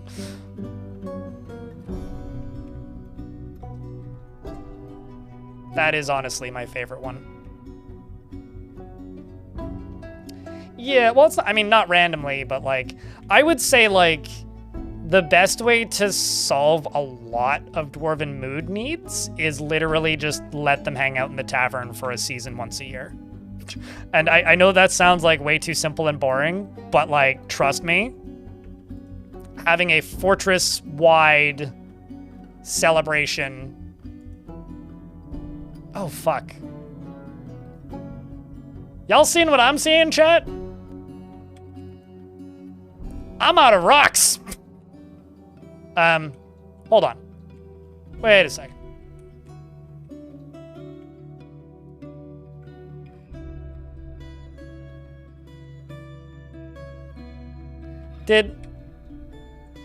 Huh.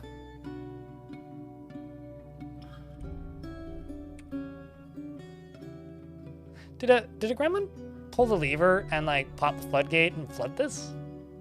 Because if so, that's really funny. Did a gremlin really do that? Wow. They did. You sneaky motherfucker. It's incredible.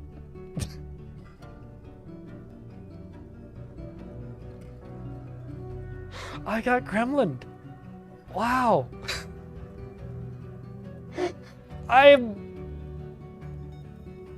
Wow. Okay. I don't think that's happened to me in like 10 years. That's amazing.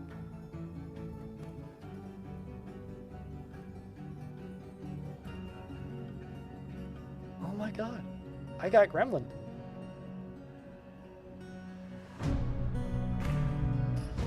Dwarves can't wear boots and shoes. The fastest way to assign a squad to, like, wear shoes is go to equip, go to details, click this button, rename it, blah, blah, blah, test, and then click confirm and save. Then assign that whole squad to blah, blah, blah test, but I'm not going to do it with the whole squad. I'm just going to do this one dwarf right there. And then they'll wear shoes. But they can't wear shoes and boots at the same time.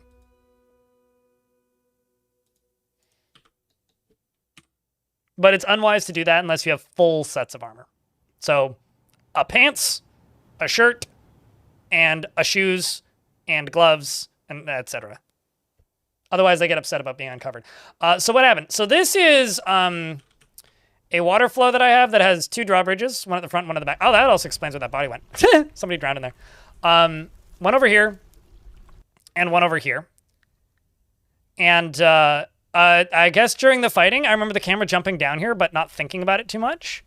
One of these levers got pulled, and a gremlin came in and pulled the lever and flooded my basement. The good news is I'm going to have some huge underground farming areas. The bad news is I need to drain it, which is a little bit silly. But also, I mean, I kind of had it coming, I guess. So what I think I go do is I'm gonna diggy hole.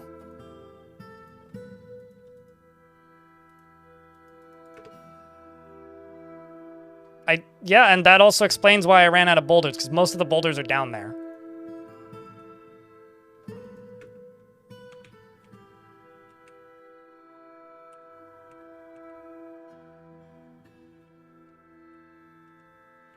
Although this is going to forbid several times. Chat, I'm about to get hit by an ad break, and I really need to take a piss. And I have a feeling that the game's going to try to murder me again in a minute. So I'm going to go take a piss. You guys can follow this upset, sad dwarf who's trying to yell at somebody in charge. And I will be right back.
I saw that and I was like, oh no! It's fine.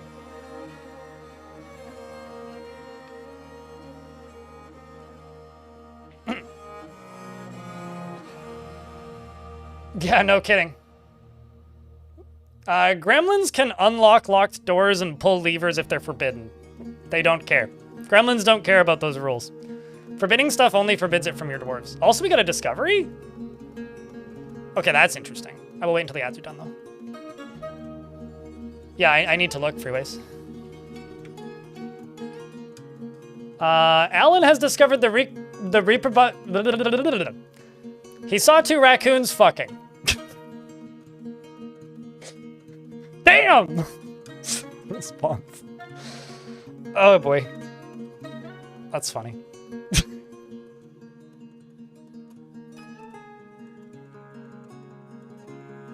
Who invited these assholes? I guess me, technically. It's really jarring to see me without headphones. You're like, man, your head is way thinner.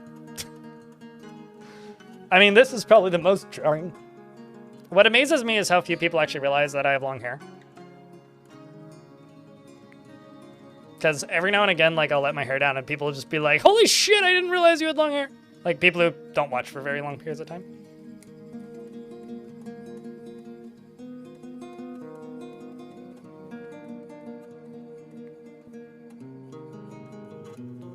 Holy shit, long hair. Exactly.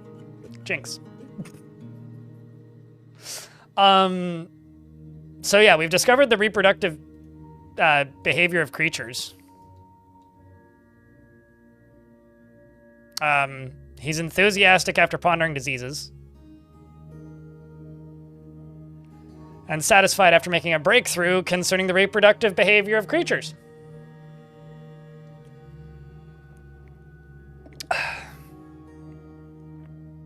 My beard needs to get a bit longer before I qualify as Gandalf, sir.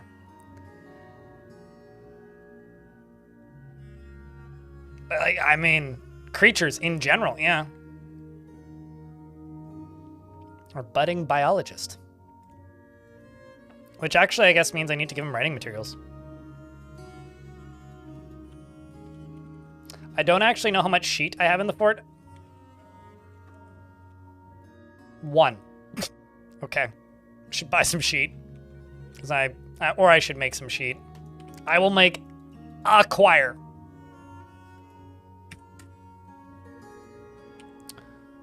And I'm pretty certain. The good news is I will be able to drain this. It's gonna take a while to drain. Let's just do this first. Because then this is gonna cancel. It's literally like lime flavored bubbly, so it's, yeah. I've thought about getting the cherry ones, but I like the lime ones more. All right. That should be good for that.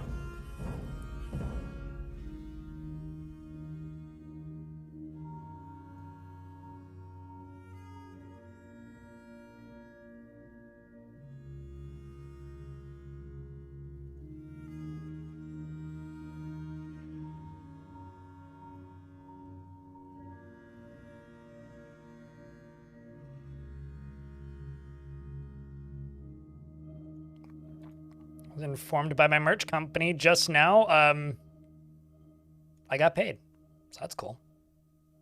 Me checking my email while streaming, very professional.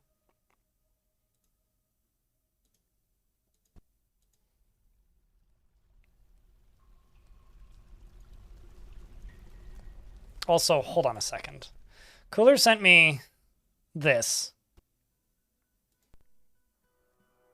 Okay, so he's used Crypt Derplin 999 times this year. I wonder what the total usage of that emote is in the last year. Let me check. I wonder what number, like what percentage of that total usage of that emote is Cooler. Because I'd be willing to bet it's not a small number.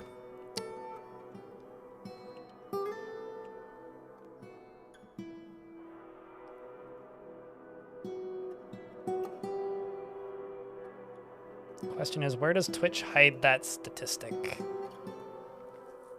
There it is. Actually, hold on.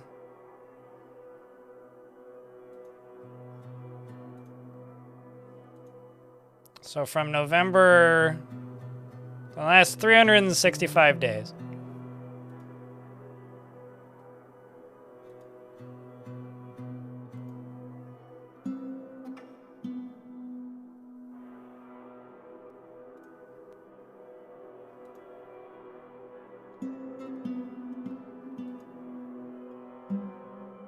Oh, I see. Not within channel, outside of channel. He's literally more than 50% of its usage. The total usage of that emote in the last well, a little bit more than 365 days actually, but is 1,059. So he's like maybe even higher than that. That's crazy. Somebody clip that so I can send it to Cooler, unless Cooler's still in the chat. But that's fucking funny, man. All right, so what I need to do is just go deconstruct this.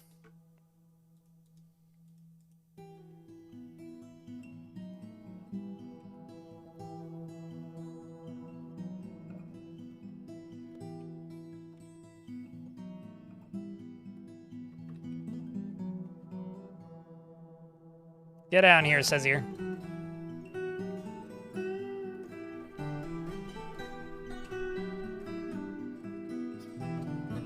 Could barely tell I was distracted. Oh, do I seem like I'm spacey and not paying attention most of the time? That's a shame. I should work better at that. I should work on that.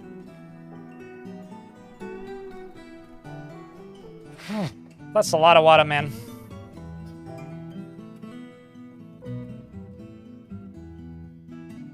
This dwarf is very relieved after being near a waterfall. Let's hope you're able to climb out. You can breathe, so that's good. When his name becomes a name again and not like colored, he's drowning, but like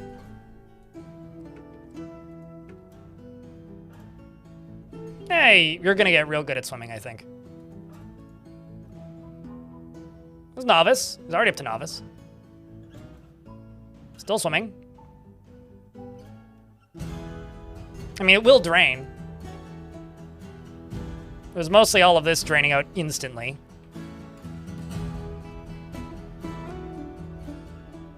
What's he up to?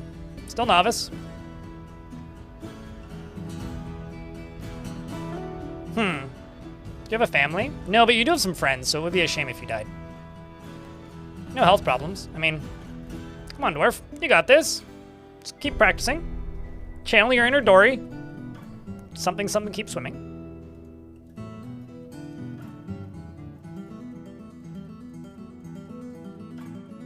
It's a little wet down there, yeah.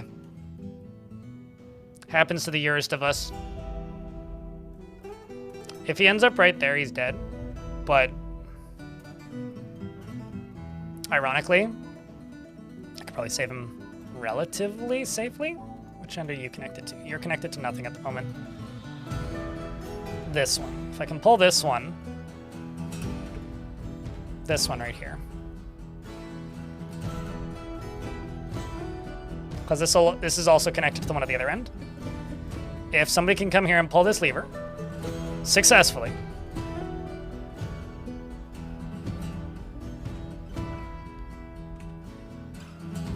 this will slow down the flow considerably.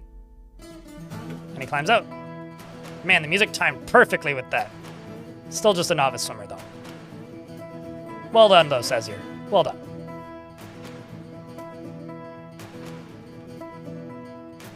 Ay, ay, ay.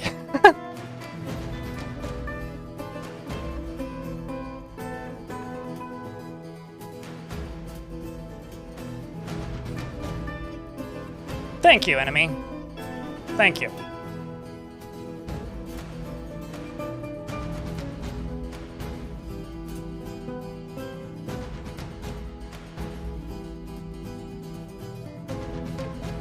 Also, it looks like Alan here wrote a book.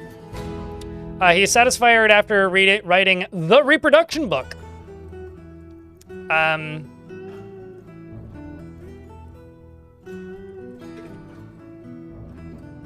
Let's make 2 rock book bindings.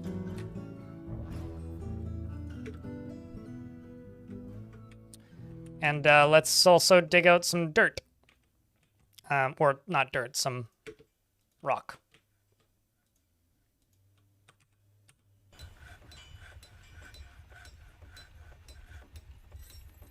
Which is going to take a while because, you know, it's kind of warm. And I should go further down than this, which I can do.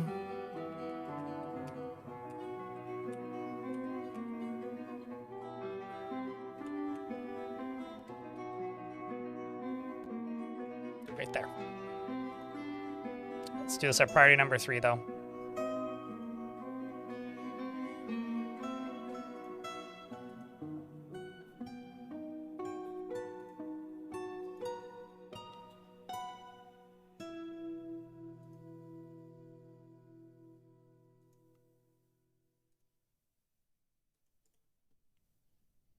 I'm not even sure they can get to it at the moment. It might still be too flooded. Maybe not. Nope, they can get there.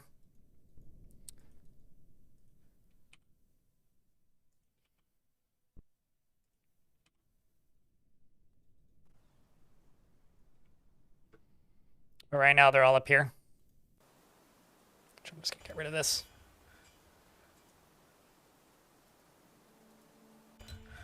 Get that dug out at some point.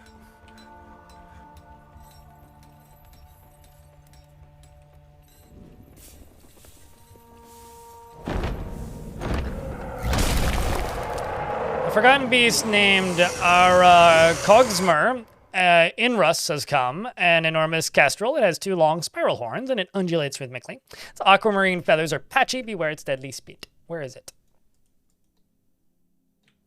Okay, so it's in the center layer, which does not have access to me. It's killed a bunch of goblins. Looks like it visited Demon Judge once, which is a local goblin stronghold. Quite a few years now, like 100 years. Does have great trouble mastering fear when confronted by danger. I guess goblins aren't dangerous. This kind of looks like a green alien. Like if you look at the shape of his head, he really kind of gives off that vibe.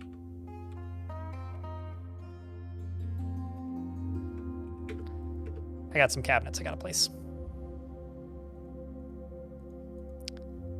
These will allow these dwarves to put away their clothing.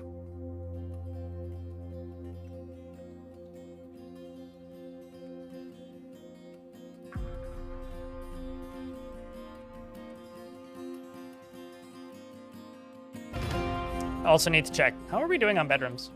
Oh wow, most of the dwarves have bedrooms, well that's good. Forgotten beast from a previous world. That's kind of how I would see it, but we've got rock crystals.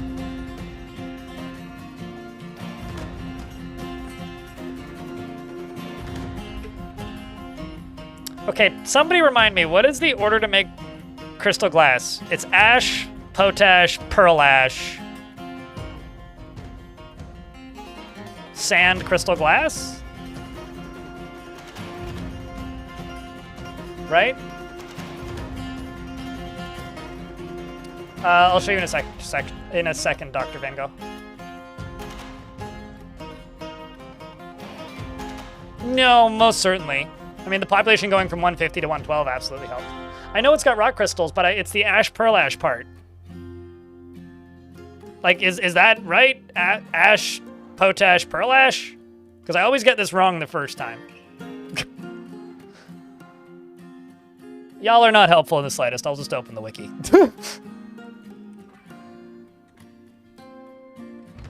Go ask the developers that question. Roman Lex.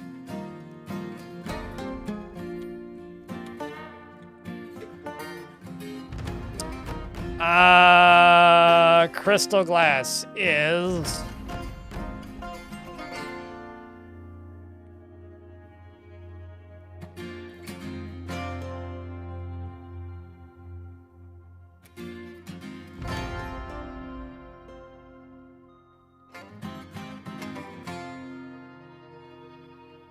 That's wood. This actually isn't even that direct. Thanks for not being helpful, Wiki.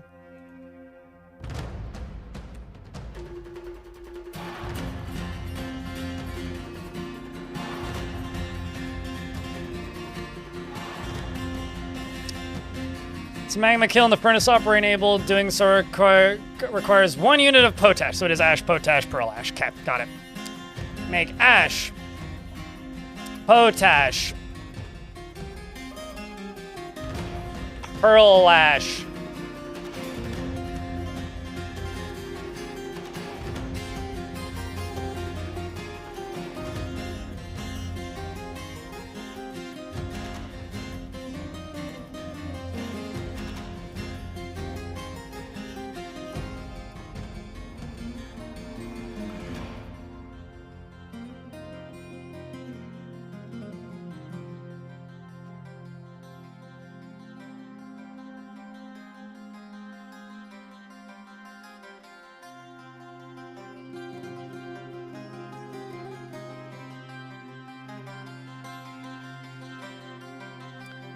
But I will stop you if amount of logs is Holy shit. less than... Has it really been 32 months already? Crypt beer, good to see ya, man. How goes the fort? Crypt arrive, crypt notes, crypt bongo, crypt wambler, crypt comfy. I will catch up with all of that in a second. Because I'm trying to remember how to use these materials, these demands that I never use. Amount of ash is not 10.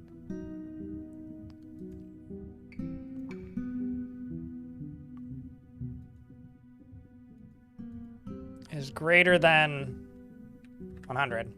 There you go. That's what I'm looking for. Sorry, what? Lanix! It has been 32 months. Correct. It's good to see you too. Fort's going. Things could be better. Things could be worse, for sure. Really? Someone over there? The recap seemed pretty standard to me, for me. I didn't watch a ton. Although, I think somebody raided into somebody once because I had 18 hours of view time on a streamer I've never heard of. Genuinely never heard of. So I must have been raided into somebody somewhere. What was the thing I needed to explain again? Oh, how did I show the bedrooms at a glance? I literally go to a bedroom, hit Z, click on the bedroom, and then click on the dwarf face. Everybody that has a bedroom assigned says has quarters, and anybody who doesn't has quarters, and kids share with their parents. That's how I did it.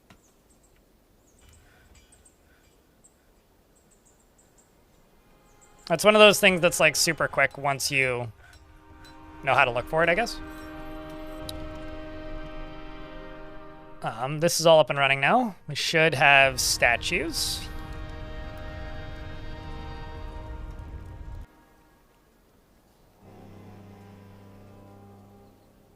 Well, that's not good.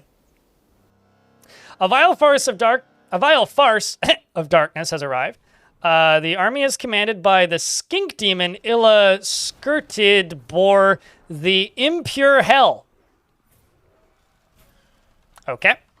An ancient and horrible demon escaped from the underworld before the dawn of time in the year 1. Illa, the master of Illa became the master of Wrath of Crescents. Beware their elite goblin macemen. What's the song that's like, we're all fucked, did something or another? Anyway, that. With them come monstrous siege engineers and Mineras from the Dark Goblin Fortress of Thief Towers.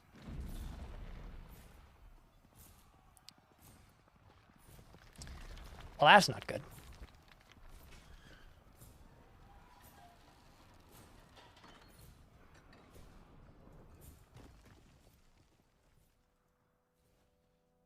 Phthalate blocks, eh? They got miners. They're not asking for a parlay. Oh boy. Um,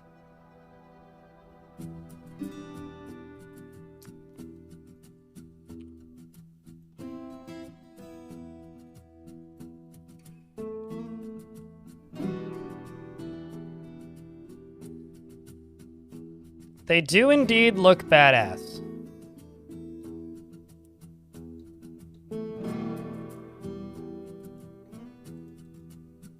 I read that as Strapsin. I was like, that's a funny. Oh my fuck. They have chat. Chat, we're dead. GG. Oh, that's fucking fun.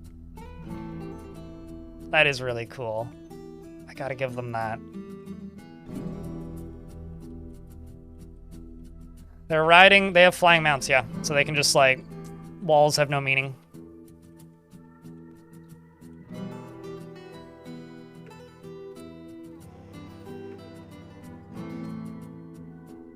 I presume they'll still follow. Well, this might be the final stand, so I'm gonna be dramatic about it. By that, I mean I'm gonna go post on Discord.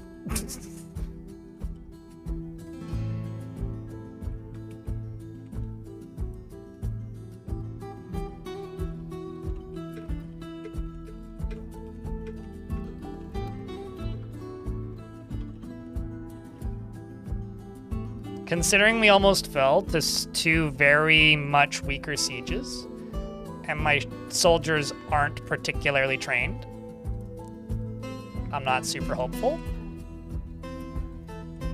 but we'll see.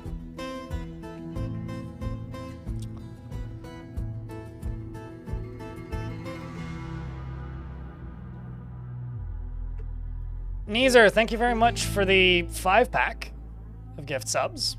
It means a lot, mate. Wolf is Wolf, thanks for the 9 months. Who said you're late? I was actually late. I was 2 minutes late to stream.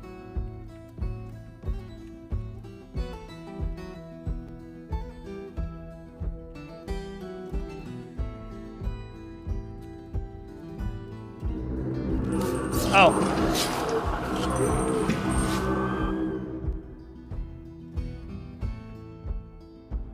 I'm not late. You're late. Seems like my bolt throwers are getting to do some work. It's time to turn on the flow gushers. I mean, the lava plowers, the lava on land distributors. Here's hoping it does something of use. Actually, fuck it. I should open both of them.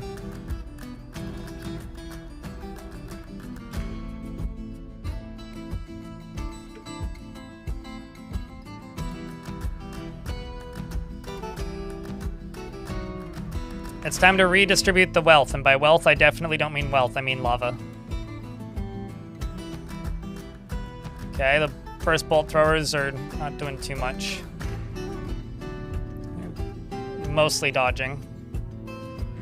There goes the initial wave. Where's the ogres?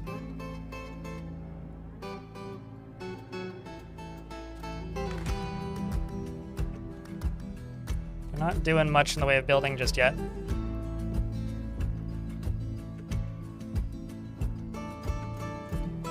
Well, seems like the elk bird bone bolts are still doing what they need to do.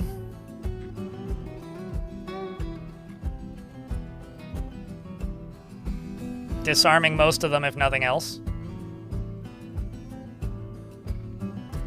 How are we doing on bolts, actually? Not great. Not terrible.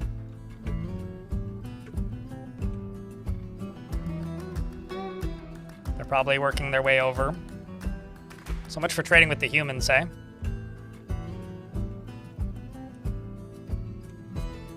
These guys seem to be hanging back here and taking shots from the catapults, and amongst other things.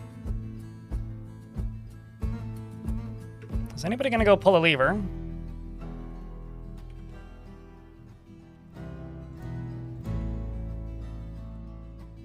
Oh. I think the other one might be more useful, actually. So I'm just gonna close this side.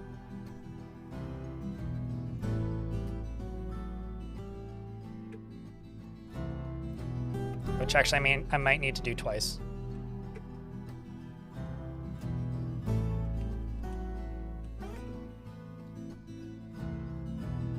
Because I'm much more concerned about this side at the moment because of this guy right here who's building across my walls or trying to. Who's fucking pulling that lever? Okay.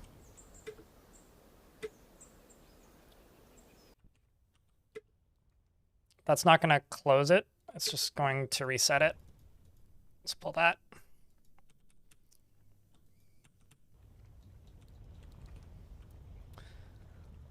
Also going to send my Marks Dwarves over here. See if we can put down that ogre over there really quickly, ideally.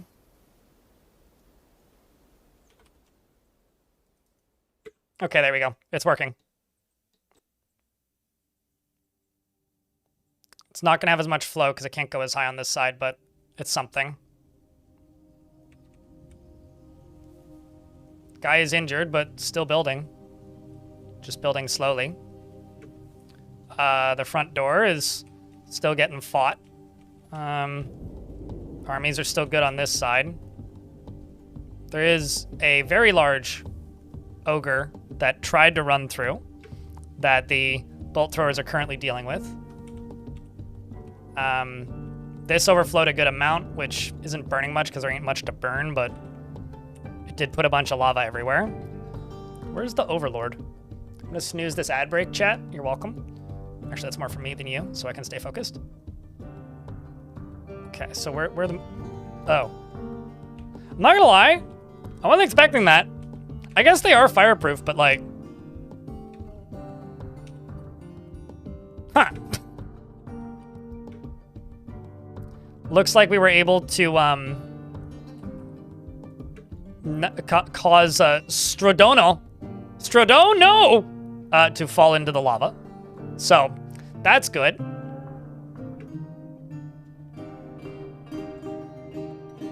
He not lava to talk about it much anymore. That rip this goblin. Swordmaster, man. That is fucking scary, dude. Like,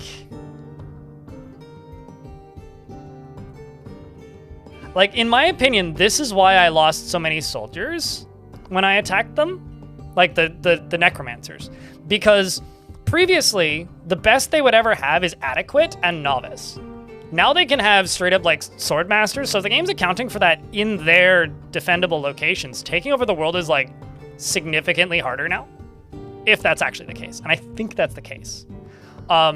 Which also is kind of funny because it means that like all of those YouTube videos of people who took over the world, like the one that Just Don't Die relatively recently put out where he like only used one soldier, is like completely moot now. And like no longer a going concern. So there's the baddie in charge. This appears to actually be going quite well because it is overflowing this. So any of them pathing along the edge here are just going to get torched, which they are. So that's good.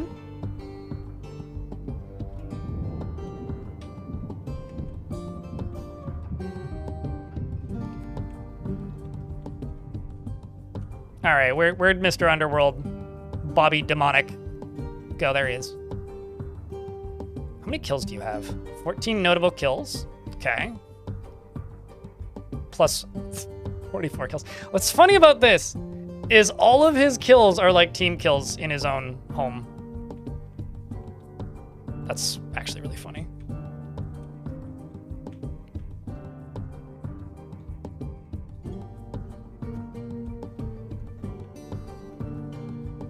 So this seems to be like a scattered crew. Not seeing any goblins with pickaxes. Most of these are injured. Demon McBad stuff seems to be leaving McWalkaway right about now. The merchants will be leaving soon. I don't think that's wise.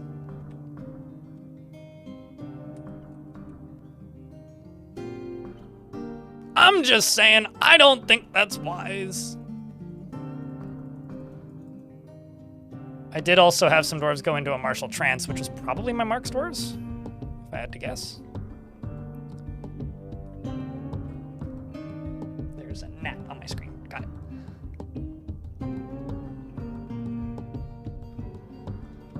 How am I doing on bolts? I'm not. How many bars do I have? 58 bronze, 66 iron.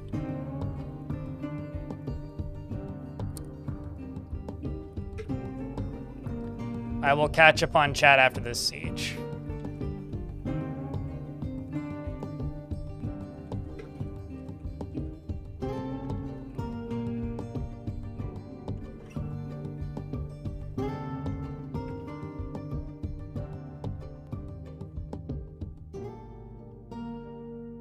Seems my catapults have like all used up their ammunition. These are not at an angle where they can hit them. There's some up here that can. Mr. Demon Bad Stuff, what's your ability? He has Deadly Spittle. It's not too bad.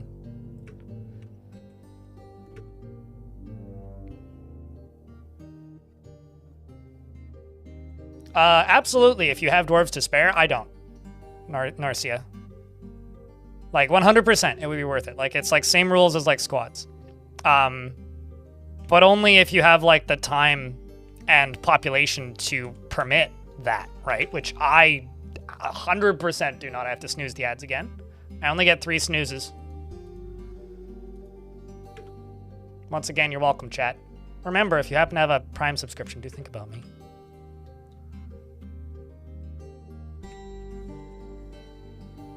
Oh wow, he like dove underneath it. That's kind of neat. Watching them jump into cover is one of the coolest fucking things. Catapulting at him.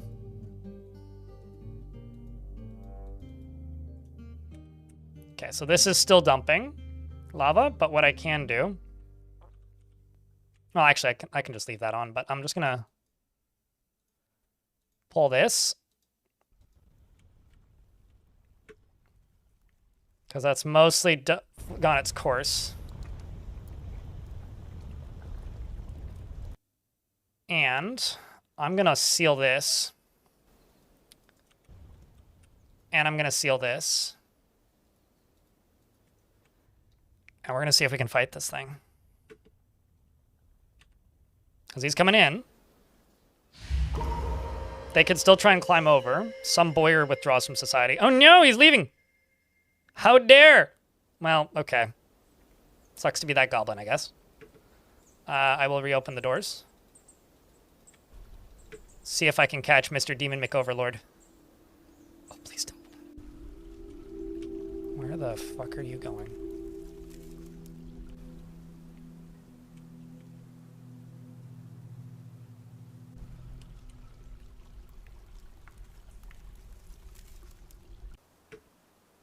I mean, he is injured, right?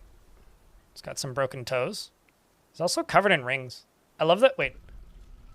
What size is his crown? I guess, huh.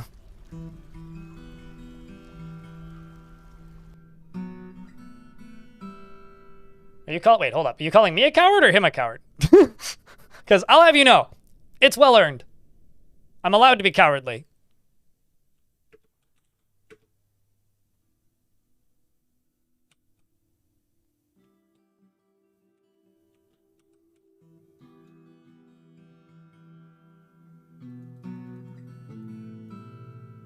How many of them are left?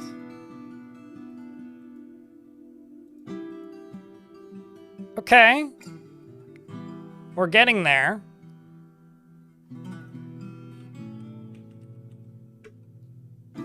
Seems like a goblin made it to the end. I don't know what you're doing, kiddo, but go home. Store item in stockpile. Are you not in the burrow?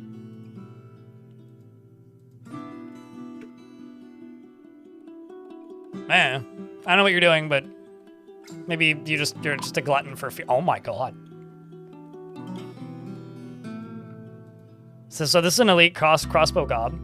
Literally just walks in, fires a bolt, hits the wrestler in the head, chipping the skull and tearing the brain. I don't think that dwarf had a helmet on. Nope. No, they did not. Just immediately pop their head. That's brutal, dude. 2 dwarves. The second kill you got was from firing iron bolts, hitting a commander in the upper arm, which fractured the shoulder. Jeez, man. Heavy bleeding. Has dropped their crossbow. One of my recruits is chasing. You are going to die, you moron. Especially considering you had to drop your weapons, probably due to your arm getting shot. You've lost your helmet?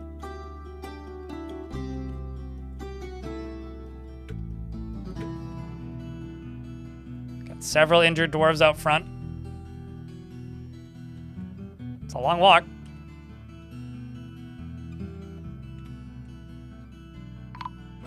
Yeah, no.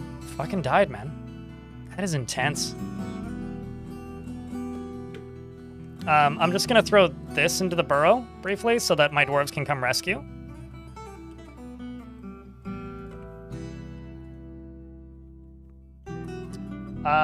Also, Ulfas, thank you very much for the Prime. That means a lot. I haven't looked at the daily minimum today. I'm actually scared too, so thank you.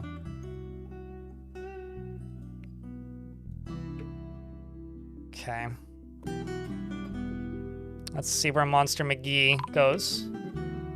I'm gonna set my places order to just leave them loaded, give everybody a break. There are some elite Mark Scobs running around in the fort. I'm gonna just station my whole military, what I have, which is very little, and they're bad. And they're just getting annihilated. It's literally a skill issue. You guys want to make jokes?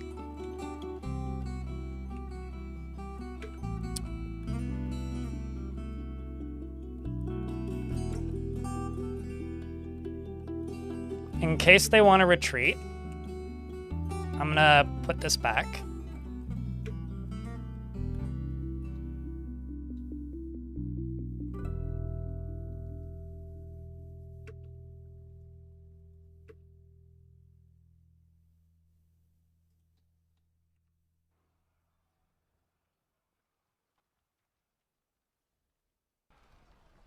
I mean, this is just low-skill dwarves versus high-skill goblins. That's really all this is. There's a Mark Scob, who this dwarf is chasing. Maybe a bit against my advice. I wouldn't advise this, but I respect it. Oh, shit. Oh, I see.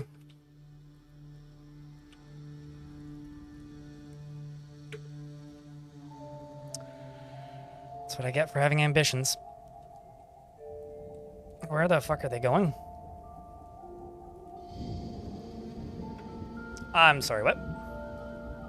Oh, right, yeah, flying. Sure.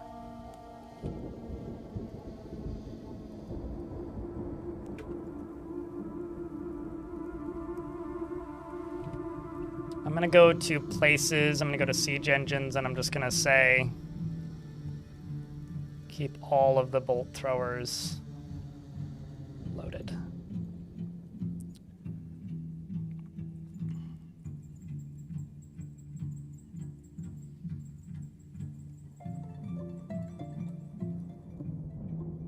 We're in an ad break, I have to pause.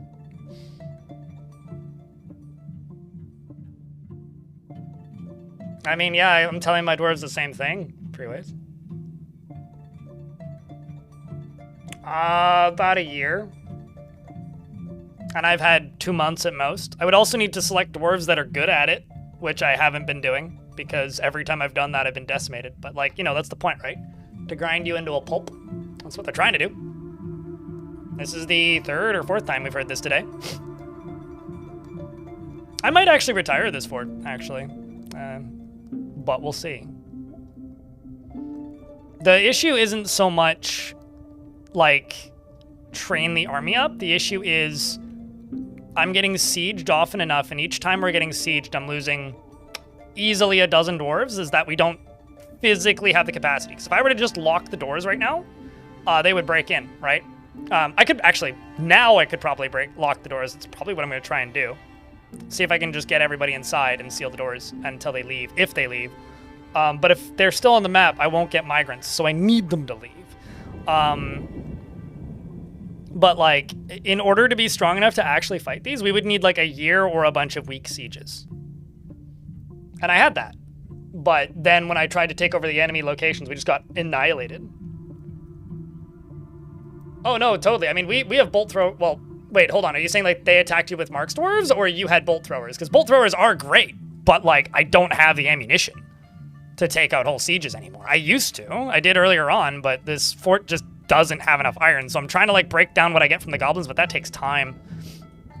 Like, we are literally out of ammo. Like, my bolt throwers have nothing left, so we need them to go back inside for those that are not dead. So let's just close this.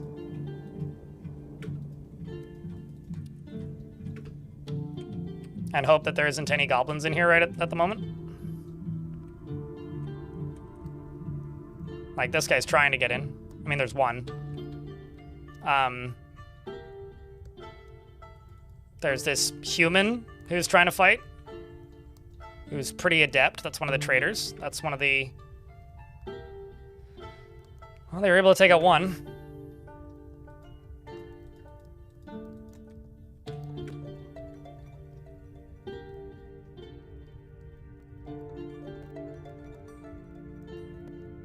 Human, if you decide to walk out, like, you're on your own.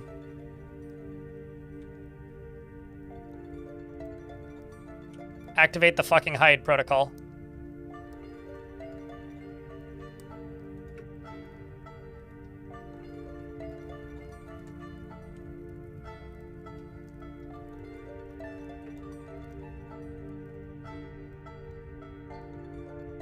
It looks like they're trying to leave, so I'm going to see if I can let them leave. I mean, then they'll just come back, but...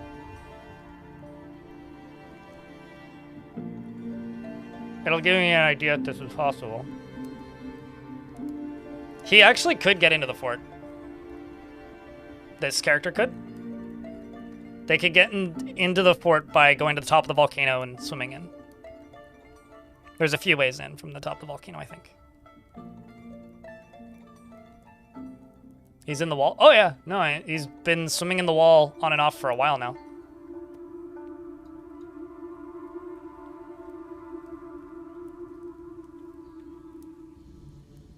But yeah, the issue here isn't so much training up a new squad. The issue here is I don't physically have the workforce to train up a squad that could win, even if I had unlimited time. Also, like, maybe a third of the dwarves in the fort right now are injured and would suck if I put them in the squad, even if they were, like, as talented as they possibly could be. And there's nothing I can do about that. I'm gonna try and be cheeky.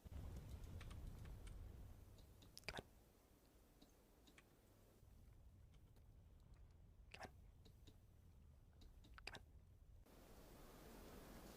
on.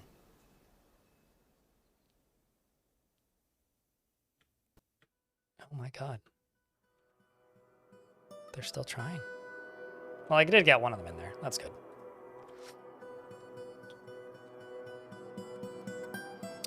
Where's Mr. Overlord?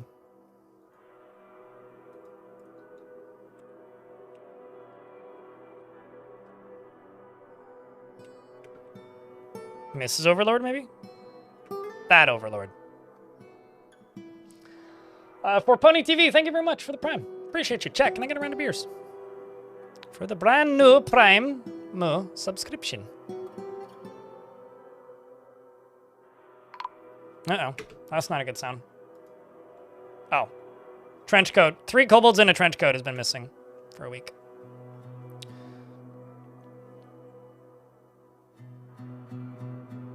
That's what I'm using, Uftaz. Like, literally. That is what I'm using.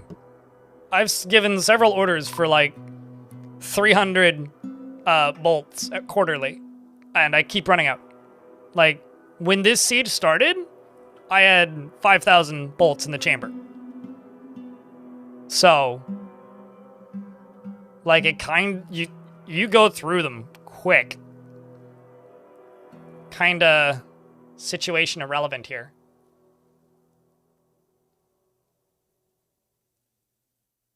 If you came from the YouTube side of things, to be completely fair, I'm not really reading any of the chats at all.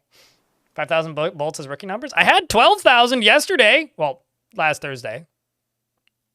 But I got sieged, and then I got sieged again, and then I got sieged thrice. It wasn't so nice. I'm just kind of suspicious that it's just going to leave. So I'm kind of hoping that's the case. Oh, are you overflowing? You shouldn't be.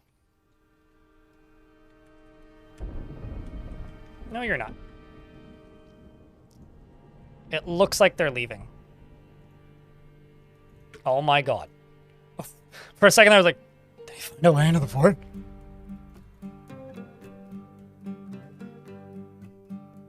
Actually, holy fuck.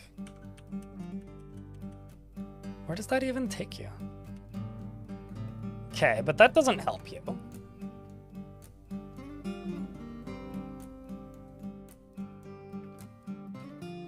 Okay, hold on.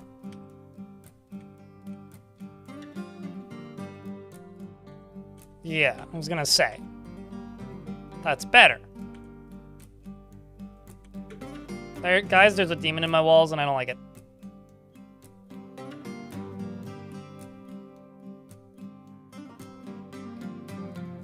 He also completely healed.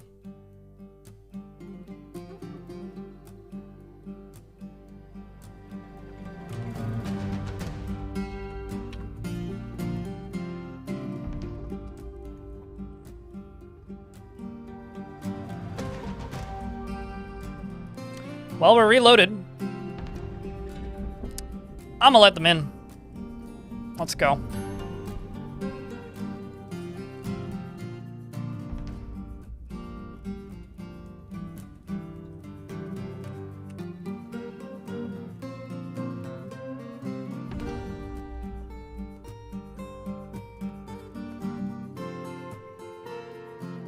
Yeah. Let's see what we can do. Gates open.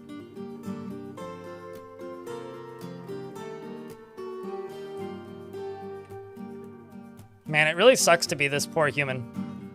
Who just sees that goblin, runs away. Sees that goblin, runs away. Okay, the gate's open. The merchants are trying to leave. So much for trading with them. Well, they don't appear to have spotted much of the impure hell. I can't burn it.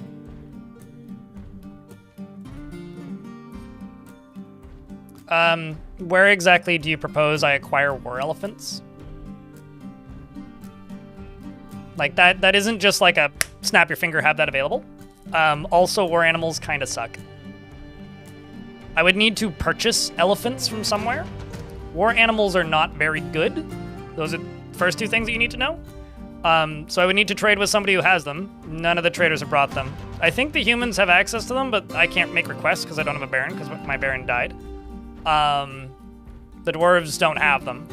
So no, that's not really an option. Basically, all I can do is hope that we get migrants and then train up more soldiers. And try and melt down what we've got and try and build a stronger army.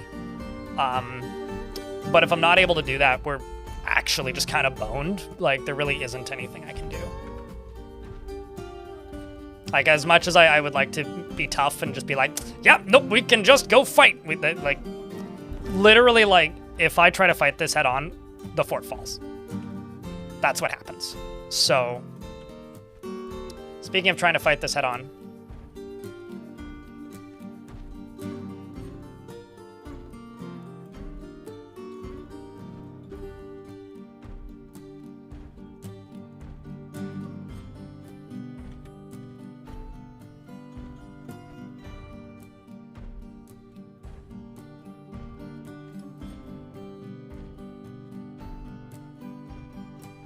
Because he ain't moving. So So I need to bait him back. I doubt it. They just broke them and then walked around them. I tried that initially. I can build more, but early on it didn't seem useful in the slightest. Like, the weapon traps, they just kind of spotted them and then jumped over them or walked around them, or just like completely avoided them. And then once they were done with that, you've got iron bolts. Once they were done walking around them, they would just topple them. So I like just kind of gave up pretty early on. And as far as cage traps go, cage traps are pretty weak these days because they got a huge nerf with this update. Siege is over, by the way.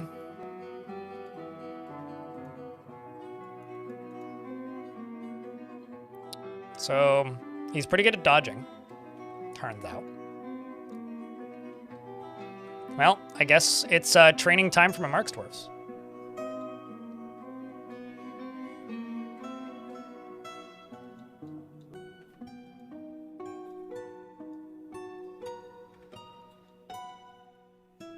Come on, Atir. You old pukey.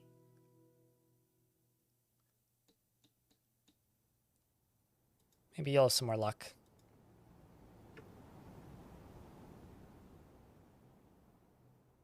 Miss, miss, miss, miss, miss. Because I'm kind of hoping he'll path over to us.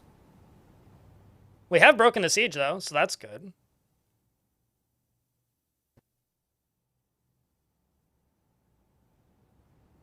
If we're able to get a break in the fighting, it is possible we could actually get some migrants. Yeah, and then wait 18 years for them to be functional soldiers, Claro? Smile? Yeah, that's definitely something that's worthwhile. I think in the meantime, the baddies would dig through the roof and murder us. Did you just... He dropped an earring? Flying bronze bolt hit him in the head, which hit him through his glove. Wait, hold up. Hit him in the head? Hand, sorry. Misread that. I was like, why is he wearing a glove on his head? Hit him in the hand, through his glove, which made him drop his ring. Wait, his earring? Hold up. We're wielding an earring? Why were you wielding an earring? What does hand have to do with earring? Wait, hold up. Do you just stand in a pile of lava for, like, safety purposes? I know he's got a crown, but, like, getting hit in the hand would make sense to drop a ring, right?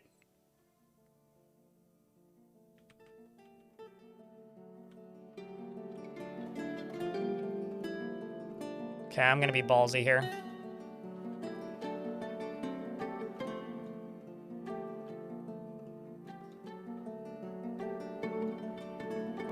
Run, demon.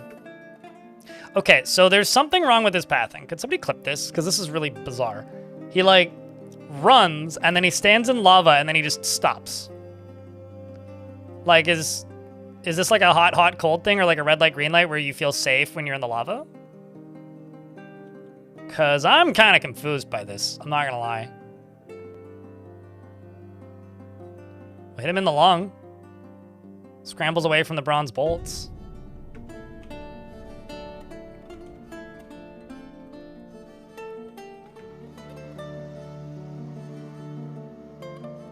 It's gotta be. That's funny.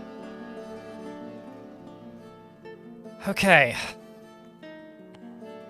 Holy fucking crundles. So my military is decimated. My moods are in peril. I lost another 20-something dwarves. We're in a living hell. And no, that's definitely bad pathing. Because it's probably okay. I'm gonna have like 5 levels of guesses here, so work with me. It's likely that the Overlord is using the same AI as a goblin. If a goblin is in lava, goblin dead. So they just stop moving. I would be willing to bet. that they are just stuck. I'm gonna turn on this burrow. Turn off this burrow. I'm gonna turn off both the burrows. Okay, what do you need then?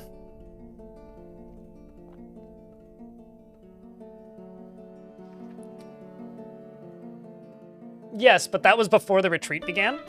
So they swap behavior patterns when they're retreating. When they're retreating, it's get to the edge of the map as soon as possible. So I do agree with you, but I've never seen a lava-proof creature retreat before. Never. Demons don't leave the map. Forgotten beasts don't leave the map. So I agree with you to a point, because when they start leaving the map, that's when things seem to break. Also, Zavezerver's son, thank you very much for checking out a gift. Appreciate you. I don't know, should I look at the daily minimum? Like I said earlier, I'm scared too. Holy baby bug bats.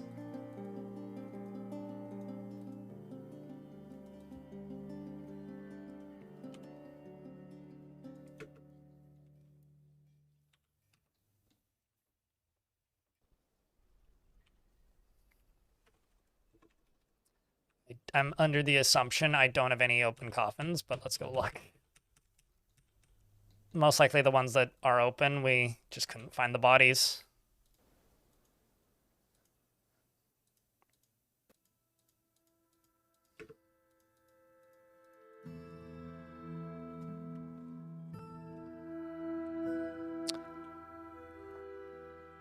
Yeah, okay, there are some that are still open.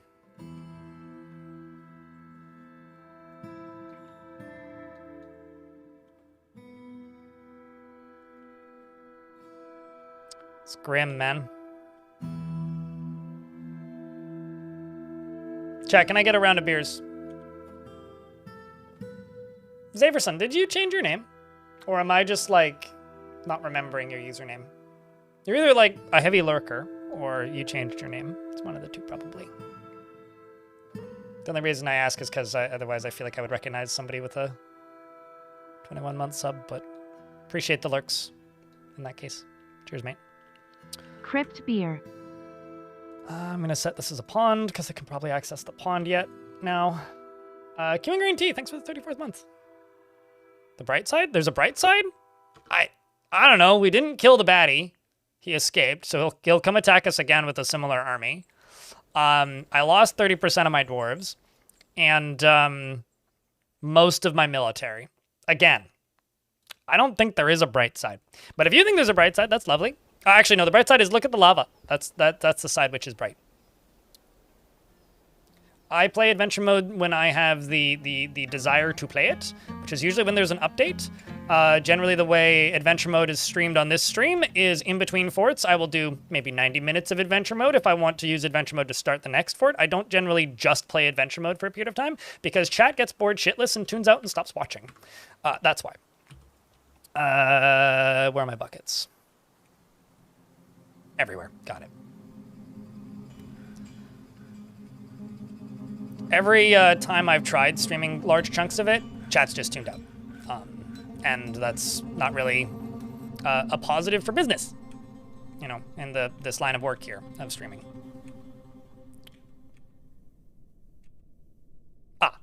Well, that explains why I can't get to my well, is because it's unaccessible. So this is now my well.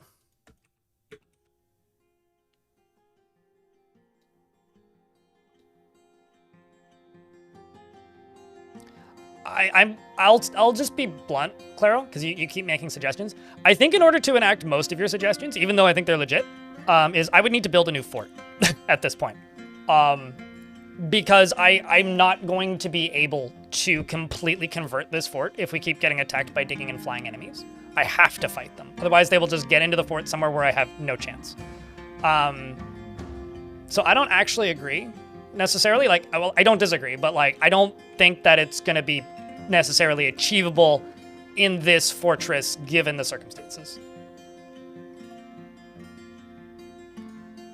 Adventure mode is slowly plucking away, but in a world where if I stream Fortress mode, I have 200 people watching, and I stream Adventure mode, and I have 110. It's not financially viable for me to do that. I do have a mortgage to pay, fortunately or unfortunately.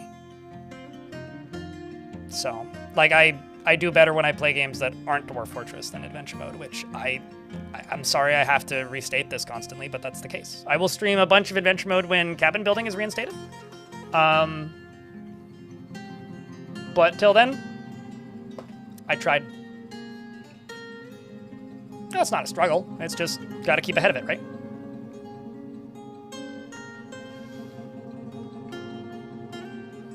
Oh, certainly. I mean, I could turn off a lot of the siege options. I could do that, but I feel like right now my time is best spent figuring out how to overcome these sieges and not disabling them to the point where they're no longer a threat, right? Like, could I do that? Absolutely. Is that a good idea? Probably, for most of you. But for me, I think likely the best way forward here is to just get my face smashed in repeatedly until I figure out ways of getting around it. Which is probably going to be the next 3 months of my life. Just finished wrapping presents. I don't think I'm going to buy any presents that I'm going to wrap. I don't know. I'm not a very big holiday person. I tend to give people baked goods.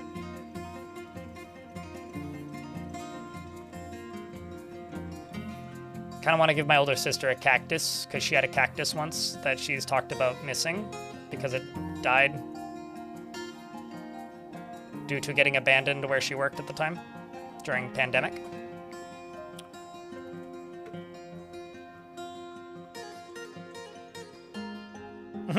Yeah, they'll do that.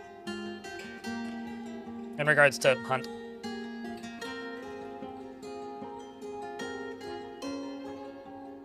Yeah, that part is crazy, Sigil. I was not expecting that.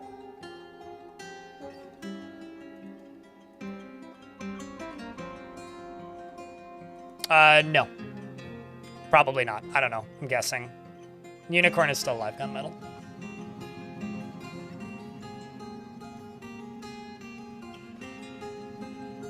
Also, for those of you who haven't noticed, I did disable the naming dwarves because until this fort stabilizes, I don't think there's any point in actually naming dwarves.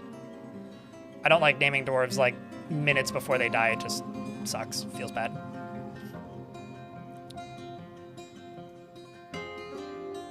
Dead, I think.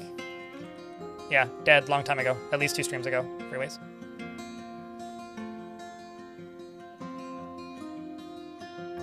They got stabbed to death at some point during this siege. I didn't see what happened to them. There was too much fighting. Probably died in this room somewhere. Marcia? Great. A blowgun. They made a paradise, not wood, blowgun.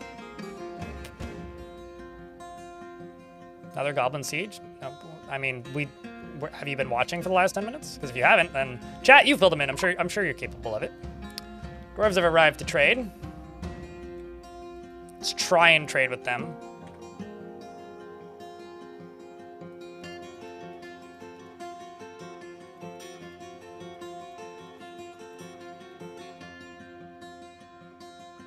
It is kind of wild though that like I haven't changed any settings or anything. And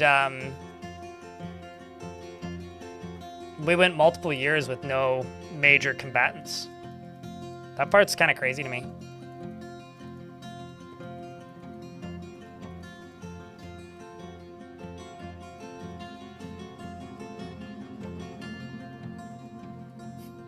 Actually, I mean, here's another reality that I might have to grapple with. I might need to turn up the number of,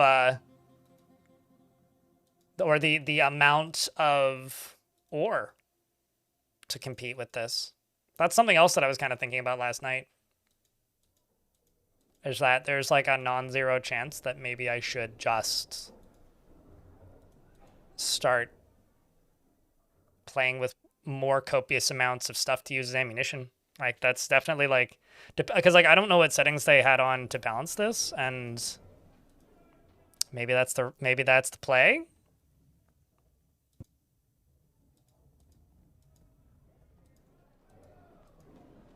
Yeah, I'll be fine. Colorbeard has not been a going concern since early October? Was that August? It's been like 3 months. No, I retired that fort.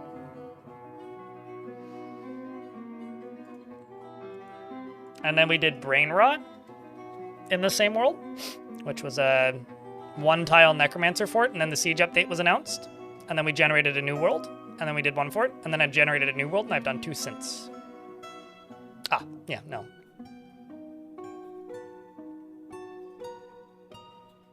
Well, I think that's the problem, is they're like 80% bone bolts, Claro, which don't do a lot of damage, especially to armored units.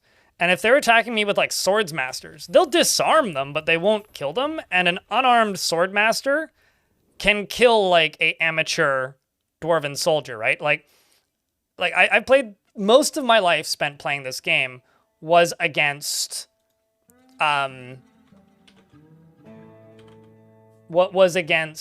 creatures that were, for all intents and purpose, bad at combat. Like, we were not fighting monsters that were good at it. They were bad at it. Because the best goblins could send at you was novice in all of the fighting skills and adequate at combat. And sometimes you'd see a skilled goblin if they showed up more than once and somehow survived the first time. So now they can just straight up send you like grandmasters and like high-end skilled dudes, which like the biggest threat to your fortress isn't the better mounts. It's not the fact that they can build now or that they have rams. It's the fact that they genuinely most of the time will have better soldiers than you. So it's easy for them to get into the fortress now because they have way more ways in, which, by the way, people have been bitching that they can't for years. So now we have that. You know, just like they can break down drawbridges and stuff with the rams and all that.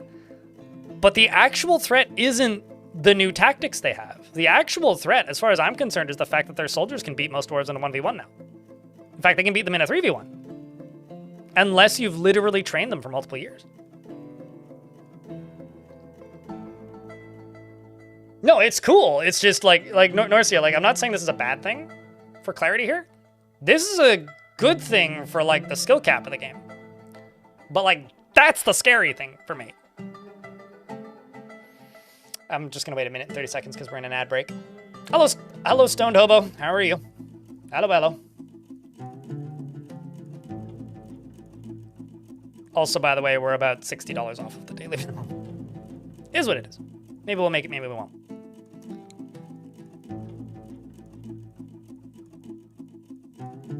Yeah, sure, but like, you also gotta remember this, Ilmirin.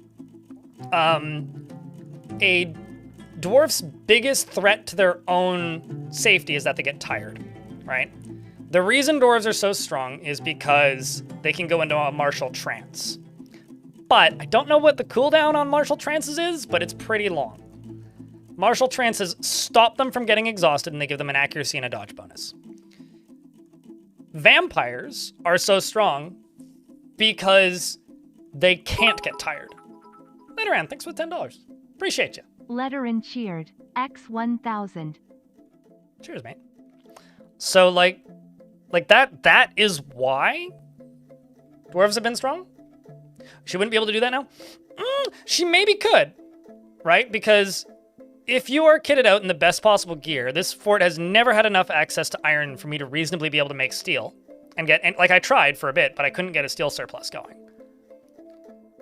With a fully kitted out, like, soldier, you could possibly do that, but it would be really difficult. Like, in Colorbeard, I was, building that arena and getting soldiers to fight against goblins. That would be almost impossible to do now. Which is, like, funny in hindsight, right? It's like, I mean, I'm glad I did that when I did it, but, like, yeah, I don't know. Like, because I don't think you can turn off the skills that they can have, right? Like, if you rewatch my video on Gortusk, which is the one with the big cult in the thumbnail, there's a point in that fort. Also, Lazy Man, thanks for the 5-pack. Appreciate you. There's a point in that fort where I turn the number of invaders from, I think it was like, it was 150 soldiers and 50 monsters was the old cap. I literally turned that number up to 1,000. It was 500, 500, and eventually I bumped it up to 1,000, 1,000, and we were still taking out sieges. I couldn't do that now. Like, they would just, like, burrow into the fort, probably. Like, they would figure out where the infinite murder, like, meat grinder thingy that I had was and go around it. Like, I'm having to rethink all of my designs. And I'll be honest, like, the design of this fortress, very ambitious and, like, not likely to exceed. Because there's a lot of weak points in it, right? And I need to figure out how to stop having those weak points. Because otherwise, we're just... doomed is maybe the wrong word. Not going to be successful. How's that? Like... After the first fort that I built, after the siege update, I already had some ideas. I was like, okay, I see some things I need to do differently. The second fort, I was like, all right, I really see some things I need to do differently. I'm looking at this fort now and going, man, I fucked up. There's a lot of things I need to do differently. Like, don't get me wrong, the fort looks awesome. But, like, things that I've tried, complete waste of time. Like, the lava structure for pumping lava to, like, bubble it out. You guys saw them seeing the lava flow coming and just turn around and walk away. Which is wild to me. Like, I've never seen, like, didn't even clock that they would even try to do that. Like, that is crazy. So, like, I'm already, like, back in the same boat of, like, all right, I gotta rethink this. And, like, I kind of don't know what I can do because I'm running out of iron faster than I can smelt down Goblinite. If I go into the caverns and, like, expose a bunch of the caverns to mine out the tiny scraps of iron that are down there, by the time I get, like, enough ammunition made, we're getting attacked again, and I keep running out of ammo for the bolt throwers. It's like I'm running into issues with this fort design. And, like, we're catching back up, but I need to get, like, 100 more migrants before the next siege and have a year's break to have any chance, and I don't think we're going to get it.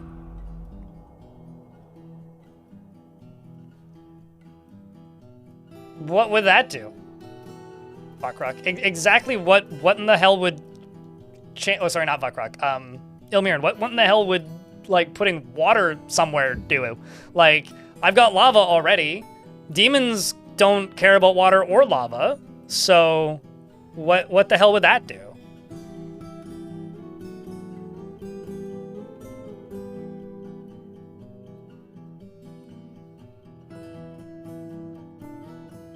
Water plus lava equals stone. Thanks, genius. But, like, goblins aren't going to pass through water, so that does nothing.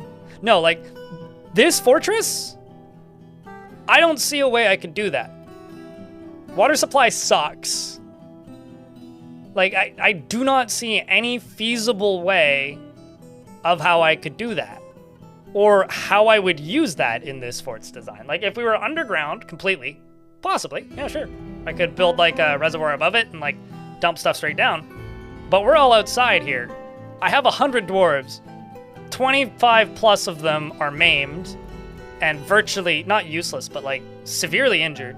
The rest are in the military and undertrained and need to keep training or we will lose the next seat. Like, I don't know how you're just like, put water on it. I was like, okay, cool. How exactly? It's like, if I redesigned the whole fortress from the ground up, sure. But I'm not really in that position right at the moment. Well, I mean, the demons are not the issue here. Allow me to just reiterate this. The demons don't matter. That demon, a threat, certainly. Thanks for $25. Scalded Libra. I can't see what you're saying underneath that. Do you want me to open up the tab and look? I'm actually not sure where that came from. But, YouTube chat is saying lava sheath around a tower fort. I'm not, sorry to just, like, say no to everything that people request, but once again, I would need to rebuild the whole fort, and I don't actually think that building above ground is super wise at the moment. I mean, like, maybe if you had, like, a thing in the middle pumping straight up and then, like, over the edges, that'd be pretty dope. Like, That'd be cool. I saw a fort sort of like that once that had like a prison in the middle, which was pretty awesome. But yeah, I think like the downfall for me with the design of this fort is there's just too much open space. I wanted to see if I could like build like where I fucked up here, and maybe where we could save it is I need to extend this wall and this wall. But I need that done yesterday, and it needs to be like 8 levels high. So I could try that, but that's me being cautiously optimistic.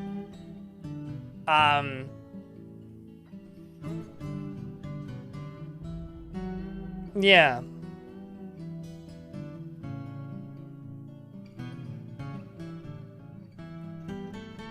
No, absolutely. Because building a fortress that gets large sieges takes, like, realistically 20 plus hours. And it's only been a month. And there's not many people making videos. So, like, I've been having trouble getting fortresses to this point and keeping them there, which is, you know, the result that I've had. I know that Krug Smash lost several forts. He was talking about that on his Discord. Like Von Galactic streams like 4 hours when he streams. I've lost count of how many forts Deep Space has dropped, but he runs by the seat of his pants, so he's having a great time, I think. Yeah, no, me too. But like the thing that's like completely bewildering me right now, like, so I'm basically brainstorming at the moment for clarity. I'm not really giving up yet. I mean, maybe on this fort, but like what's bewildering me is the fact that they just stopped and walked away from the lava. That is the thing that's like, okay, no, I need to rethink literally everything, because I don't know how to deal with this now at all.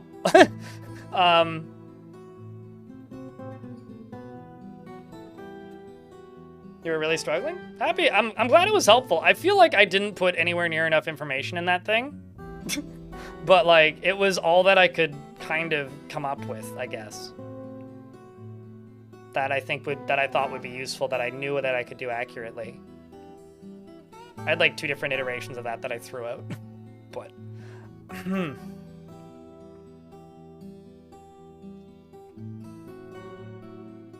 anyone who's not a miner or a woodcutter in your fortress is a soldier for your fort? And then do you just rotate them? Luckrock? I don't actually think I have enough weapons to do that. Alright, I mean, we could try that.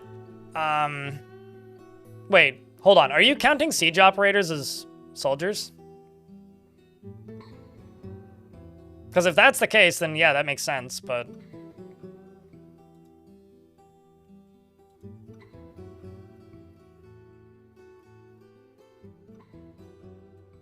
Yeah, the NPCs are way more intelligent now. I'm trying extremely hard to not use the word AI to describe the way characters move, because like it's got such an icky branding on it now.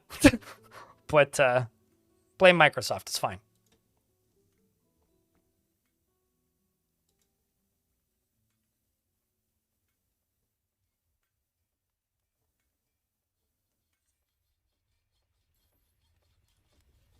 But something that like, okay, this is something that Tarn has talked about, and honestly, like, these sieges being ridiculous makes a lot of sense. Actually. Because something that Tarn has talked about is starting scenarios. This is something that's, like, been in the works as long as I've been playing this game.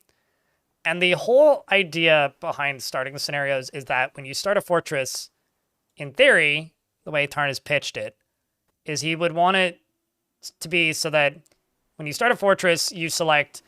Is this going to be a military outpost? Is this going to be a more peaceful thing? Is this going to be a trading caravan? And that would affect the kind of sieges that you get. Because, like, if you're just a random town, you wouldn't just, like, get fucking murked out of nowhere by a massive siege, most likely, unless you settled right next to a goblin location. So, honestly, like, if the default, which is what we're all playing, is the military... focused, I guess, option, it would make some sense that it would be hard, because this would be like the combat focused setting, I guess. That's amusing. Hobo. Thank you, by the way, for gifting a sub. Appreciate it, mate. I can't remember the last time somebody gifted a joke name in my chat, so. On the plus side, we did have a dwarf write a book about animal reproduction in this fort, so that happened. Speaking of, I should probably bind a book. Actually, I think I can just... It's a craft store shop, right? It's been a while. Bind a book.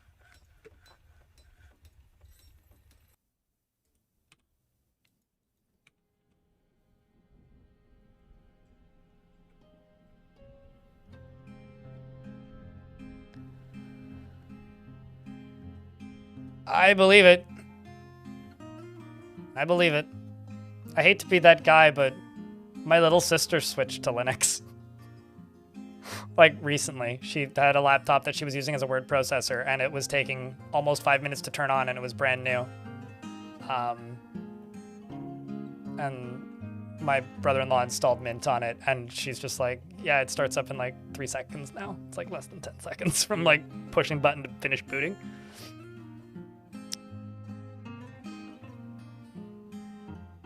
It would open up more playstyles. Yeah, I mean, it's been on the like development branch for a very long time.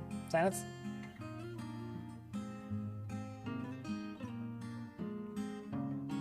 Because they're not a robot, they're an AI. Clara? Although there are some agentic browsers that can do captchas for you, but like, what's the point? Although something kind of funny is I saw a video of somebody using, I think it was Comet. Don't use those browsers, by the way. They're CPU heavy and like privacy destructive and expensive. But to cheat at chess.com, like literally just beat this chess game, which is like, all right. Rest in peace. Maybe I guess maybe not Civ, but web-based multiplayer gaming.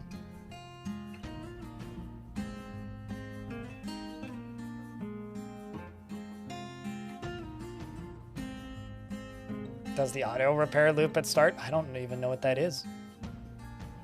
Rin meets with the Outpost Liaison. You continue to impress. I have come empowered to elevate this land in the eyes of our realm.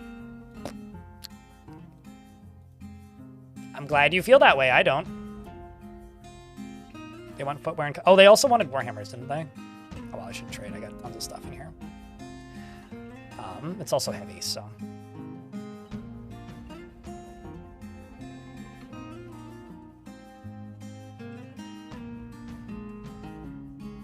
There we go. Buying the blocks and the boulders did seem to have fixed it. I wonder if I could just mark all. Probably could. Spore tree crown, cool.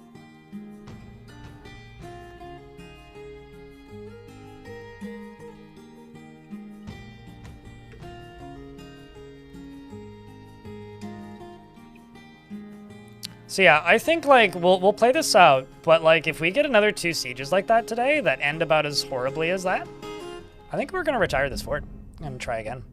Because I'm not seeing this going well. Like, it's just... This fort's in a pretty bad spot, guys. Like, I don't know how else to say it.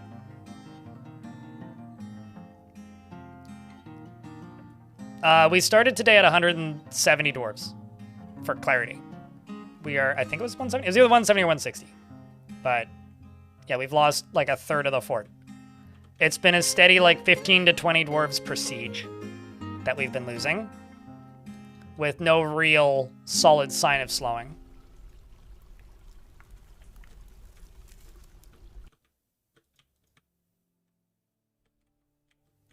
Like, we got hit by goblin ambushes, we got hit by very effective goblin sieges, we've been hit by goblins of mass destruction, demonic overlords.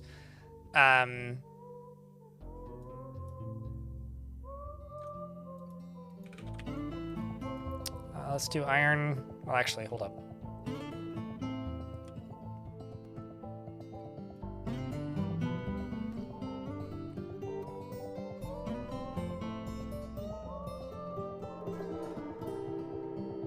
Let's just let that run for a little bit. What else do I have? Let's just do 10 sets of copper greaves for something.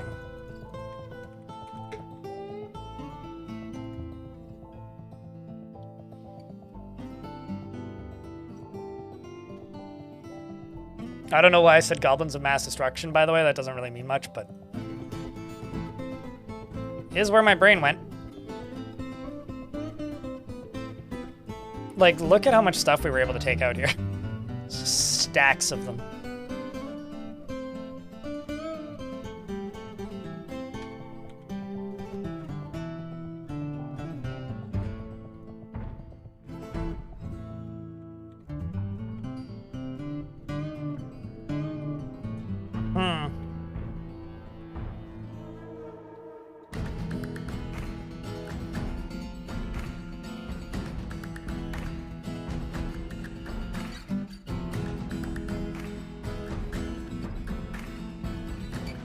Hearing stuff.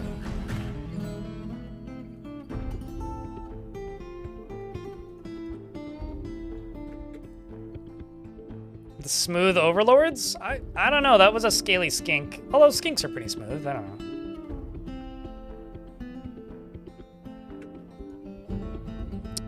know. Naked dwarf running around storing owned item. Okay, cool. Stuff is getting placed in tombs.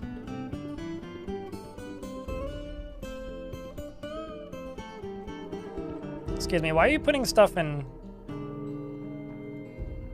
Say, don't you have wheelbarrows assigned? You do. Although maybe that's not where you're putting it. I may just need more wheelbarrows.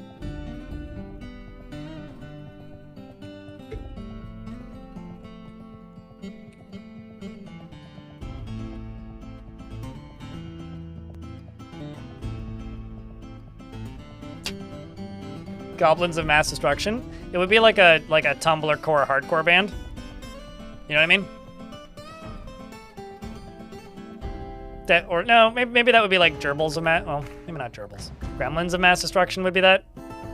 Goblins of Mass Destruction would be like the solo act offshoot from the Goblin from Necrogoblicon. But yeah, primarily like what I'm learning from this fort is that I have a lot to learn. I realize like that's like kind of a non-thing, but I hope that that makes sense to you guys. Like really, that's kind of it. Like I clearly have a lot to learn.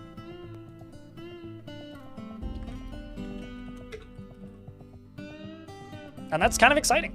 I mean, like, it's been a very long time since I've had a lot to learn in this game, ever.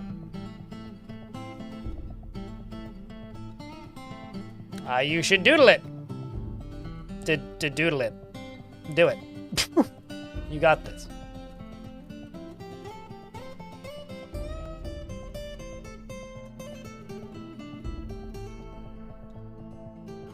I'm looking for dwarves that aren't holding a shield.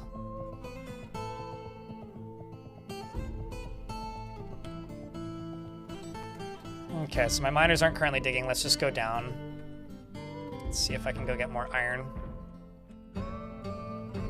Well.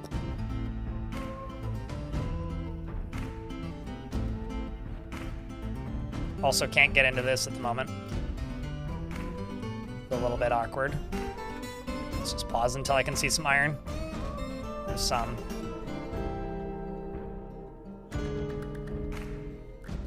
Fortress mode is absolutely significantly more of a survival game now, though.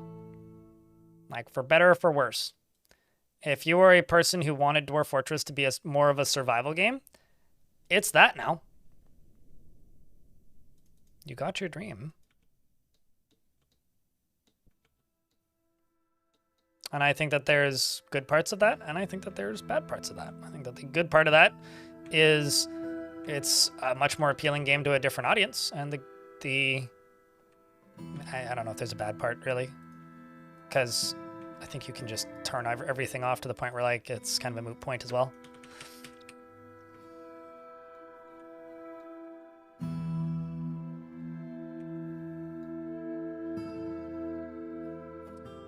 Dr. Lovelace, thanks for the prime.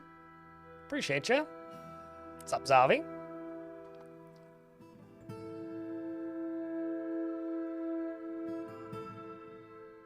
What do the normal ogres look like? I know the blind cave ogres got redone, but I don't think I've seen a normal ogre in a while. Or did they just look the same? Chat, can I get a couple beers for Dr. Lovelace, please, and thanks. How are we doing? The fort's doing absolutely horrendously fucking bad. I'm doing fine. I actually slept okay last night. Yesterday was stressful, but fine. The weekend was okay. Yeah, I like the requirement for metal bolts now is kind of maybe not insane. Insane in the membrane. But the usefulness of metal is significantly higher than it was before.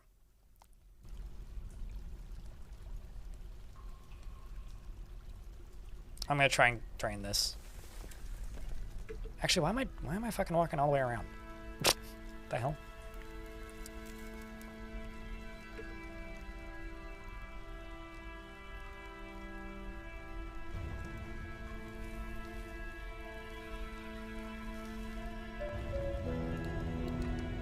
Why don't I drain from here?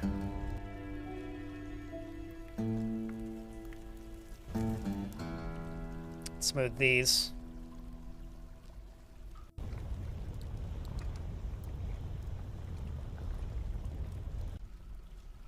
Oh! I haven't seen normal ogres since the redo, and I've only seen screenshots of the blind cave ogres. And I've only seen the blind cave ogres in person. That's neat. I didn't realize they both got redos.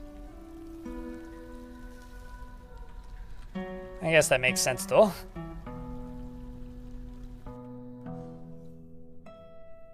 Gonna make this into a very muddy cave.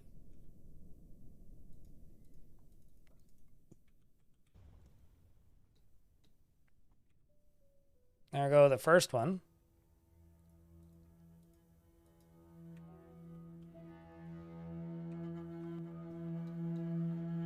Let's do it this way.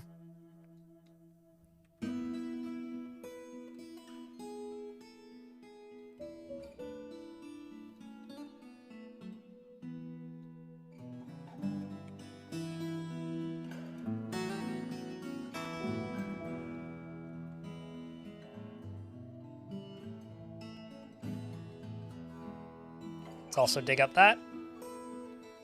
That's gonna cause some fluing in a moment.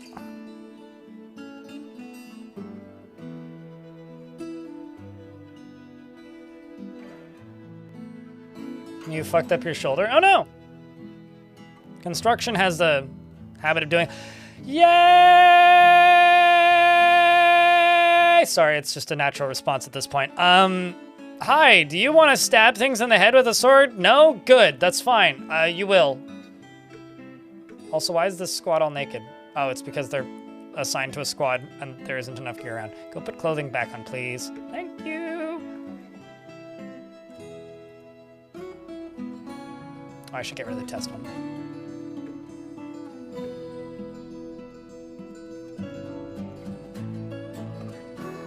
I do want to find somebody who at the very least would be decent at this.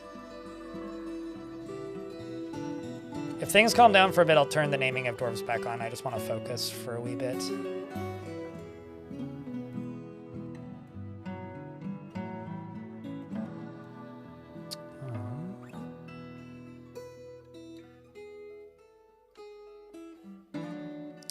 It'll be fine.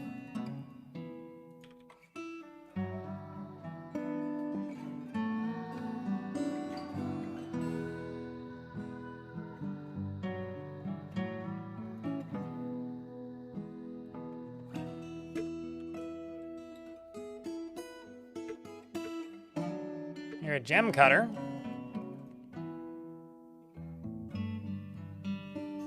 Yeah, you'll hate it. You're a Marksdorf. Rule of law and doesn't see the point of working hard. Okay.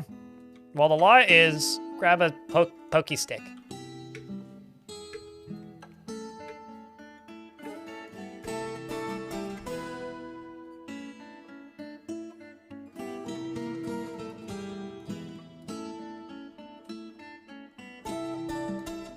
This one doesn't feel strongly about the law and does not care about the truth. Well, I'm gonna lie to you and say that the only job in this fortress that's currently available is stabbing people with a pointy stick. How about you? You're ungrateful. Well, you're ungrateful because you don't know how good you've got it here, so go stab somebody in the face with a pointy stick. Can you tell that I'm desperate, chat? Is it showing it?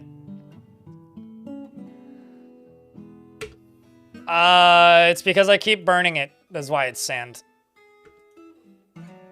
I'm also going to do this. I was going to make, like, clear glass stuff, crystal glass, because I thought that would be fun, but instead let's do green glass cork screws. Well, green glass discs. 200. And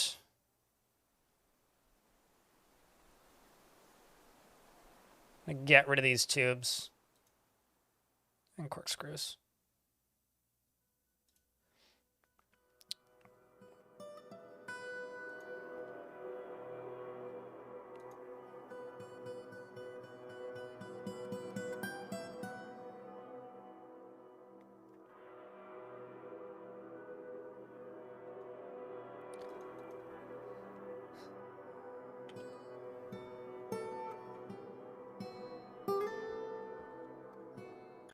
That's what we're gonna do. And then I'm also gonna go into here. And I'm going to click this button a bunch. And all these will get automatically reassigned. At least the ones I didn't just cancel, those I can keep paused. Just gonna let the game run. We'll see how many more migrants we get.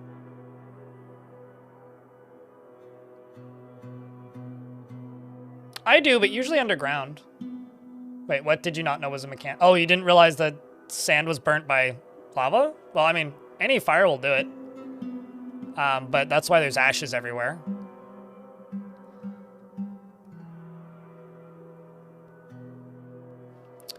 And an ad break, so I'll pause. Also, fire burns out when it rains. So if you're somewhere where it rains a lot, the trees generally don't get burned. But it doesn't put out fire that's beneath trees, only above the trees.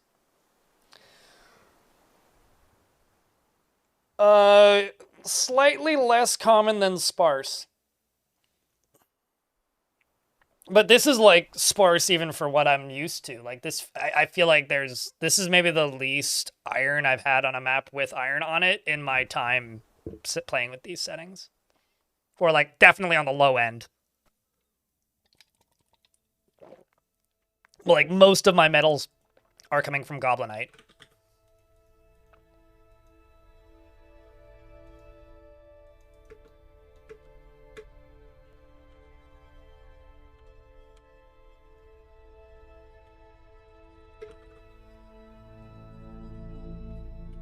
I'm gonna queue up some silver bolts and silver warhammers, but we'll just do 5 silver bolts.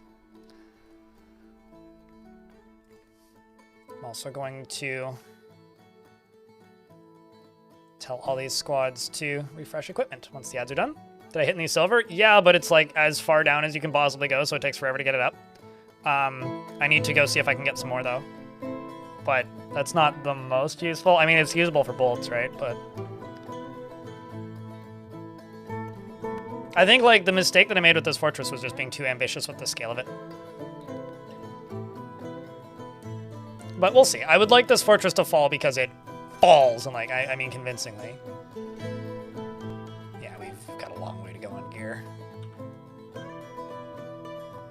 Okay, why did the frame rate suddenly just drop to, like, nothing?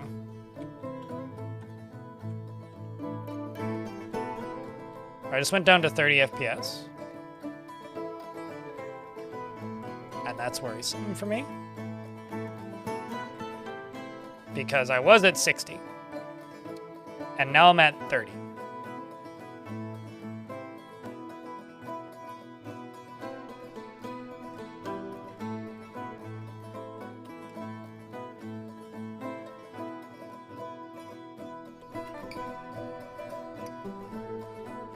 Oh, no, absolutely. Like, this fort deserves to fall as far as I'm concerned. But it's like, the thing that kind of doesn't help is the suggestions of, like, extremely ambitious, like, ways to redesign it. It's like, I don't think I'm redesigning this fort.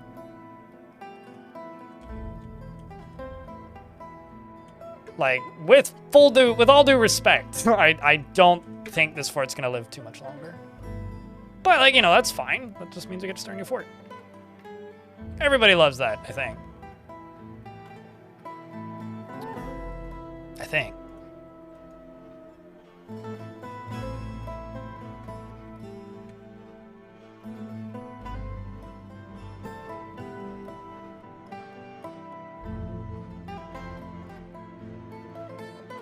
It could... Oh. Actually, I've got a theory. I've got a theory.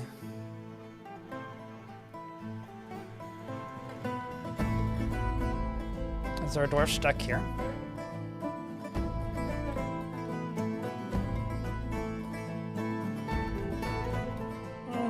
Not really.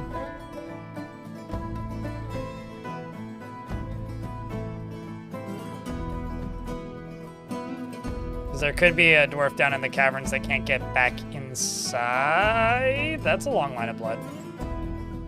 Oh, that was definitely a Forgotten Beast.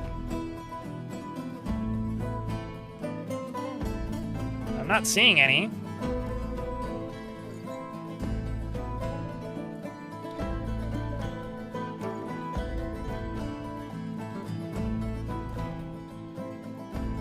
I don't know.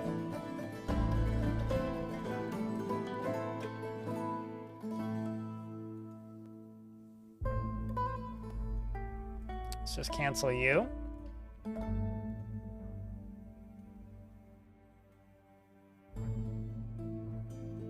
Yeah, I don't know.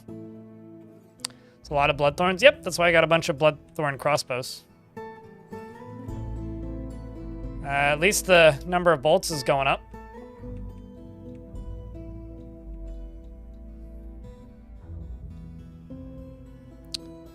Let's hope that whatever the whatever is damaging the frame rate at the moment fixes itself.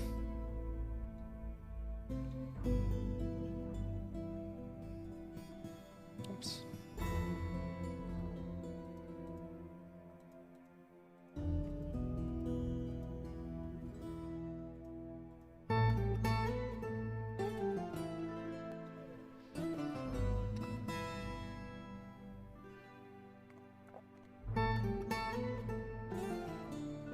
I don't. Directly.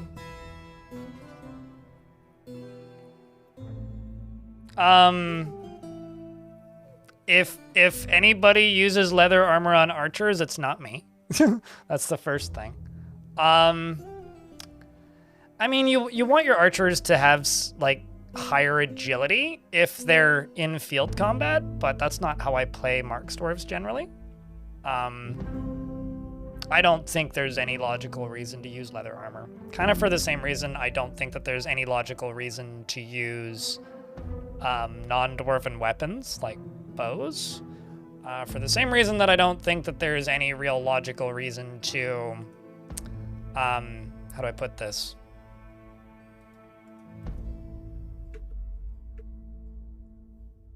For the same reason that I don't think there's any logical reason to use training weapons. I don't know anybody who uses leather armor for ranged dwarves. I mean, maybe I do. But that's just the defaults. Like, that's the default setting. Default does not necessarily equate to any good. It's just the default setting. But that doesn't make it a good setting. Like, really, in any case.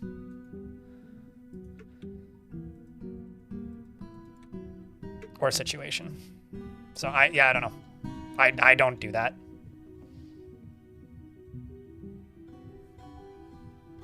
Yeah, well, the pre-made archer uniform also allows them to use bows and arrows, which is maybe one of the worst decisions I think they ever made, because now, and they also called them archers, because dwarves can't make arrows. Like, one of the dumbest things you can do in this game, unironically, is telling your dwarves to use bows. Genuinely. Like, that is a horrible decision on all fronts in any situation, is to tell your dwarves to use bows. Because they can't produce arrows. And the second they run out of ammunition, their entire uniform breaks, and they will just never equip another arrow again. And I see so many people are like, archers are broken, they don't equip ammo. It's like, well, dwarves can't make ammo for it, silly. So you run out of ammo, and of course they can't equip ammo, because there is no ammo to equip. Sorry. This is something that I've lost many a brain cell over in the last several years. Because the default uniform is like any choice ranged. That mechanic was removed in like, or rather, that mechanic wasn't removed, but was nerfed to a point where it is irrelevant. Circa like, how do I put it? Maybe 2015 or earlier, 2014 even?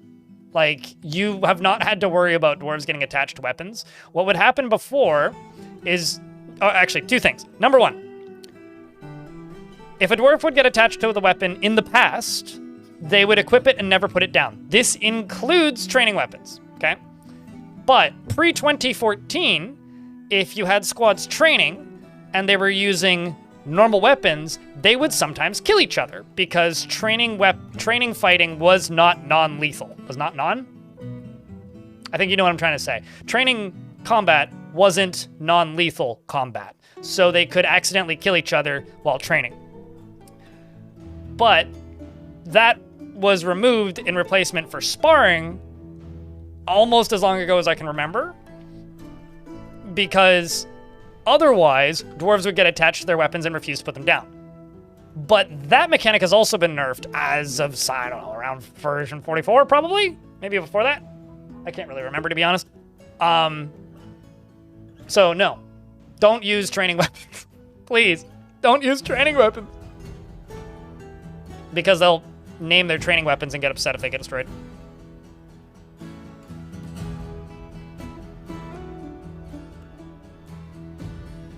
I don't fully... Okay, right now I think, like, Dwarf Fortress's current UI setup for ammo management is the biggest impedance. I think it's also the fact that, the range defaults are called archers and not marks dwarves. They should just be fucking crossbows and default to crossbows. Like, it's really dumb that they don't.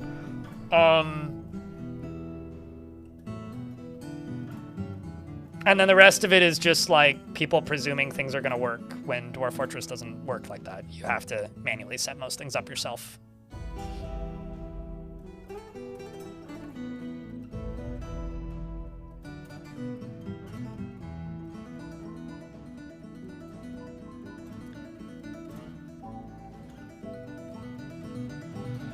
Certainly, but now you have a named artifact, they won't make an artifact because they've named an item, Baron Balloon. That's like the biggest issue, and if it gets destroyed, they get a very bad reoccurring mood. And training weapons are usually made of wood, making them very easy to accidentally break.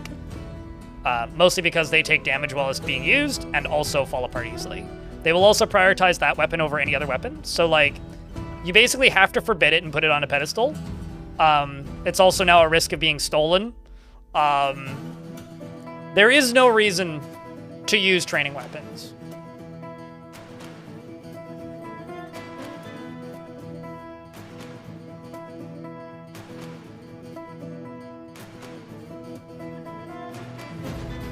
Yeah, no, absolutely. Hanger ban the white. I mean, I used to have a hell of a time with ranged weapons pre-Steam. Like, I could get them to work, I don't know, 10, I'm gonna make up a number here, 10% of the time? Very infrequently.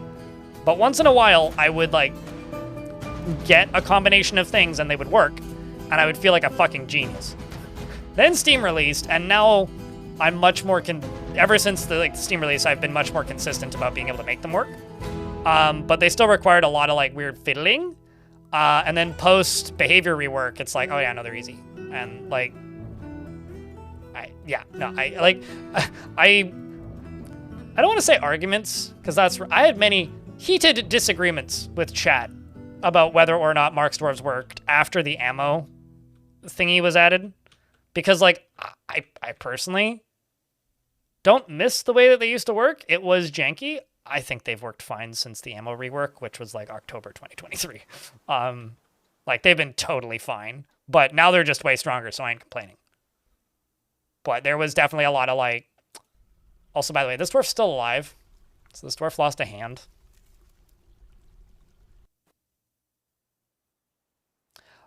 I hesitate to say ignorance, but you're probably not wrong. I think a lot of the... I mean, I talk about this like every other stream. A lot of the biggest problems that Dwarf Fortress has with like player understanding of the game is the fact that Dwarf Fortress has been around for so freaking long. And the biggest problem that Dwarf Fortress has is the fact that it's been around so long. Like, Dwarf Fortress is cool because of how long it's been around. Its biggest problem is how long it's been around. Because there are a million guides, there are a million walkthroughs, there's dozens of wiki pages that are all just out of date. And in my opinion, I think the wiki's pretty good at, like, signposting that. I don't think that everybody is the greatest at interpreting as to whether or not they're looking at the right version or not for the wiki. And I think that there's just, like, a lot of common knowledge about this game that is extremely out of date and still spread constantly. Like, I still have to explain to people that aquifers aren't just, like, a nightmare. They can be a little bit annoying to deal with, but are extremely useful.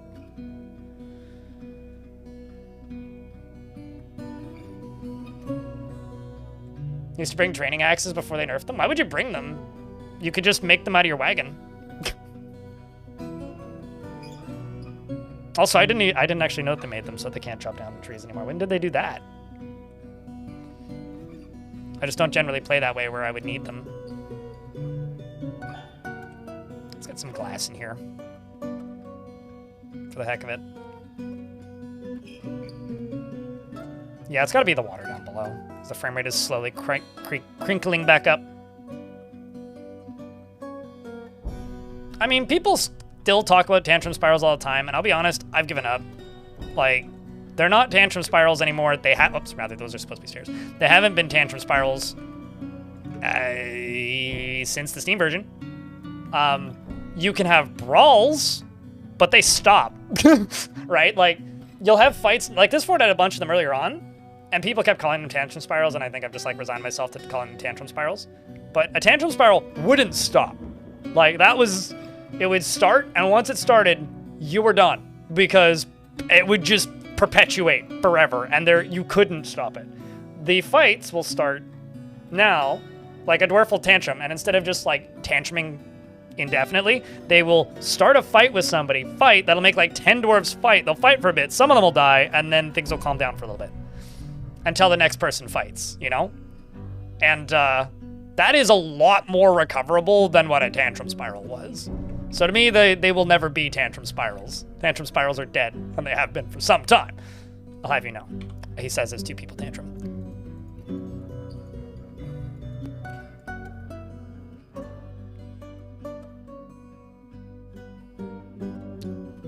Both of you are here. One sock, two sock.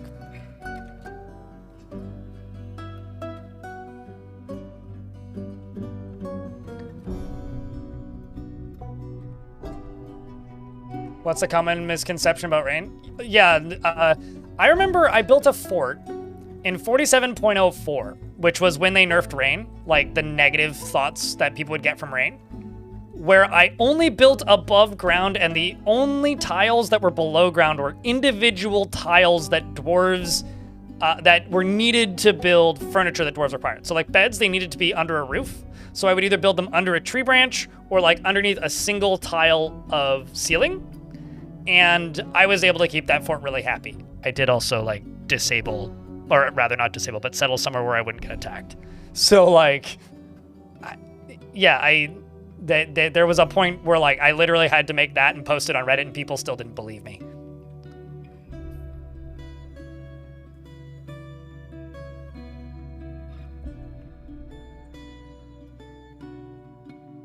Okay, so this is a skill issue. Mr. Floor plan in mind. Gremlin!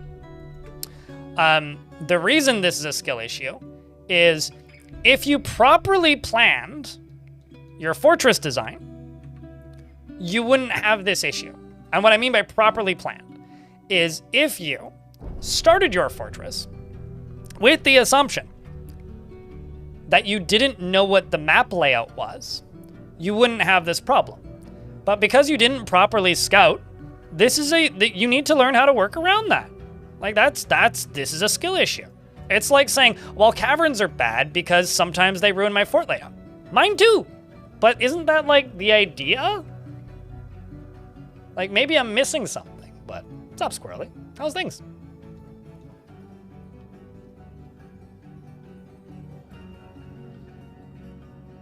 Yeah, so go 4 or 5 more layers down. Banger Ban the White. I don't know. I think like that is an excellent mechanic because it forces you to adapt to the map. I think if there's nothing to adapt to, then like what's the point? Like if you're able to build a perfect fortress every time, just fucking turn everything off and play in Sandbox. But like to me, like the joy of Dwarf Fortress is adapting, which is why I'm so pleased with this update. Like fighting against nature is half the battle. Quite literally. Like, isn't that like he would rather have the great outdoors burned to ashes and converted into a great mining pit? If you can't beat nature on its terms, are you even a dwarf? I'm also being silly at this point. Yeah, if you find them annoying, just turn them off. But like at the end of the day, they are a very useful mechanic, and it is a common misconception that they are like all heavy aquifers still. Oh, it's so pretty. It's also like probably gonna burn down. But I'm glad you think it's pretty. Appreciate it. No, that's totally fair. Like, I think being lazy is absolutely a fair complaint. I'm just being dramatic. I also don't, like, give two shits about, like, symmetry or, like, consistency in layout, so it's just not something that bothers me.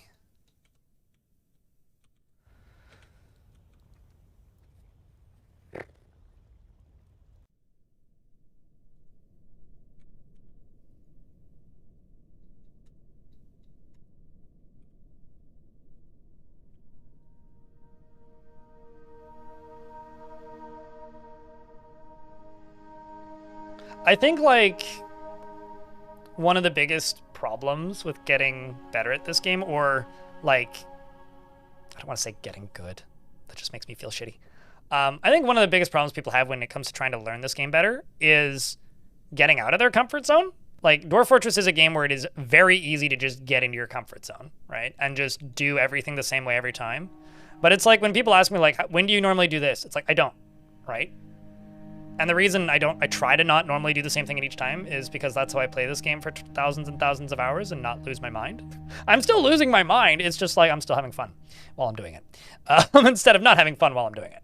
Because if I just played it the same way every time, I would not be enjoying this. We are going to hit the hidden fun stuff tower, and that's kind of part of the idea here. But, like, genuinely, I wouldn't be having fun right now if that was like...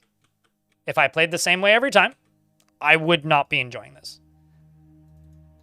So to me, like, anything in this game that forces players to do something that isn't what they did last time is a good thing. Anything. What's up, Rin?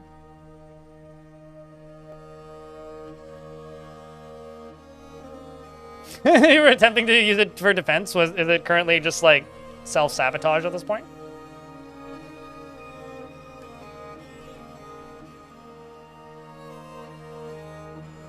I mean, I think one of the biggest issues with this game's learnability, Spotted Tango, it can be explained as follows. A portal is a door made of glass.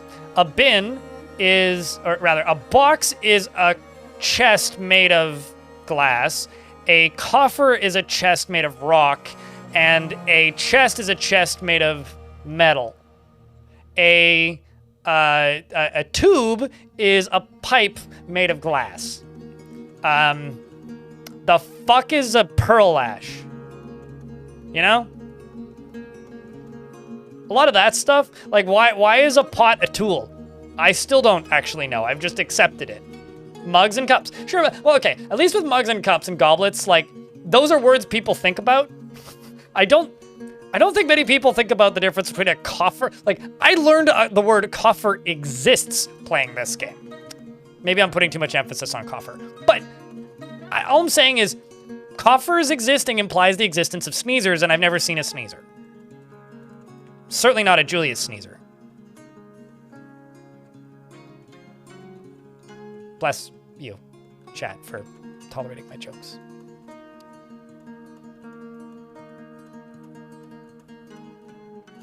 I love how it's just like, nobody types in anything for like 10 seconds, followed by lol. That's the response I was looking for. There we go. Hey, more iron. I was trying to work an orange Julius in there, but I would say that I gave up, but I didn't. I just figured I should stop before somebody yells at me.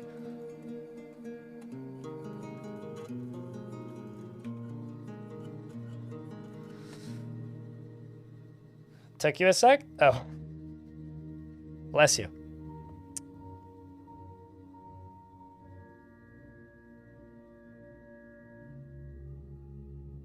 Well, it's Coffer with a C, not an F, or a K, rather.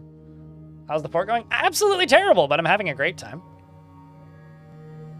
I know Pearl Ash is a real thing, but... Okay.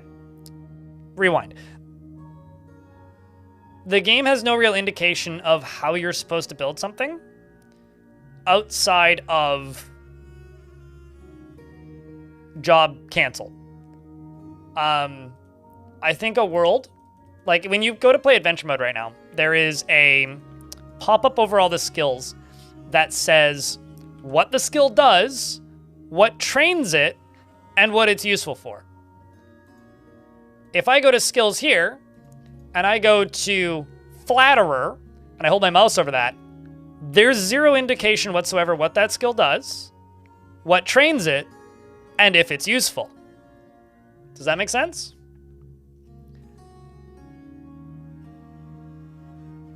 I feel like Dwarf Fortress would be much easier to learn if actually, here's an example of where Dwarf Fortress does do this, which I think is pretty good. I can also turn off this pump now. If I go to a rock, that's what I need, a rock. If I go to a rock and I click gypsum, make plaster powder, making furniture, building. Even that, like if I were to, whoopsies.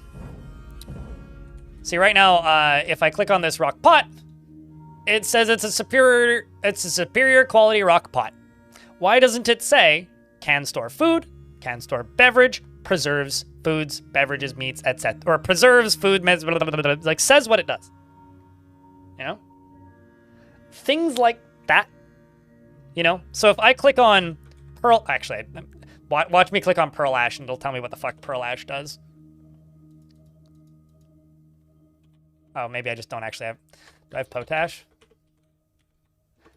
I don't think I have an ashery. I must have deconstructed it and forgot to build a new one. Whoops.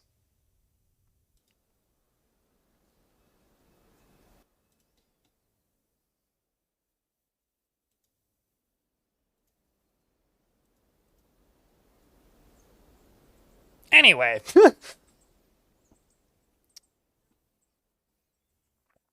Oh, they know. Ghosty. Like, there's a lot of things in this game where it's like, people are like, oh, you should tell them. Oh, trust me, they know. Like, I don't think that anybody is more acutely aware of the drawbacks of Dwarf Fortress or, like, the difficulties with learning Dwarf Fortress than the people that make Dwarf Fortress.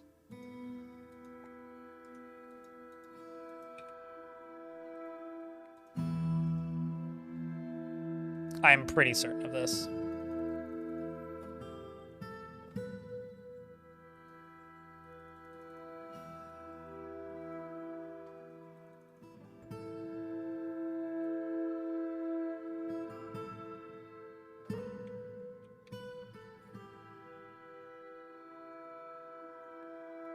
Like, my insight, I'm sure, is helpful in places. I am not, like, some all-knowing genius that can point a finger and fix the game. I'm not that person.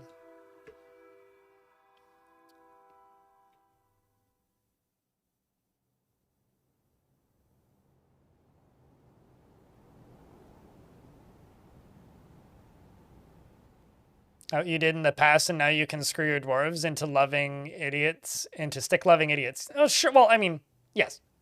I don't think that, like, using training weapons screws you. I think it will cause you some pains in the ass.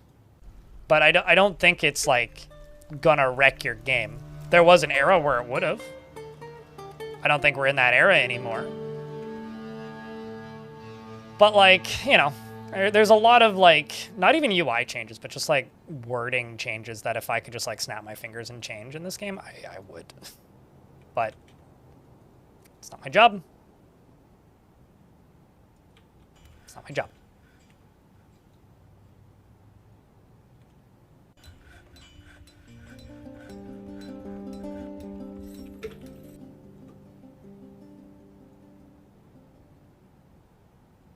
Let's just do 20 iron shields.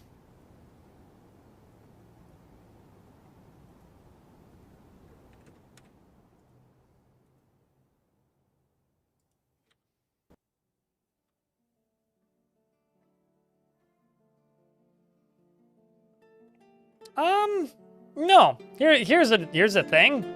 Say that you could. I'm just gonna bullshit for a second here. None of this is a mechanic that exists or has even been talked about. We need better ways to take care of kids in Dwarfort. What if you could make like kid squads that you can't actually command, but maybe it's like a zone or something as part of like the daycare, and like, which is a thing that Torrance talked about wanting to do for ages. What if like as part of a daycare zone, the kids could train basic combat, and maybe get up to like mid-novice in combat, like by using training weapons, but can't get attached to them and don't have a uniform.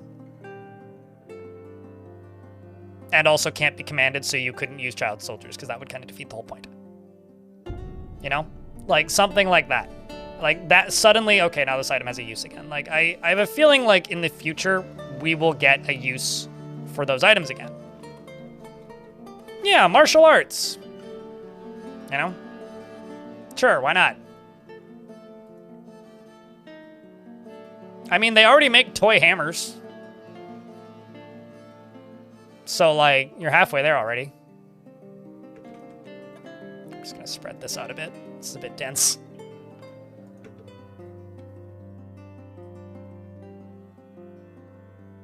I'll tell you this, Panger Band the White. We have 100 times better control over kids than we did in older versions of the game, and if you have trouble controlling them, I know you said that you tried burrows. Try more. Keep trying.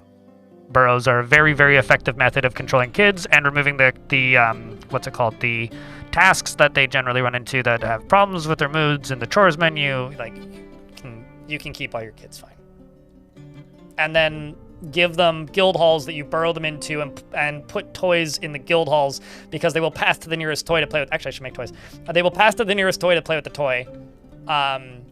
And those toys will give them happy thoughts. They'll find their favorites. They'll put them in their bedroom. And if you have a stockpile with toys in it in the guild hall, they will hang out in the guild hall and play with toys. Like, the mechanics are there. There's just no logical reason for people to make that leap unless you've played too much of this video game.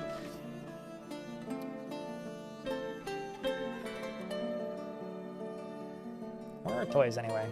Yeah, they're under finished goods. Okay, so this is... It's also furniture. Do I have a finished goods stockpile? It's like all... Guess it's all just like split up over like several stockpiles here. Speaking of, I'm trying to fix this fortress. Can you tell?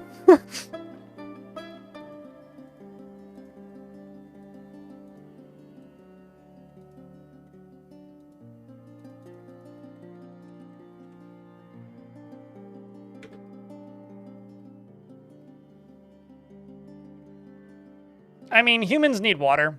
Dwarves need beer. Dwarves are 70% alcohol. Humans are 70% water. If you think about it like that, it makes a lot of sense, actually.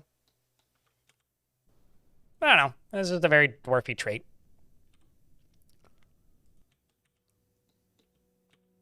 Like, really, that's all it is. This is looking better.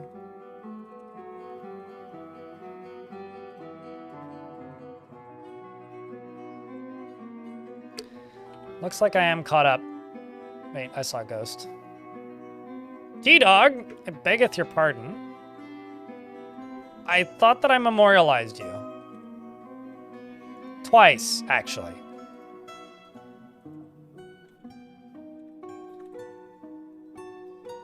Excuse me, sir.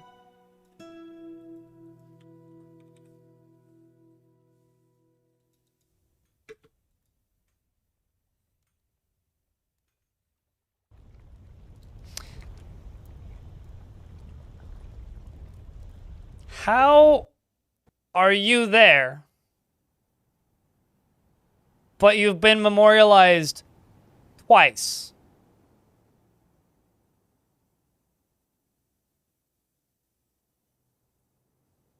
The fuck? Oh, speaking of ghosts, did you guys notice that in the patch notes, one of the last things that was fixed was that ghosts no longer can stop the fortress from dying by spawning off map, which is why you would sit at 0 dwarves for forever.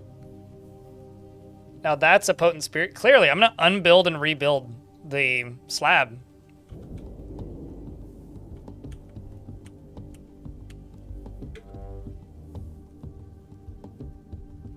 I'm just gonna actually real quick. Ghost refuse to die. Gonna do a real quick hard save so I can report that, because that seems like a bug. The Eternal... D-Dog the Eternal! Up my tribute gain? Okay, I'll make 3 slabs. And tell him to slab these nuts. Got that dog in you. Sure it's not the tea? You've got the tea and you've just got something to say. You gotta spill it everywhere. Let's see if unbuilding this and rebuilding it fixes this.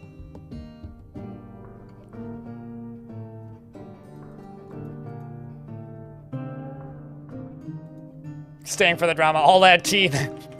You suck. All of that tea. Strange mood, maybe? How is my food so high?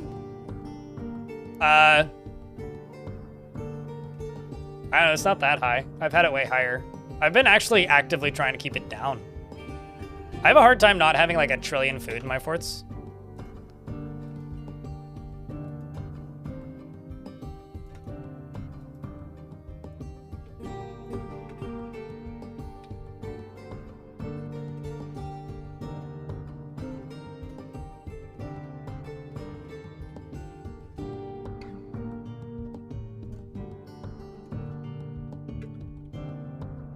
Bruh. Oh, wait, hold up. Okay, now I feel really dumb. There's 2 T-Dogs. They've got different names. One of them's Zezum, the other one's Nil. I get it now.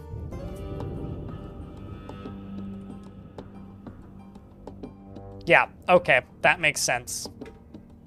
And this is why I try to give dwarves, like, the second in their name. Don't mind me. I'm dumb. That's not a bug. I'm just stupid.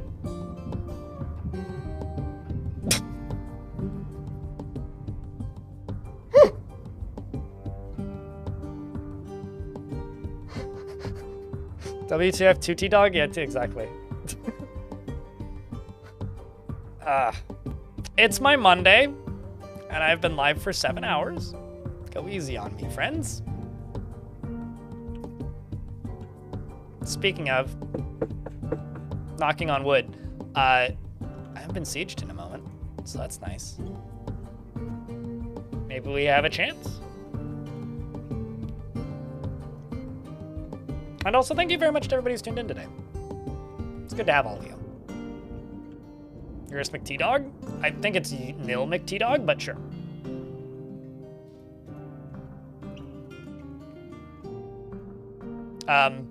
Fun fact, I'm $1 away from the, okay, well now we're past it. I was gonna say I'm $1 away from the daily minimum on the day, but we're now past it, so. Thank you, Devane Call. Appreciate you.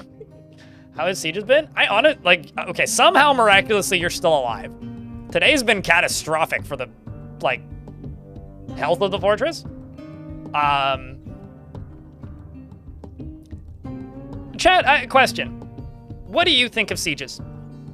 Like, sum it up in like a sentence. For me, I think it is the coolest change the game has ever made.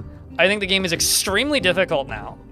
The hardest thing about the new sieges is they can bring skilled soldiers, which I think is having a lot of knock-on effects on other parts of the game. And I'm very curious to see how they're going to deliver it. But I'll also be honest, it's been a little frustrating in spots.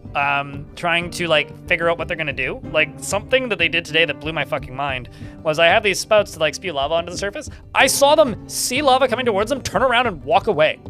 Like, yeah, like I need to, like I don't think this fort's gonna live much longer unless I get a really long break between sieges. So like it's cool. Shit's certainly gone bad a couple times, and I expect it to continue doing that in regards to going bad.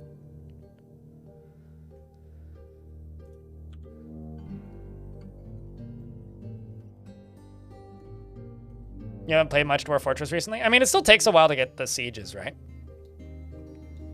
Or did you generate a new world after the update released? I don't know, because in order to get everything, you do need to generate a new world, but the enemies will have new behaviors anyway.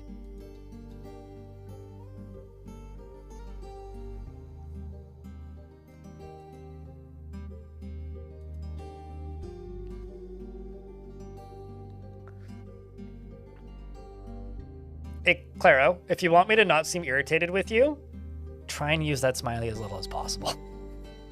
You can use it, but like if you use it a lot, it is maybe the most irritating emote on this website. It stares into my soul and I want to kill it with fire. I want to burn it. I should buy a printer so I can print it off and set it on fire, and then make that an emote.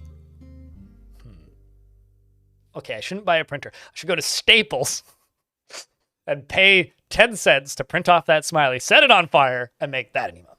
Oh, the variants are fine. Monkeys are cool. It's literally just that one smile. Like this, absolute hell. This, totally fine. I don't know what it is. It's something about the eyes. It's like, I just want to hurt it. I want to see it in pain because of the pain that it causes me.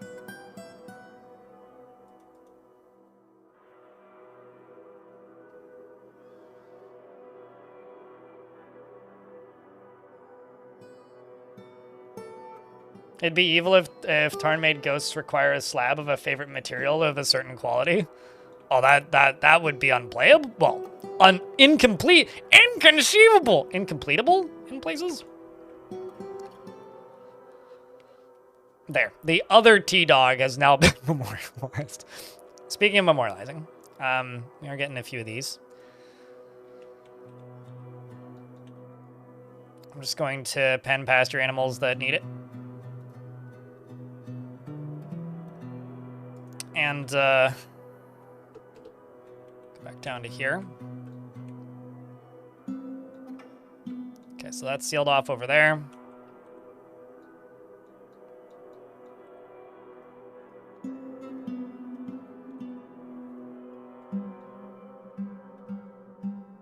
But I don't know. I mean, this fortress isn't lost yet, but we've come pretty close to losing it. We have, in fact, come pretty close.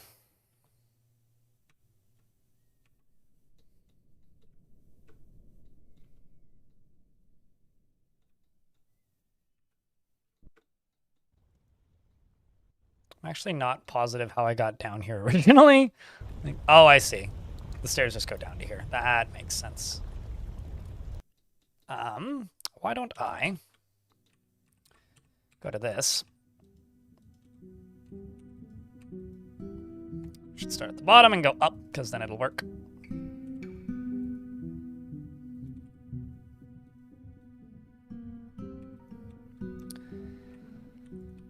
And then let's just floor this off. Let's just do it that way. Because then they can just go from here to there without having to worry about the old ones, which would go down to there. And then I don't need to worry about sealing this whole thing back up. It's just sealed back up. You over here, please, dwarves. Thank you.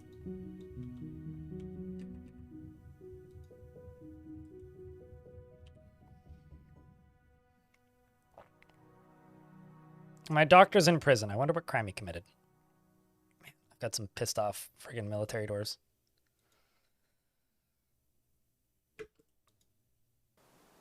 All right, so you hate this job. Although you're frustrated after being unable to practice a martial art right now. Honey,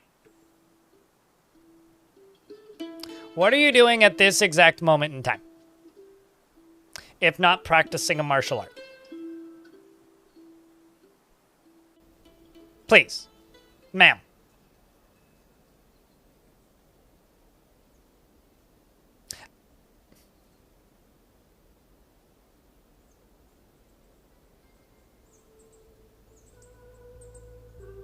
Not immediately, but when they come back, they will be a scarier ghost than they would be normally. Are you telling me that, Baron Balloon, or somebody in chat? Your stream froze? Oh, well. I don't know. You should thaw it out, maybe? Oh, okay. I'm just trying to see, like, where it's being talked about. Yeah, in regards to migrants, if you need to trade to get migrants. It's probably the turkey that did it? Oh. Wait, that would imply that she's American.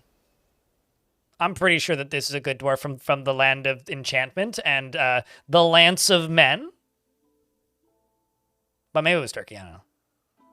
I'm just, like, miffed at the fact that they're, like, distracted and, like, want martial arts training. I'm like, lady, ma'am, what are you doing right now if not martial arts training? I don't know. Seems like you're doing martial arts training. Let's see what we're doing in bars. Let's do iron greaves and iron breastplates. Iron greave. Iron breastplate. Iron helm. Let's just do 15 of each. Not 152, Jesus Christ.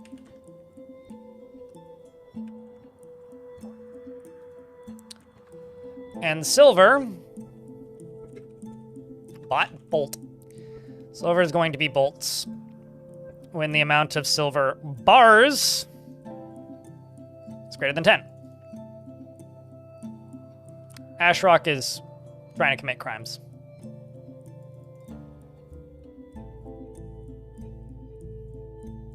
The frame rate's back up to 40, so I guess that's good.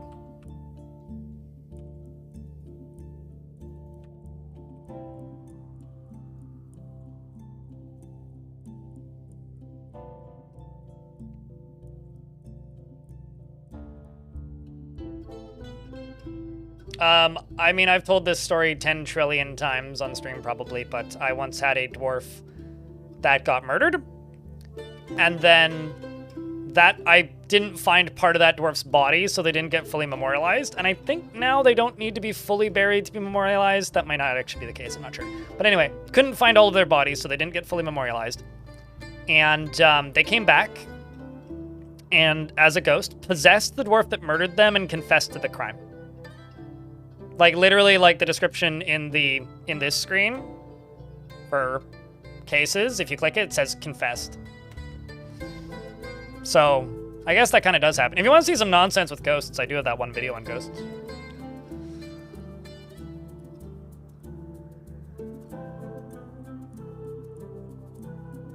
You're playing Tarkov with this stream in the background? I really wish I had a soundboard with Tarkov sounds so I could scare you, but unfortunately I don't. So... enjoy Tov or hate it. I don't know. I hope you have a great time or a horrible time, depending on what gets you off in Tarkov. I realize I said Tarkov weird, but yay! Ghostly Miner's been laid to rest. Happily doodle. You support that ghost? I mean, it was a neat experience. Minecraft with me in the background? Boomer sounds, whatever those make. Creeper sounds, not boomers. That's wrong video game.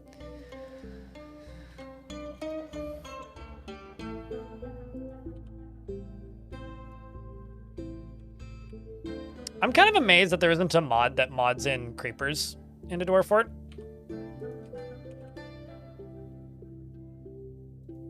So this dwarf lost a hand, by the way.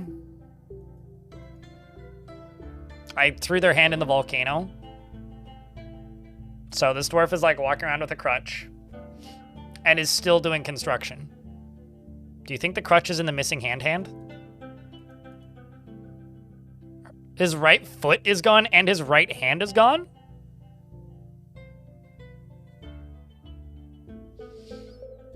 Because that's the only sound, Dr. Lovelace. You know what sound makes me go insane? You know what makes me go insane is when people have the Audible Alerts mod installed. I think now it plays different sounds because you can add other sound effects to the game that aren't in the game by default. But before that, I think it was Putnam who made that change. Before that change was made, you couldn't add new sounds to the game. So Audible Alerts just played the dwarf died sound every single time an alert happened. And it's one of the most anxiety-inducing experiences I've ever had while playing, or watching, rather, a stream of Dwarf Fort. Because it's just this constant, like, that sound. By the way, this is the fun tube.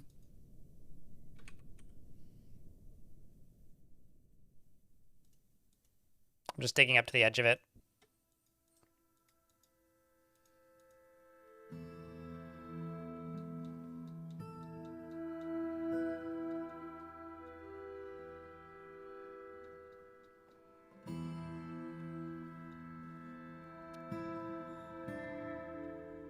Made of gunpowder arrived, beware its explosive breath. Isn't that just a ball of fire, for all intents and purpose? Oh, shit. Hey, Rocky. Either learn how to be a really good boxer yesterday, or run. Probably run. This is a very large scaly snail. It has thin wings of stretched skin, and it is ravening. Its lavender scales are large and close set. Beware its poison gas. Yikes.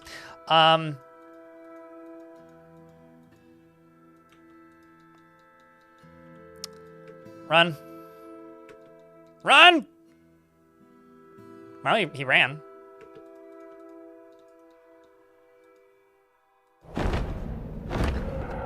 This is fine. Zospu Ginenkuts mob has come. A towering feathered Gila monster, and it's been twisted into humanoid format. It is slavering. It also beware. It's a poison bite.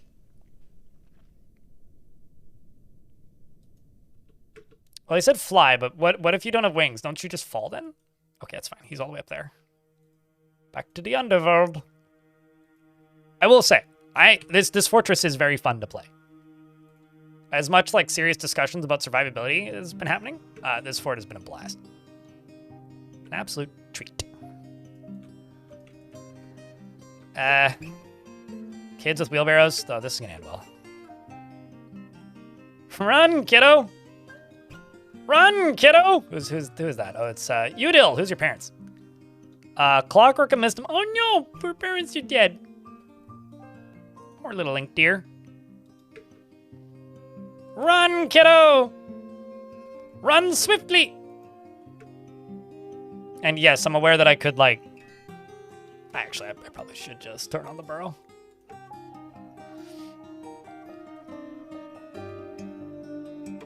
Yep. See that? I think I should just tell them all to go kill it. Half these dwarves have no training, some of them do. Ironically, this thing is weaker than that demonic overlord that was in the fort earlier, which I guess makes sense. Mudleached is the name of it. Bleeding Spear Dwarf is the name of this. You've got a whip. Well, I hope you hit it. Bleeding Spear Dwarf is now Heavy Bleeding Spear Dwarf. It's a shame. Dwarves collide with it. And Heavy Bleeding Spear Dwarf is no longer a... Well, actually, sorry. No, that was the... Heavy Bleeding Spear Dwarf is still bleeding, but... They're bruising it because it is made of... It's a large, scaly snail, right? So, once they puncture it, it should go down pretty quick. Something's flying off of something. Hopefully it's the snail. Nope, that's Bambool's foot. Well, that's suboptimal. There's also poison gas going everywhere. Chat, can I get a round of something for luck? Anything. Wamblers, beer, screaming incessantly. Whatever suits your fancy at the moment. It's 2 dwarf.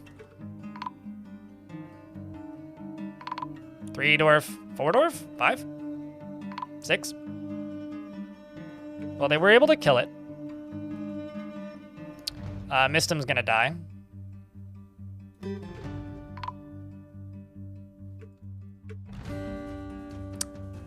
You seem to have had a rough day, dwarf.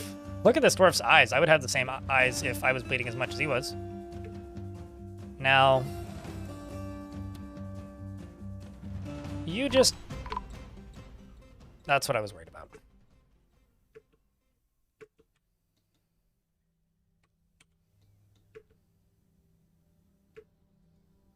Like the ones that were caught in the clouds.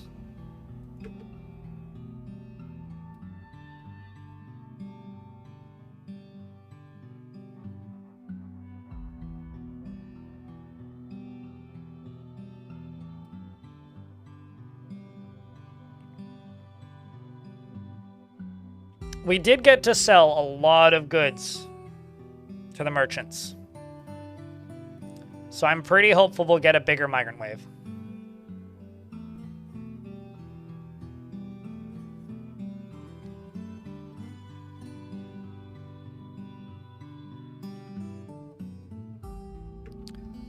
The Bloodslayer fell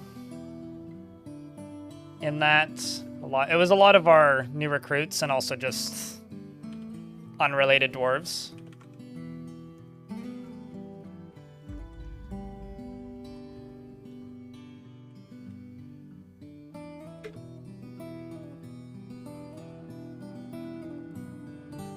Okay, so I do have unclaimed tombs. That's good news.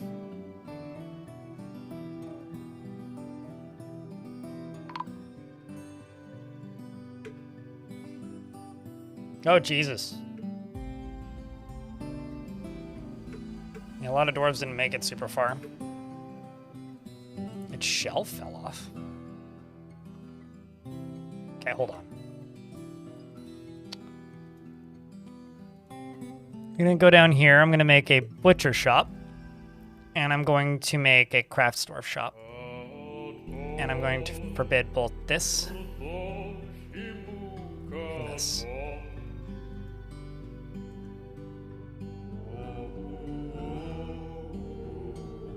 It was poison gas. But the only ones that have died are down here. No more died in the hallways, with the exception of the one that was injured, so I think we should be good.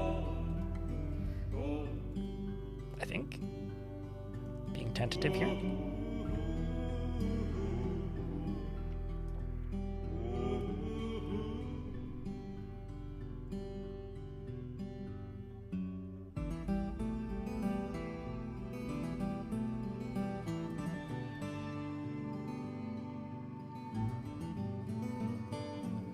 I'm gonna take these top 2 squads and just take them off of training real quick. Let's rotate this a little bit. Because I do actually need, like, unrelated/related work done.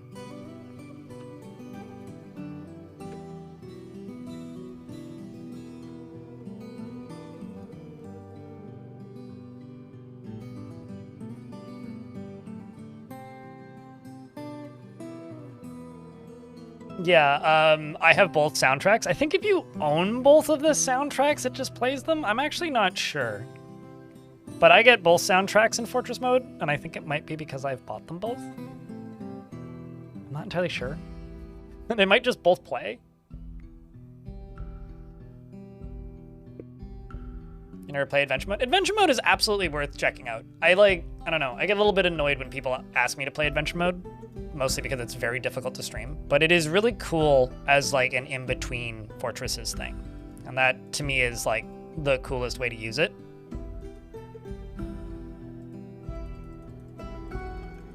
Like genuinely.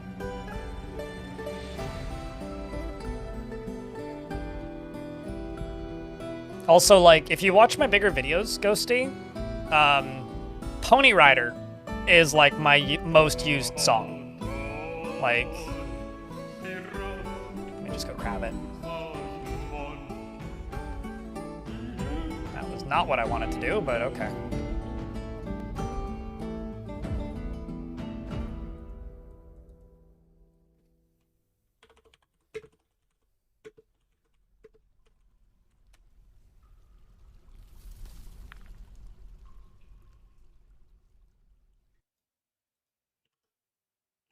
Which is this song.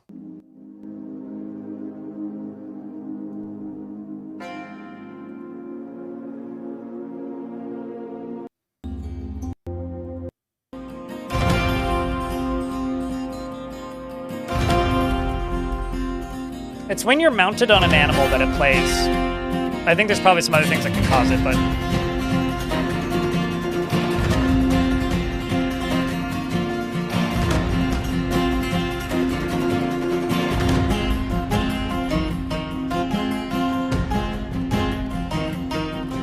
Yeah, it's like combat or when you're just like on an animal and riding somewhere.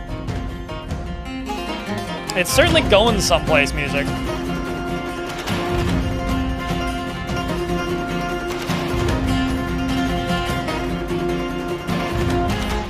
Yeah, I've heard it while like in fort mode before during combat, but in adventure mode it's when you're riding on a mount. You know, hold up. We're about to get hit by an ad break. I'm just gonna listen to that song for a second.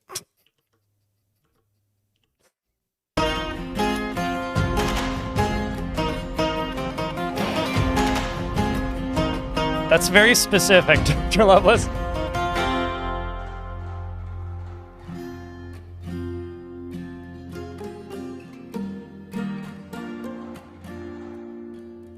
I'm forbidding it so that they don't try to haul it to one of the corpse stockpiles YouTube chat.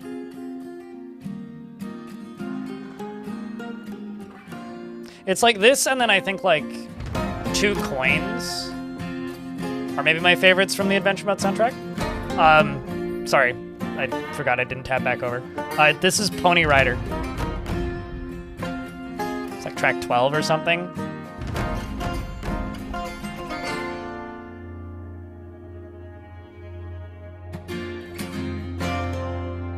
Dabu be cooking.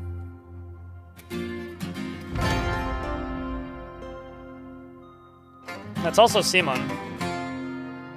I'm just super happy that Simon actually got, you know, paid to work on this soundtrack officially after writing a full soundtrack for free for like a decade for this game.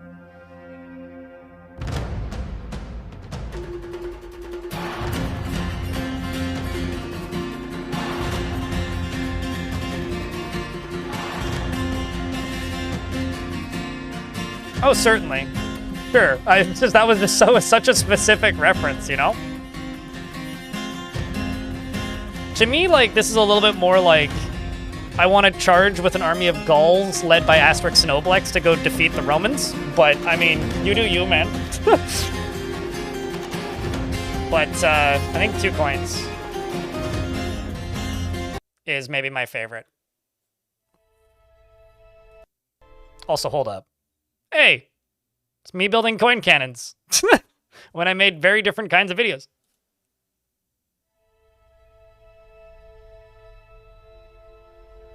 But this one also takes a little while to get going.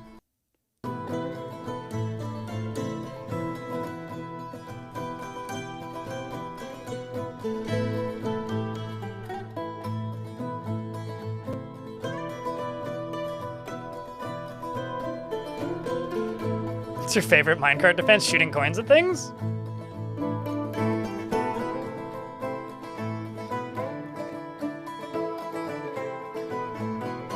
Needs to be sillier for Asterix and Obelix? I guess so. Just add some and boing sounds and you're there. Except I want it like animated just exactly the same way as like 300 Spartans.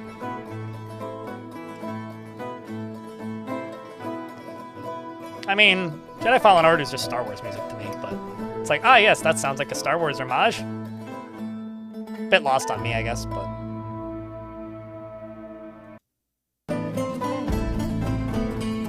But yeah, actually, no, this ain't the worst time ever. This is also coming to final. It's gonna, wow, also this is new. This wasn't featured at the top of the website before, but it is now, I guess. I like the little pre-order button they have.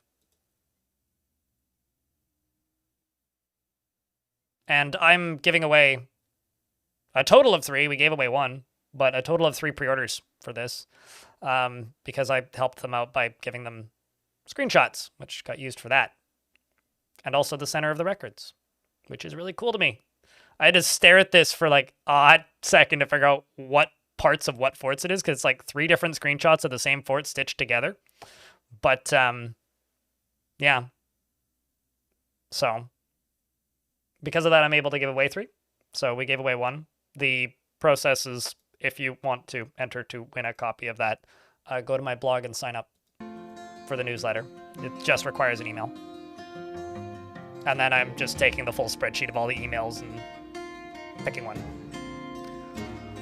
Once per month, using random numbers and all that. In response, they're sending me like a copy to have. Otherwise, I wouldn't buy one. What, The Who? I've seen The Who. Well, not The Who, not the Guess Who, The Who. Just HU. Yes, I've seen them.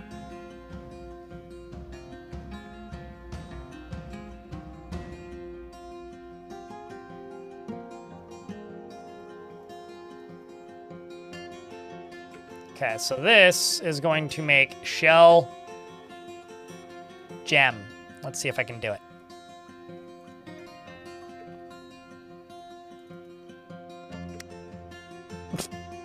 I guess not, because instead they queued up bone bolts here. Let's try that again.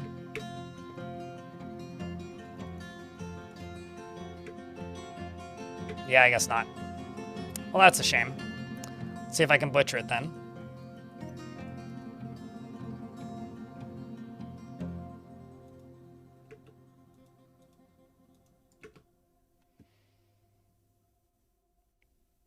Yeah, I mean, there's only one HU that I'm familiar with.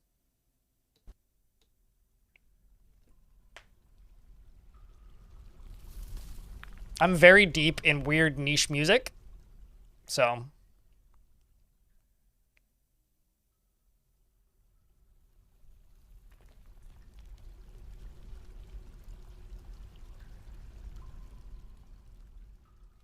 Now this drink is hitting you. Have I ever played CDDA? Yeah, it's kind of bounced off it pretty quick. I'm not big on the open world survival crafting games, and that is very much a very slow one of those.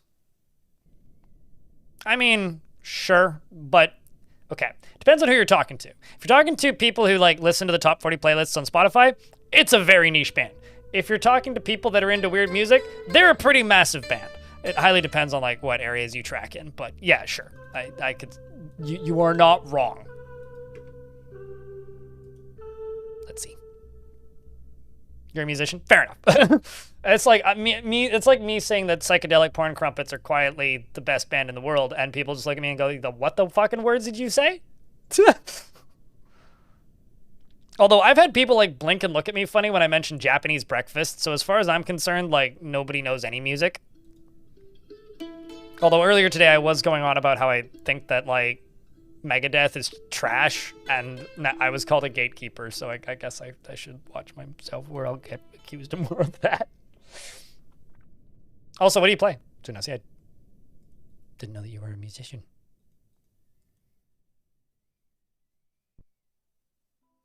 CDDA is Cataclysm Dark Days Ahead. Many people like Megadeth. I think they're trash. I think they're boring.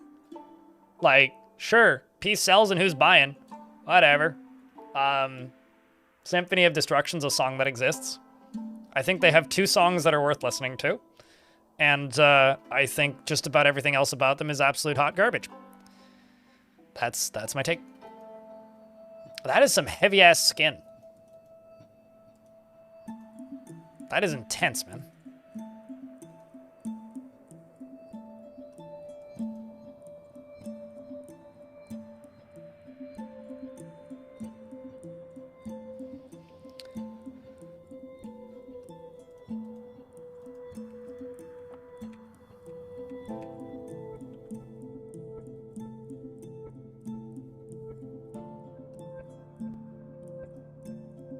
But it's okay. You're allowed to like music I don't like. That's the beauty of music, right? Is there's a lot of options out there. And because there's a lot of options, you are 100% within your rights to enjoy something that I think is bad. And that doesn't devalue your fondness for it.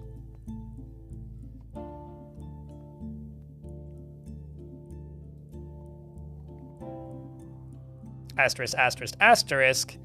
Sidebar, sidebar, sidebar.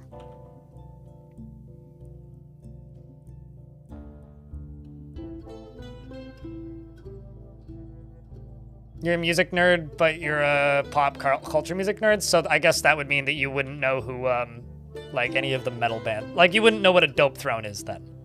Like, you probably never listened to Boris. But granted, you probably know about lots of pop acts that I've never heard of. I think I'm cool because I listen to, like, I don't know, Boy Harsher. But, like, I don't know. I'm not gonna go around and say that, like,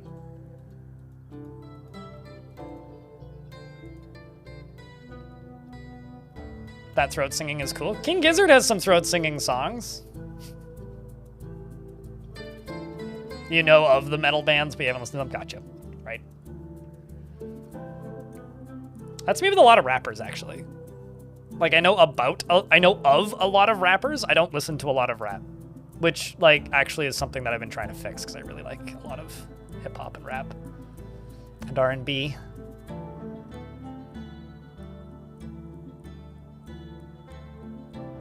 It sounds like you're saying you're cool because you've been in a mosh pit. I got called a nerd while in a mosh pit once. A couple of years ago, I was at a show and I was crowd surfing, and I tie my keys to my belt with a lanyard, especially while I'm crowd surfing. And the lanyard that I've been using for the last several years is a TwitchCon lanyard from Vegas 23. And this guy's like, "This nerd went to TwitchCon!" From the fucking pit, and I laughed pretty hard. I thought it was quite funny. Genuinely one of the funniest interactions I've had with an individual in a mosh pit. Like, I went and found the guy in the pit later and high-fived him. It's a great time. I really want to start chipping away at this because, like, adamantine would be so fucking useful. Okay, here's what we're gonna do. That's the top of it.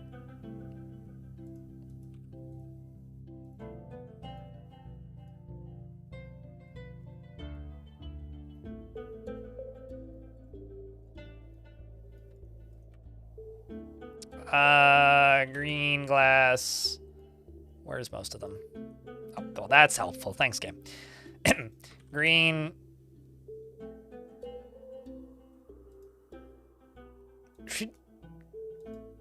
Okay, so most of them are literally just sitting in these. Got it.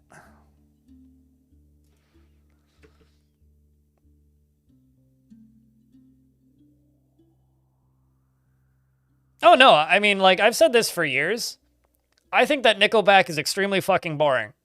But the fact that Nickelback exists makes people listen to harder rock and roll, and I kind of thank them for that, because that's how you get metal fans. And I want metal fans because they blow air more effectively than paper fans. Sometimes I make connections in my brain and say a thing and that it sounds stupid when I finish saying it and I feel dumb, and this is one of those moments. But no, seriously, like bullshit aside, nonsense that I've spewed aside, okay, so before I moved to Vancouver Island, there's a venue that I like going to over in mainland Vancouver, and I still like going to that venue. It is one of my favorite venues. It's the Rickshaw Theatre in Vancouver. And they've had the same band I don't like covering a band I don't like being really good. I mean, I believe it. Queen thing. One of my favorite Nickelback covers is actually a Sum 41 Nickelback cover. Or, not Nickelback cover, Metallica cover. Sorry, I confused those two bands. They're identical in my brain. That's not true at all. I like Metallica a lot more than Nickelback, but I don't really like Metallica. Anyway, where was I going? Right.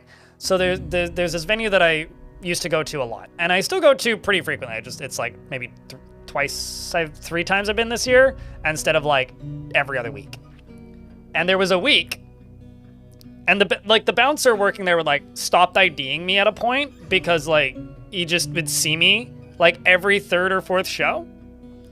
And there was one day where I showed up for Ailstorm, like the pirate power metal band. And he's like, really? This seems a bit like out of your wheelhouse. I'm like, I like power metal. It's funny. He goes, yeah, it's fine. I walked in. The next day, I showed up for a death metal show with a friend of mine. The day after that, I saw Ginger with that same friend. And the day after that, I showed up for Tangerine Dream. So like power metal, like death metal, a thrash metal show, then Tangerine Dream. And he just looks at me and goes, you know who's playing, right? I'm like, I like Tangerine Dream. Come on, man. What's wrong? Like, let me like the thing. Let me like the thing. So, yeah, that kind of stuff's fun.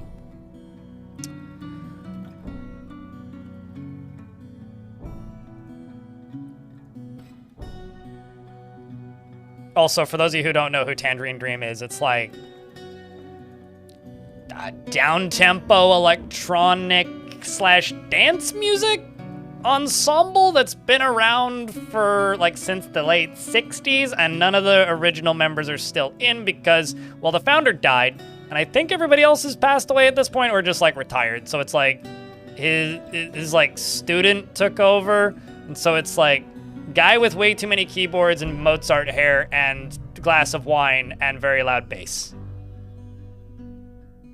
Tangerine Dream? Beef a Snipe? Not to be confused with the weed strain Tangerine Cream. Unrelated. Oh, it's a vibe. It's a vibe. It's like, here's just like 45 minutes of music and it's 2 songs. Like Earth, Wind, and Fire? No. Nothing like Earth, Wind, and Fire. No, like Aphex Twin if he was on different drugs. Like Aphex Twin if like, instead of just acid, it was like, I don't know, speed? I don't really know how to describe it. Like it's down-tempo electronic music that is very basic, like club music, basically.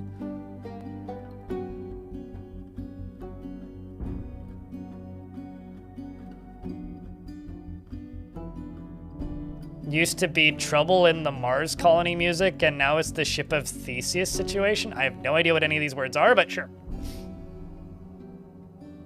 I have to look them up. Look up White Eagle, sit in a dark room, smoke a joint, and listen to that for 45 minutes, and you'll thank me. Or hate me. One of the two.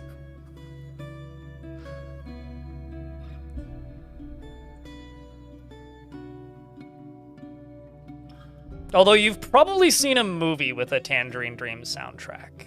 Because, like, that's most of the money they make these days, is, like, doing soundtracks for films. Okay, so I'm training up a fuck ton of soldiers at the moment.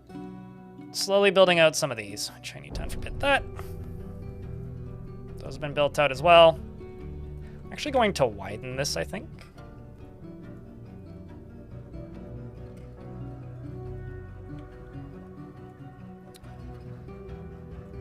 Unforbid all this.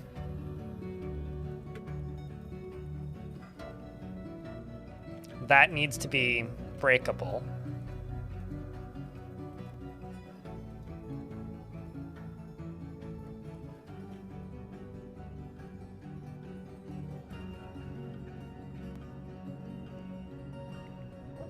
Was From Mars to Osiris by Gojira. That's a good take.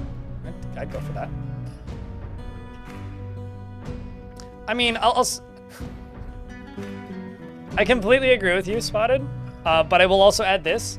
Some music isn't art. Some music is a channel for performance art, which is still art, but like, it's not always music that's the focus because GWAR exists. I've said for years that GWAR isn't a group of musicians. Like, they play instruments, sure. They are a performance art group. Not specifically a musical group. You have a friend in GWAR? I have a friend in me. Wait, really? That's kind of cool. We're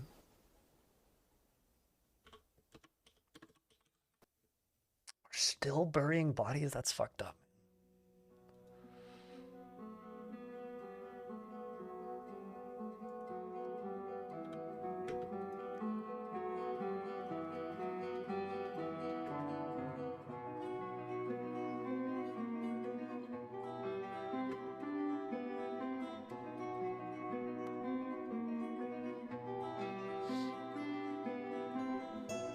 You know, I've never unironically sat down and listened to Blue Man Group. Oh, that's a shame.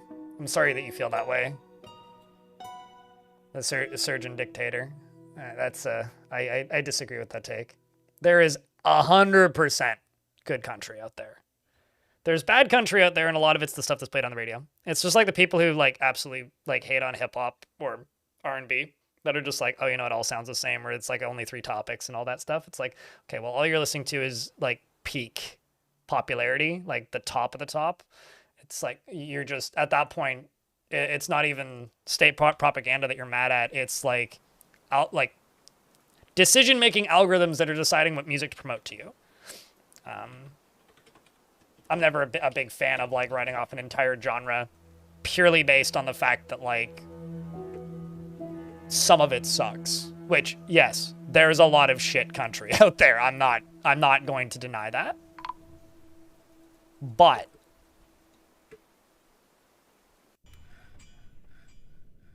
there is a lot of very good country out there.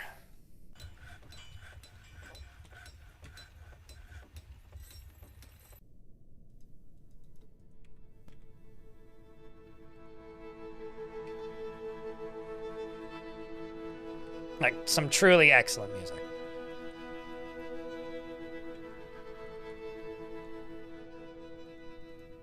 That being said, there is absolutely some country that is state propaganda and sucks. But, you know, it's like writing off every single Russian music group in existence because Shaman exists.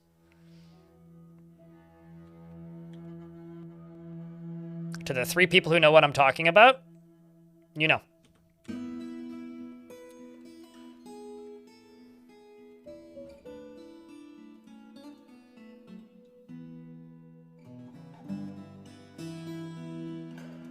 Soviet post-punk is one of your favorites? Was it you who said that you were playing Escape from Tarkov? I was gonna say, that checks out.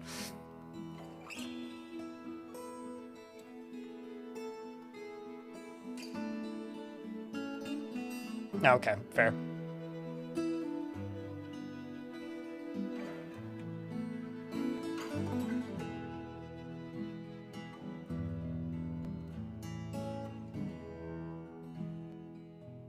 Because, like, didn't Molchat Doma gain most of their notoriety due to a, like, Escape from Tarkov playlist? Or am I making that up? It's a vibe? I mean, music can convey emotion without you understanding the lyrics. One of my favorite bands of all time is a Canadian band originally from Toronto, but now, like, one of them lives in, like, Newfoundland, one of them lives in New York, and one of them still lives in Toronto, and I don't know where their drummer lives now. He might also still be in Toronto. But they're called Holy Fuck. And they have no audible lyrics in any of their songs, but holy shit, can they convey emotion. Maybe Stalker Gamma? I think, I need to go, like, look again, but I think it was an Escape. Well, I mean, Stalker Gamma and Escape from Tarkov are the same sickos, so actually, I mean, it could be either or.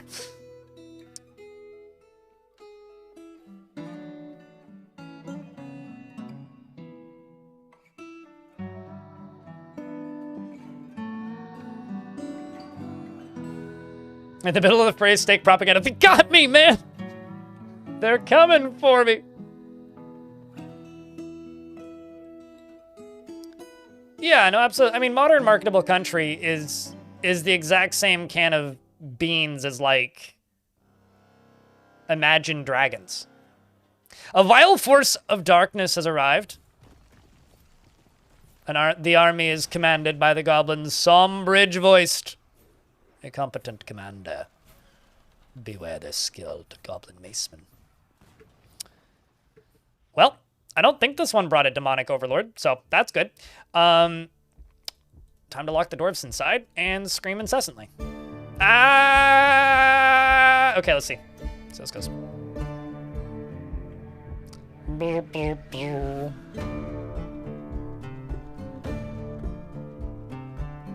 I love that they can knock the trees down now. That's so fucking cool, man. They should teach the dwarven wagons how to do that. I desperately now just want to see dwarven wagons show up and when it's time for trading and just like, whap! Just knock the trees down. Which one is this? Oh, this is Bruising the Fat. Yeah, this one's also really good.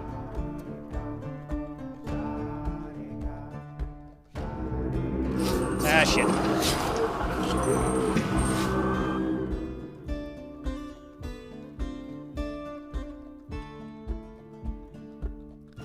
I was widening your pathway to make it easier for you to murder me.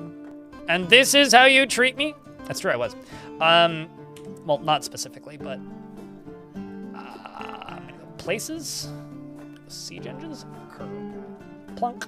You know, it feels like this should have like a drop-down menu to sort by type. Now I feel like I'm just asking for features, but...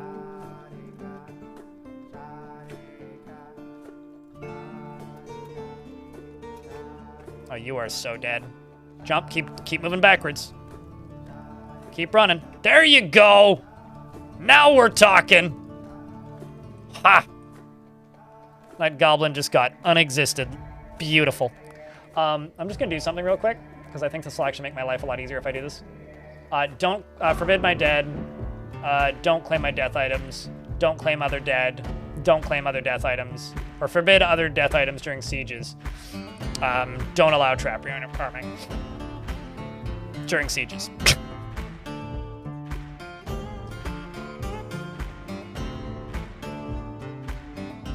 We're just gonna shoot until you run out of bolts. Another ambush. You should run, dwarf. Bolt throwers are lining up. I love that they can see that they can ambush now, but it's difficult to deal with. There goes all I can get. Where's this? Give it a tug. Come on. Oh, I was hoping this kid would get it. Damn it.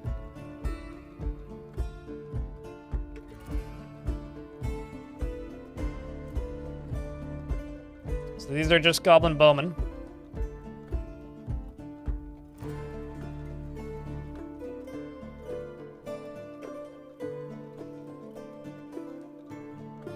Uh-oh. Well, that's not good. Sorry, Brovod. At least you're still shooting bolts. It's an artifact crossbow they've got, too.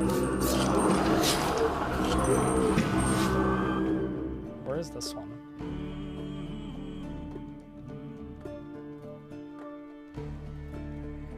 Ah, it's just us spotting more of them. Well, at least the bolt throwers are doing some work now. Something's burning, so that's good. Back the squads up. Ashrock's throwing another tantrum. Now's not the time now, bud.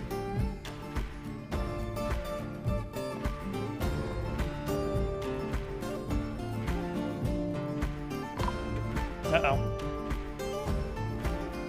Oh. Another dwarf ended up down in here. I think that was that last one that was entering. Still seeing bolt throwers firing. Here comes more goblins.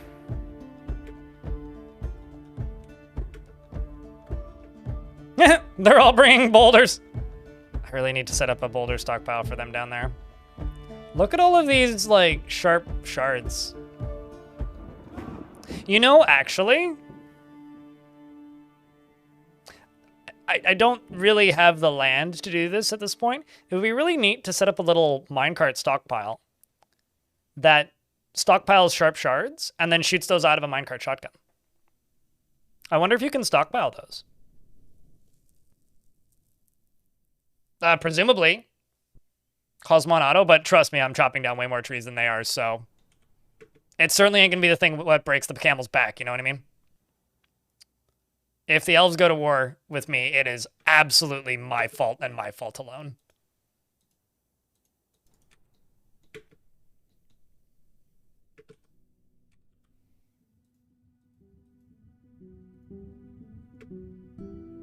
Let's send the better squads around, leave the weaker squads back.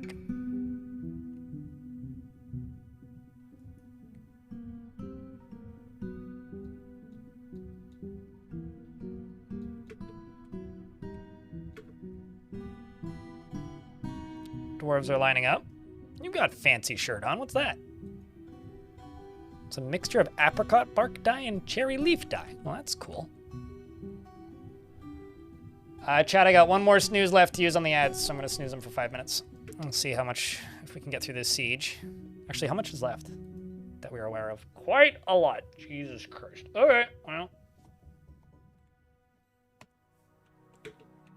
And there they go. Kerplunk. Should hope for nothing less. Weapon traps are being more useful now, although now they're just walking around them because I need to build them out more. Guts are flying, bits are falling, goblins are dying.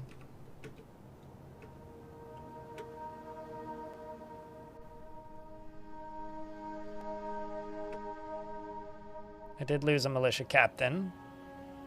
You're distracted. Want to help? May need to remove you from the military. That or give you a break. What are they down here for?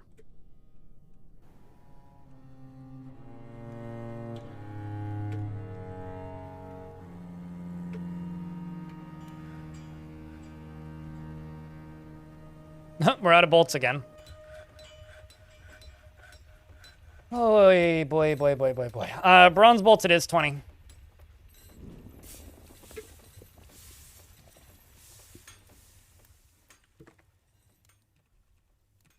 Dearie me.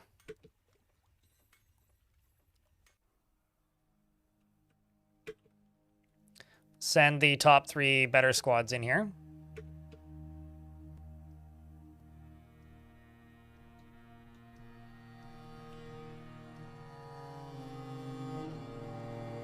They're not necessarily actually the better squads, but they're the ones with some training. Some training. Not much, just some. They go running in. Taking out the initial waves. A bunch of them throw themselves down onto the ground to get behind the goblins. That's definitely an intended strat and not a casualty of my impeccable design. This can be closed.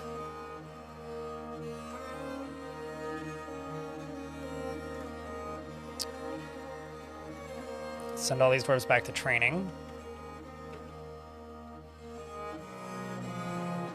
Okay, we're still firing bolts. I mean, we're running low, but we do still have bolts. I mean, this guy's dead. It's also kind of neat that they stop shooting when they're going to die. Like, his intestines are out, and they stop firing. It's like maybe the least dwarfy thing they do. Okay, they appear to be back here and regrouping. Where did the ram go?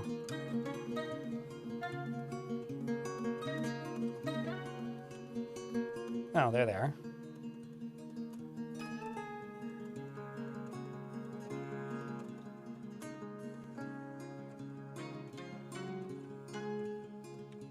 Where do the Rambi go?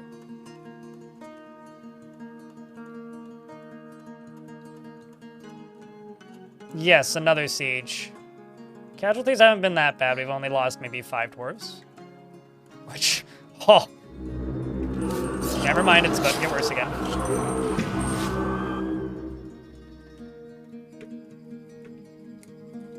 And we're running out of ammo very rapidly. Thankfully, I've still got my catapults. Oy vey. I mean, like, we are basically out of ammo on most of these now. Like, you've got 12 bolts left, you got 90.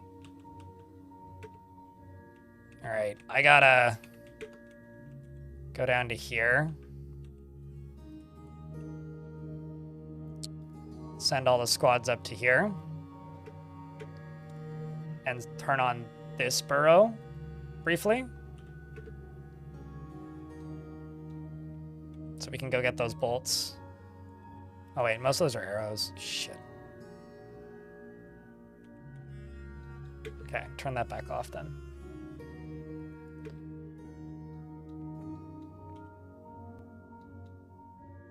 Where do you think you're goblining?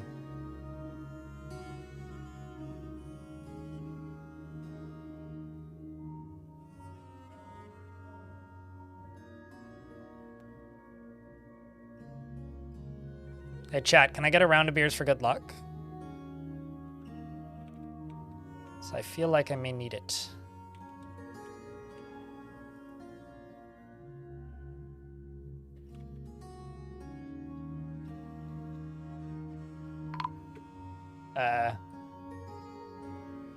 Well.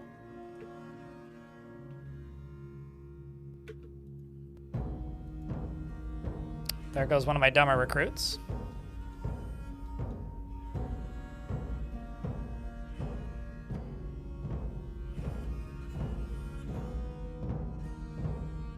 See, Jack Move's got the idea. Where do you plan on going with that ram? You thou goblin.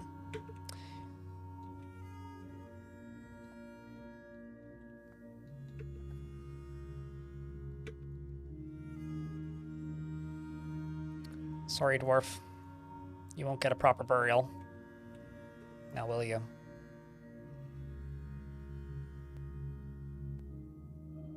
No. Didn't even get any of them. Well then.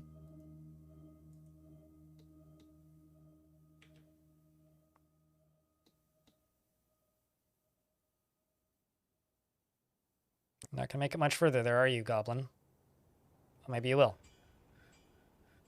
Suppose we're just out of ammo.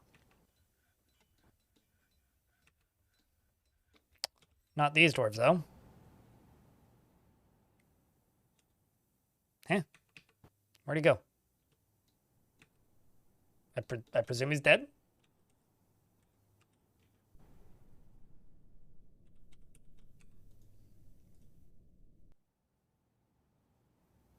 I think they shot this guy a bunch.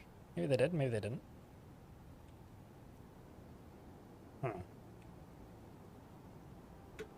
I'm in an ad break. I have to pause. You heard that noise and panicked in your game? I used to do that when playing other games too, so I know the feel.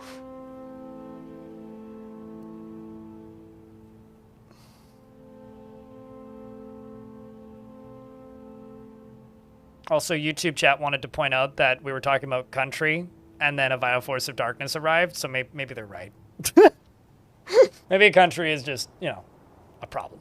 I will say this, I don't listen to much country, outside of a lot of older Johnny Cash and stuff like that. But I really like blues and southern rock, which to me have a very, like, and also a lot of stoner rock, which has, like, chord progressions and scale of country if you turn the overdrive up to 11. And I listen to a lot of jam rock that has a lot of country twang to it, but isn't, like, capital C country. So I like a lot of things with country influence, I guess. All right. Let's go. It seems like they are tentatively retreating. What is actually left? Like, those lashers are scary, but there's more than 4 of them. Okay, so there's a bunch of guys up on the walls. We're all pretty injured. How well armed are my Mark Dwarves at the moment? Okay. I'm going to put a lot of faith in my Mark Dwarf's sensibility, which is probably a bad idea. But it seems like the best choice here.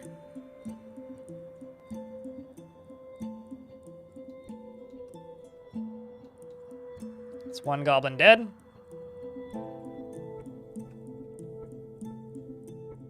They're firing off to the left. And then standing over here at a safe distance and shooting. Which is really what I want to see happen. They're a little dizzy due to the sunlight. But this is the best that I can do.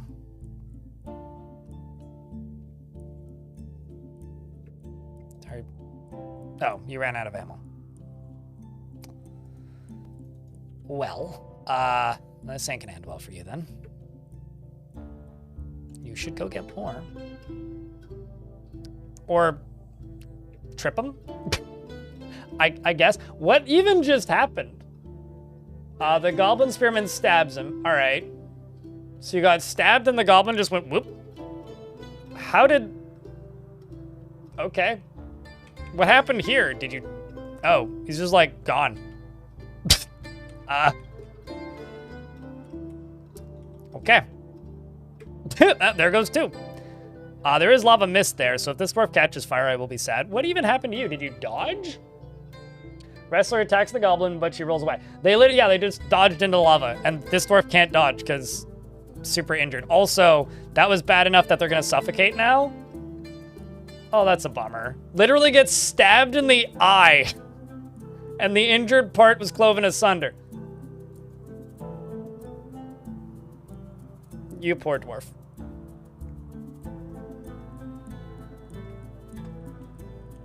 Not the brightest dwarf.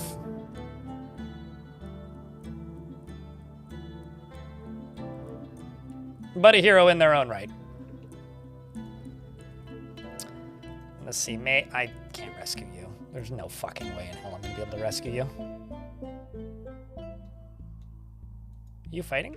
No, you're just stationed. Okay, let's move these squads up slightly. There they go. Firing bolts. Missing horribly. There goes two. Oh, wow, they try to keep moving. Oh, that's interesting. If one of the goblins dies at the ram, they then, like, reorganize so that two of them are holding it?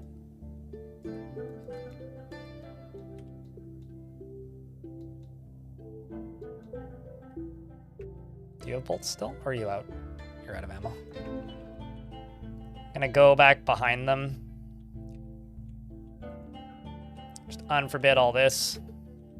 So they could go get more ammo if there is more. Same with right here.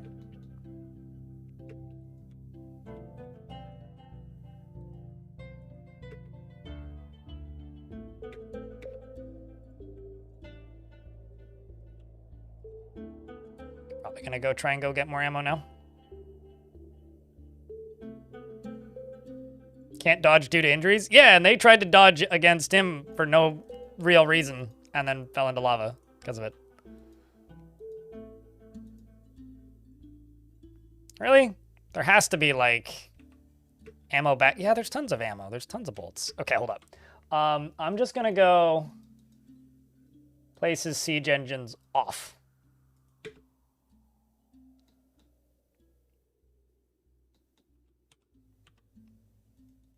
Because you guys should have access to ammo. Yeah, they do.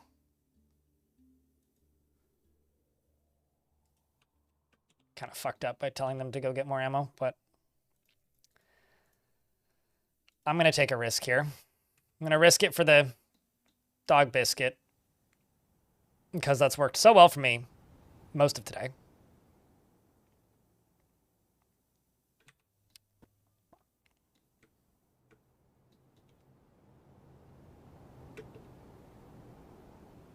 Oh, you're just novice? Great. Accomplished. Yeah, you have a chance. I don't know why you ran right there, but just gonna say, kill these goblins. That's one. You're dead.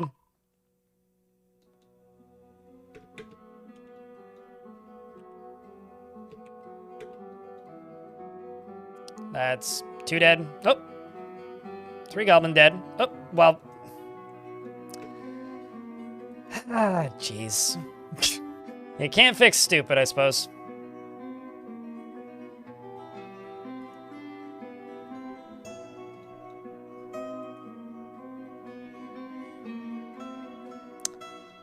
Another one dead.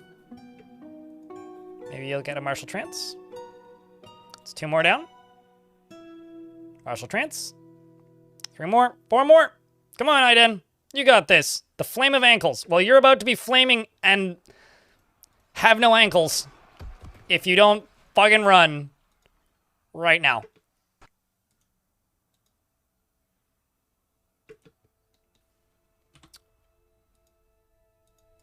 Oh. I found not the brightest gobs.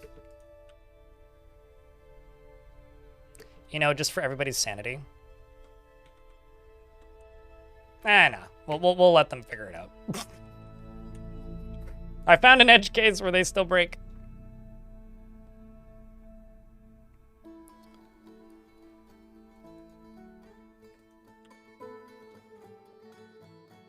Well, that went awful, but it could have gone worse. I'm gonna wait for this fire to burn up. I'm actually gonna tell them to go station right here. And then we'll go deal with that last group.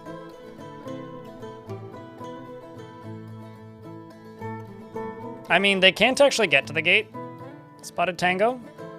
It's kind of the fun of it, or one of the funny bits about this fort right now is they actually are incapable of getting to my gates. There's a bunch of gates that they try to get to, and then they realize they can't get to it. Like, they remember where their friends die, but they don't remember that the rams don't work.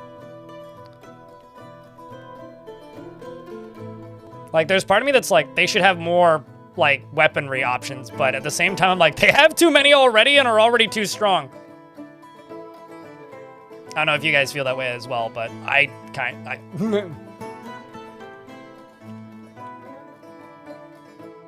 Considering Tarn is planning to add demon-trained sorcerers, whatever the fuck that means.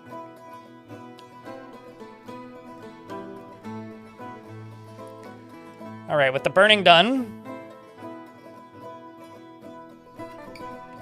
I hope you guys have enjoyed stream today, by the way.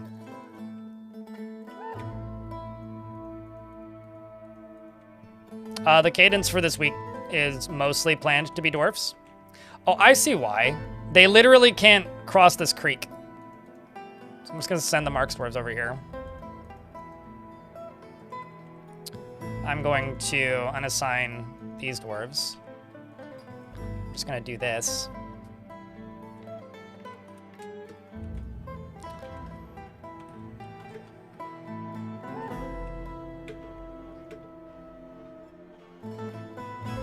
At least this dwarf got a drink. Did you get bolts? Yep, you got a bronze bolt. That's not gonna be sufficient, but... the plan for this week is mostly dwarfs, and then in the evenings, if I have the energy, I want to play more Mountain Blade Bannerlord, but probably what'll end up happening is I'll just do another full day of it on Friday. That's probably what's gonna happen. So now I just gotta firing squad these goblins.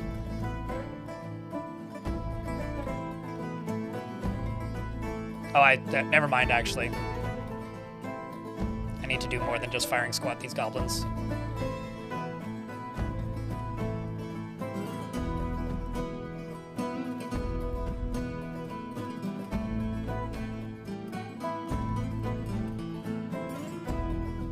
Why didn't you go get more bolts? Or maybe that's a different dwarf. Nope, now you're running away in fear. I mean, that's also fair. Menace wheel? It's like that movie Rubber.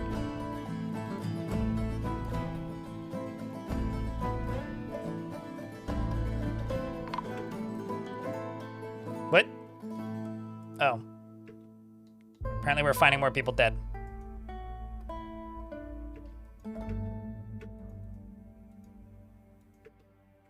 Well, you're no good at this. And now you're dead. Great.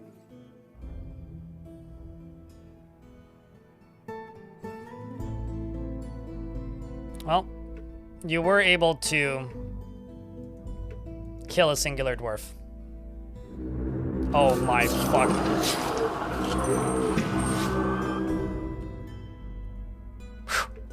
I really hope it's only like 2 of them. Although...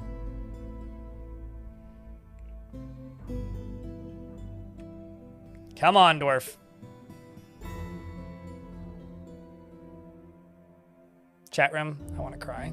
I mean, I don't actually, but... I do kind of want to start a new fort, though.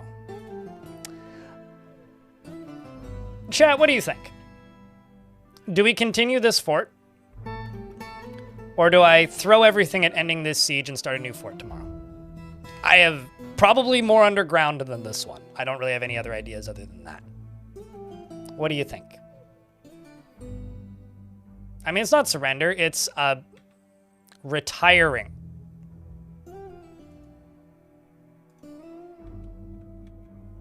What's wrong with retirement?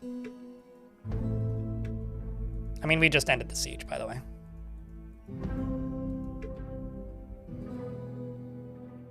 Because, like, realistically, I could keep this fort going. And it would just be, like, slowly getting worse.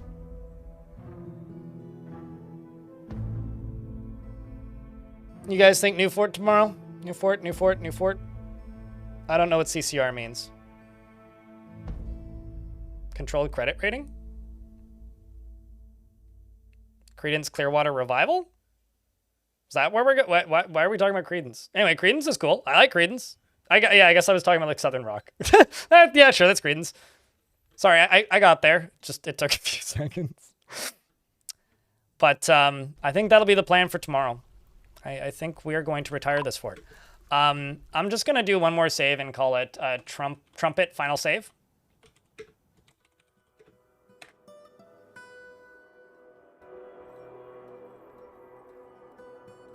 How often do I retire forts, by the way? I don't know. All the rules have been thrown to the wind since the Siege update came out.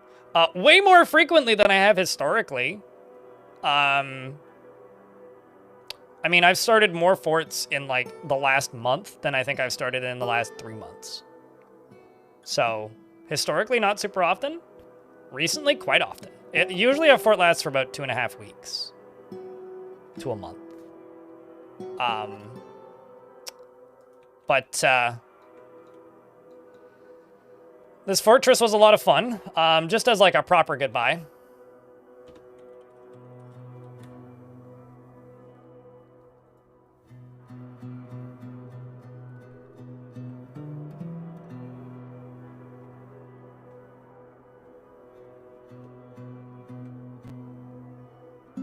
How come, wait, what?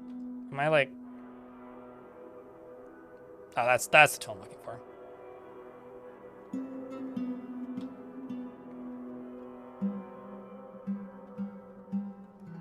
How come it's not, like, making it deeper?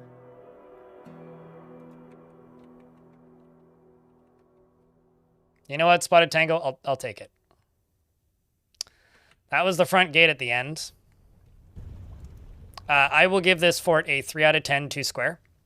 But the volcano is pretty cool. I really liked the way the bedrooms turned out, but I personally feel like I made the actual layout way too square, but that's just me.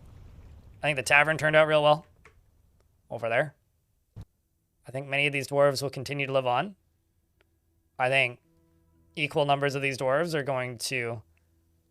Also, that's just like a pile of viscera, by the way. I think most of these dwarves are going to have a tough time of it. Like, I could dig too deeply, too greedily tomorrow and just ignore the surface, but I think we would have a lot more fun if I keep pushing forward at trying to figure out how to defend forts. What's my 10? 10 out of 10 fortress?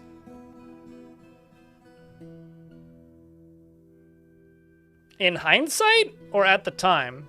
I had a fuck ton of fun with the Moses Machine Fortress. Actually, that would be interesting. That would be interesting. The Moses Machine, for those of you who don't know, was I drained an ocean and then built structures in the ocean that allowed me to part the ocean. by, like, massive amounts of shenanigans.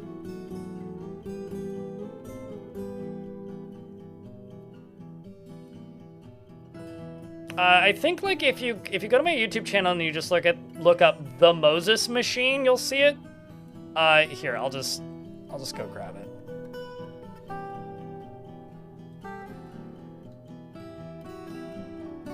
So, give me a second.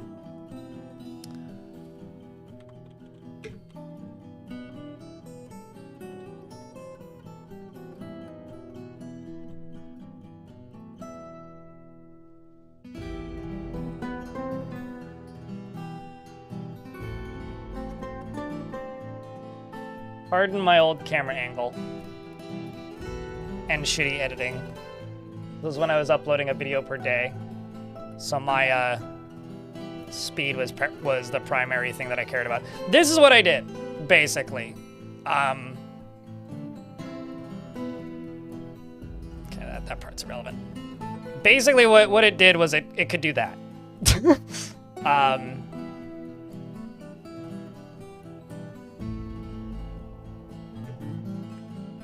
But, like, what was the name of it? It was Apple Bottom was the name of that fort. That fort was fucking funny, because I had, like, almost 400 dwarves in it. I populated an entire cavern layer, which honestly is probably, like, the play. But yeah, I think we need to play with water. See what I can do with water. Yeah. What on earth? Yeah, well, okay. Do I actually show how it was built? I don't know if I do. Yes, I do. That's how it was built. So it would literally part the ocean. And, like, the bad guys would just try to pass directly through the water, and some of them would drown. And so I had, like, dwarves, marks dwarves, and spear dwarves standing in the middle of this, just eviscerating the enemy at a distance. I don't think this design would work exactly, because I think they would just break it. But, Apple Bottom, we had a whole song there that we came up with for that fort.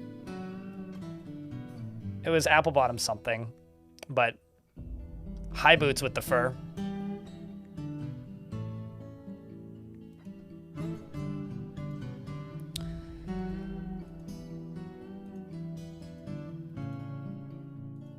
I think that's the fort, chat. So yeah,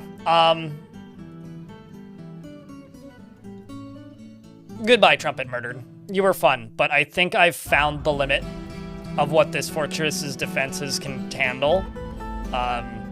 If we have another 2 years like we've currently had, this fort will collapse. And I don't personally want to go through that process. So what I think is best is that we retire this fortress for the time being. The next fort we play could either be in this world or in a new world. Probably decide that tomorrow morning. But could I get a bunch of GGs? GG seems like a good thing to do, Stonecoat.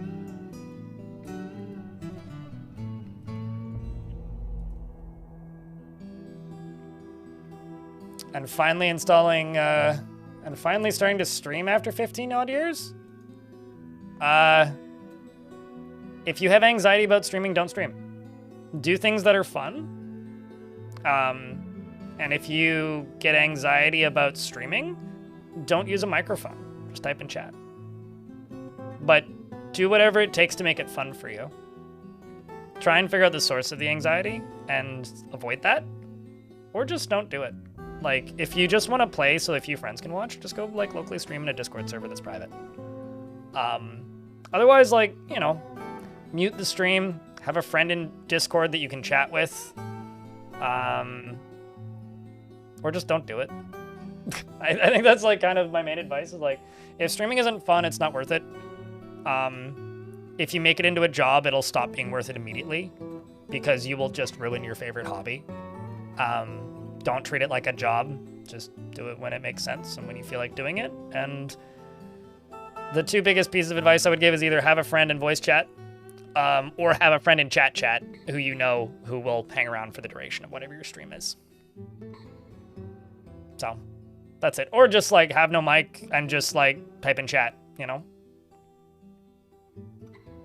Maybe have, like, a little sound command that's like a doorbell that, like, wakes you up so that you know that there's stuff happening.